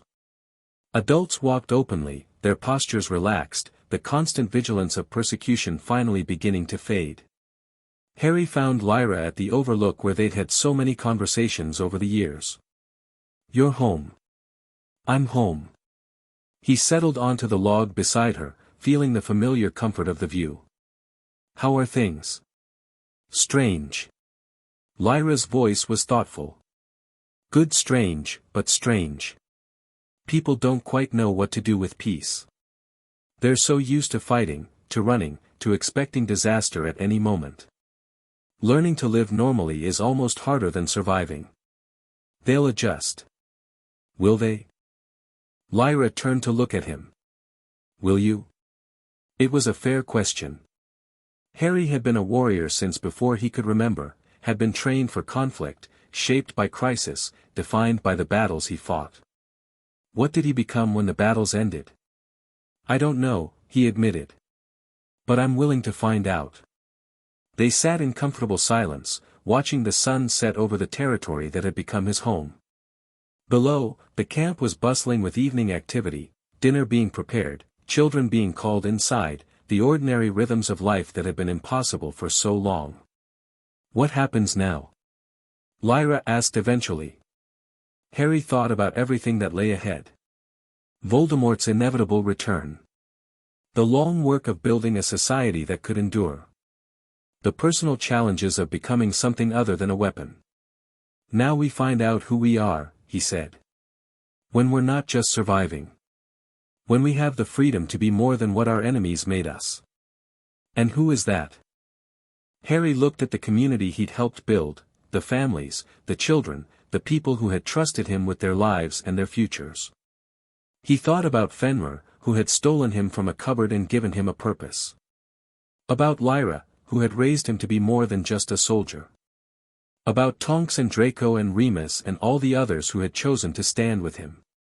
"Someone worth believing in," he said finally. "Someone who earned the faith they put in me." Lyra's hand found his, squeezing gently. "You already are." The celebration that night lasted until dawn. The entire community gathered, not for strategy or mourning but for the simple joy of being together. Music and laughter echoed through the territory, children running wild while adults danced and drank and remembered what it felt like to be happy. Harry moved through the celebration, accepting congratulations and gratitude, but his attention kept drifting to one person in particular. Tonks found him near the edge of the crowd, her hair shifting through colors as it always did when she was emotional. "The conquering hero," she said, settling beside him. "How does it feel?" "Incomplete." Harry's eyes were fixed on the stars. "We won a battle, maybe even a war. But the real work is just beginning." "That's very profound. Did you practice that?" Harry laughed, a genuine sound that surprised him as much as it seemed to surprise her. "I'm serious. Everything we accomplished, it doesn't mean anything unless we can build something that lasts. Then we build it." Tonks's hand found his. "Together." The touch sent warmth spreading through his chest, something he'd been trying not to think about during the chaos of the past weeks. But now, with the immediate crisis past and the future stretching out before them, it was harder to ignore. "Tonks, I know the timing is still terrible." Her smile was wry. "And I know we barely know each other, and I know there are 1,000 reasons this is a bad idea. But," he kissed her before she could finish. It wasn't like the brief, promising kiss they'd shared before the ministry infiltration. This was something more, a commitment, a choice, a declaration of what they both wanted their future to hold. When they finally separated, Tonks was laughing and crying at the same time. That was long overdue. Harry's smile was genuine, carrying none of the weight that usually shadowed his expression. "I've been wanting to do that for weeks." "So have I. I was just waiting for you to have a free moment between saving the world. I think I can clear my schedule now." They stood together at the edge of the celebration, watching their people dance and laugh and live. The future was uncertain, Voldemort still lurked in the shadows, old prejudices still simmered beneath the surface, and the work of building a lasting peace would take years if not decades. But for the first time, Harry felt like he could face it. Not alone, not as a weapon or a symbol, but as a person, with people beside him who had chosen to share his burdens. The Wolf King looked out at his kingdom and felt something he'd almost forgotten was possible. Hope. The War Council met one final time 3 days later. Not to plan attacks or defend against threats, but to discuss the future they were going to build. Harry sat at the head of the table, surrounded by the people who had become his family: Fenrir, Lyra, Varek, Tonks, Draco, Remus, and a dozen others who had proven themselves in the crucible of the past months. The Ministry is offering a formal treaty, Remus reported. Full recognition of werewolf rights, representation in the Wisengamot, legal protection for pack territories. It's everything we've been fighting for. And Dumbledore's position? Supportive. He's using his influence to ensure the treaty's provisions are implemented properly. Remus paused. He also wanted me to extend an invitation. Hogwarts would welcome werewolf students, if any choose to attend. Harry absorbed this. The idea of werewolf children sitting in the same classrooms as pure-blood heirs, learning magic alongside the families that had hunted them for generations, it seemed impossible. But then, so had everything else they'd accomplished. We'll present the option to the families. Let them decide for themselves. Draco cleared his throat. There's another matter. My father has been in contact with moderate factions in the old Death Eater families. Many of them are willing to publicly renounce Voldemort in exchange for amnesty and integration into the new order. Can they be trusted? Some of them. Others are just hedging their bets. Draco's expression was complicated. But if we can peel away Voldemort's support base, we weaken him before the next confrontation. Do it. Harry's voice was decisive. Accept anyone who's willing to renounce him publicly and prove their sincerity. We can't afford to turn away potential allies, even if their motives are impure. The discussion continued for another hour: logistics, politics, the endless details of building a society from scratch. By the time it ended, Harry felt the familiar exhaustion of leadership settling into his bones. But beneath the exhaustion was something else. Satisfaction, maybe. Or fulfillment. The sense that everything he'd endured had finally led somewhere worth going. Fenrir lingered after the others left, his yellow eyes studying Harry with an expression the Wolf King couldn't quite read. You've done well, cub. I had good teachers. You had one teacher who tried to turn you into a weapon and another who tried to turn you into something human. Fenrir's smile was sharp but genuine. Somehow you became both and neither at the same time. Is that a compliment? It's an observation. Fenrir moved toward the tense exit, then paused. I stole you from that cupboard because I saw potential. A way to unite the packs, to create something that could challenge the Ministry's stranglehold on magical society. I won't apologize for what I did, it was necessary. I know. But you've become something I never expected. Something I didn't plan for. Fenrir's voice was quiet. You've become a genuinely good person, Harry. Despite everything I taught you about power and survival. Despite everything this world tried to make you. Lyra gets most of the credit for that. Lyra taught you to think. I taught you to fight. But the goodness, Fenrir shook his head. That came from somewhere else. From your parents, maybe, or from something deeper. It's the part of you that could never be corrupted, no matter how hard anyone tried. Harry didn't know what to say. Fenrir rarely spoke like this, rarely acknowledged anything beyond tactics and strategy and the endless calculus of survival. The war isn't over, Harry said finally. Voldemort is still out there. I know. But when you face him, when the final confrontation comes, remember what I said. Fenrir's eyes held his for a long moment. You're not a weapon, Harry. You're not a symbol or a prophecy or anyone's tool. You're the Wolf King. And whatever that means, you get to decide. He left without waiting for a response. Harry stood alone in the command tent, surrounded by maps of a world that was finally beginning to change. He thought about everything that lay ahead, the battles, the politics, the long struggle to ensure that what they'd built would last. And he thought about who he wanted to be when it was all over. Not Dumbledore's chosen one. Not Voldemort's dark reflection. Not even Fenrir's perfect weapon. Just Harry. A person who had fought for something worth believing in, and found people worth fighting beside. The letter from Dumbledore arrived at sunset, delivered by Phoenix Fire. Harry recognized the handwriting immediately, the cramped, careful script that somehow managed to be both precise and warm. He opened it without ceremony, expecting another political update or diplomatic request. Instead, he found 3 words, "I was wrong." And beneath them, a longer message, "I have spent many years believing that I understood the shape of history, the requirements of destiny, the sacrifices that had to be made for the greater good.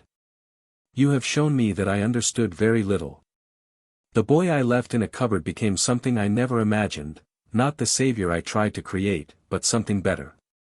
Something more human and more powerful than any prophecy could have predicted. I do not ask for forgiveness. Some mistakes cannot be forgiven. But I want you to know that I am proud of what you have become, and grateful for everything you have taught an old man about the limits of wisdom. Whatever comes next, I will stand with you. Not as your guide or your mentor, but as your ally. If you will have me." Albus Dumbledore. Harry read the letter 3 times. Then he walked to the overlook where the sunset was painting the sky in shades of gold and crimson.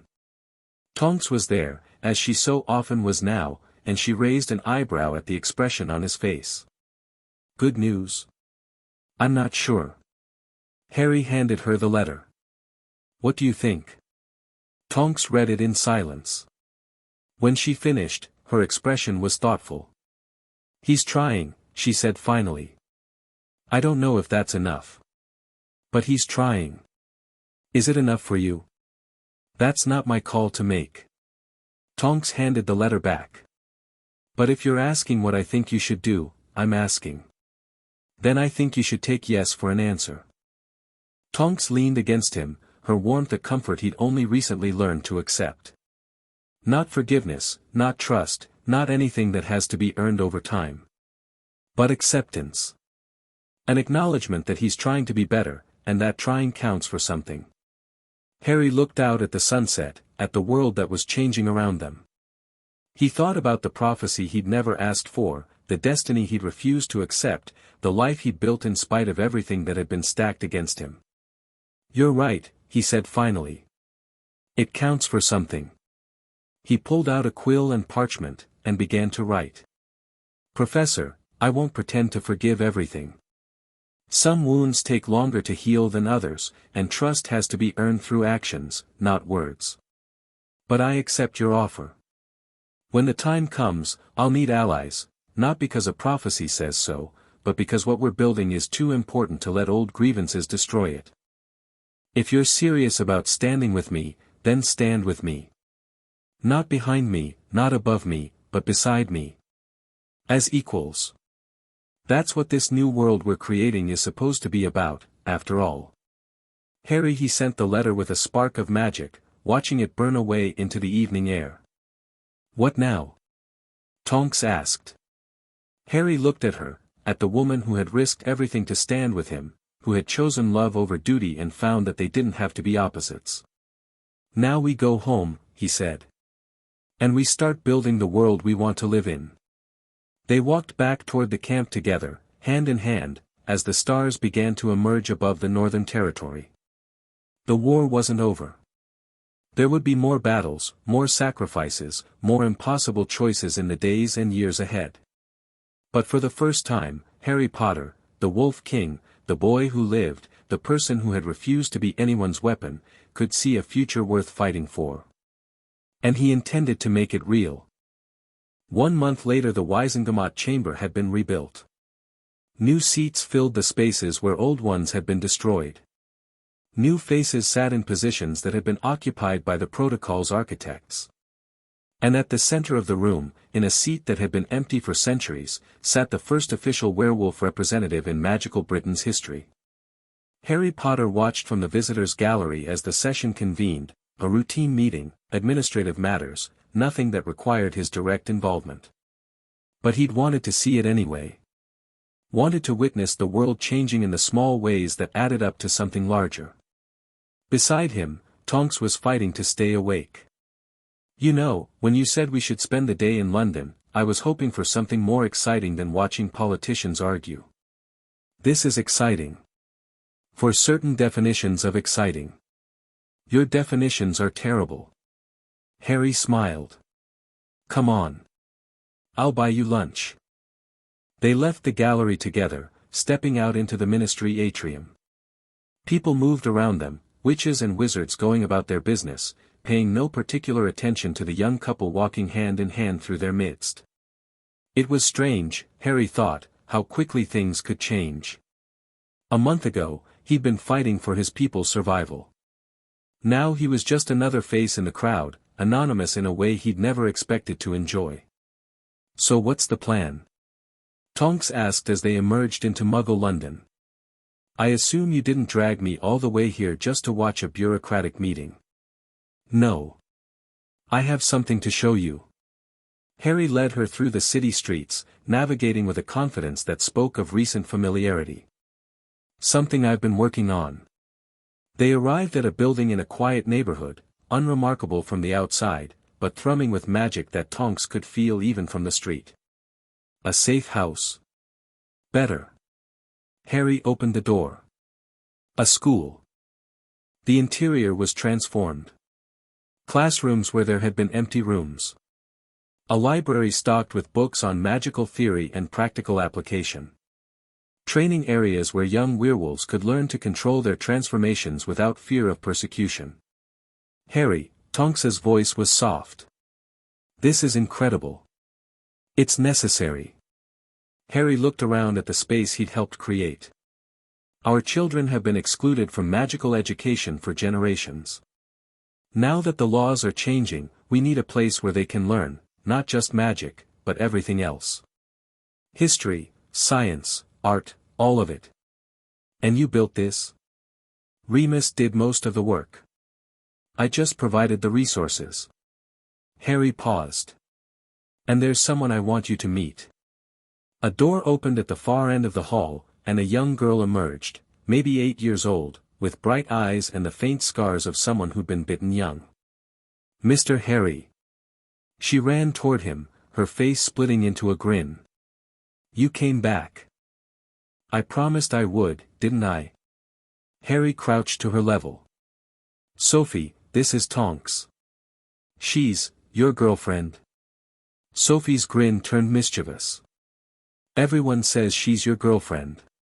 Harry felt his face heat. Tonks laughed. Everyone's right, she said, extending her hand. It's nice to meet you, Sophie. Are you going to be a teacher too? Tonks glanced at Harry, her expression questioning. He just smiled. Maybe, she said slowly. What would you want me to teach? Combat magic. Sophie's eyes lit up. Mr. Remus says I'm too young, but I want to learn how to fight like Mr. Harry. So I can protect my family. Your family is safe now, Harry said gently. That's why we fought, so children like you wouldn't have to. I know. But just in case. Sophie's expression turned serious. My mum says the world is changing, and we have to be ready for anything. She says that's what you taught everyone. Harry felt something tighten in his chest. The weight of responsibility, not just for his own people, but for the future they were creating. Your mum is very wise, he said finally. And yes, being ready is important. But so is knowing when to put down your weapons and live your life. Can I learn both? You can learn anything you want. Harry stood, ruffling her hair. That's the point of this place. Sophie beamed and ran off to rejoin her classmates. Harry watched her go, feeling the strange mixture of pride and fear that came with building something that might outlast him. She's right, you know. Tonks's voice was soft. The world is changing. And it's changing because of you. Because of all of us. Harry took her hand. I couldn't have done any of this alone. No. But you chose to try, when you could have just survived. That's what matters. They stood together in the entrance hall of the school that shouldn't have existed, watching children who shouldn't have been free running and laughing and learning without fear. The war wasn't over. Voldemort was still out there, and the scars of centuries of persecution wouldn't heal overnight. There would be more battles, more sacrifices, more impossible choices. But this moment, this place, these children, was worth everything. Harry Potter, the Wolf King, looked at the future he was building and felt something he hadn't felt since the night Fenrir pulled him from a cupboard and offered him a different life. He felt free.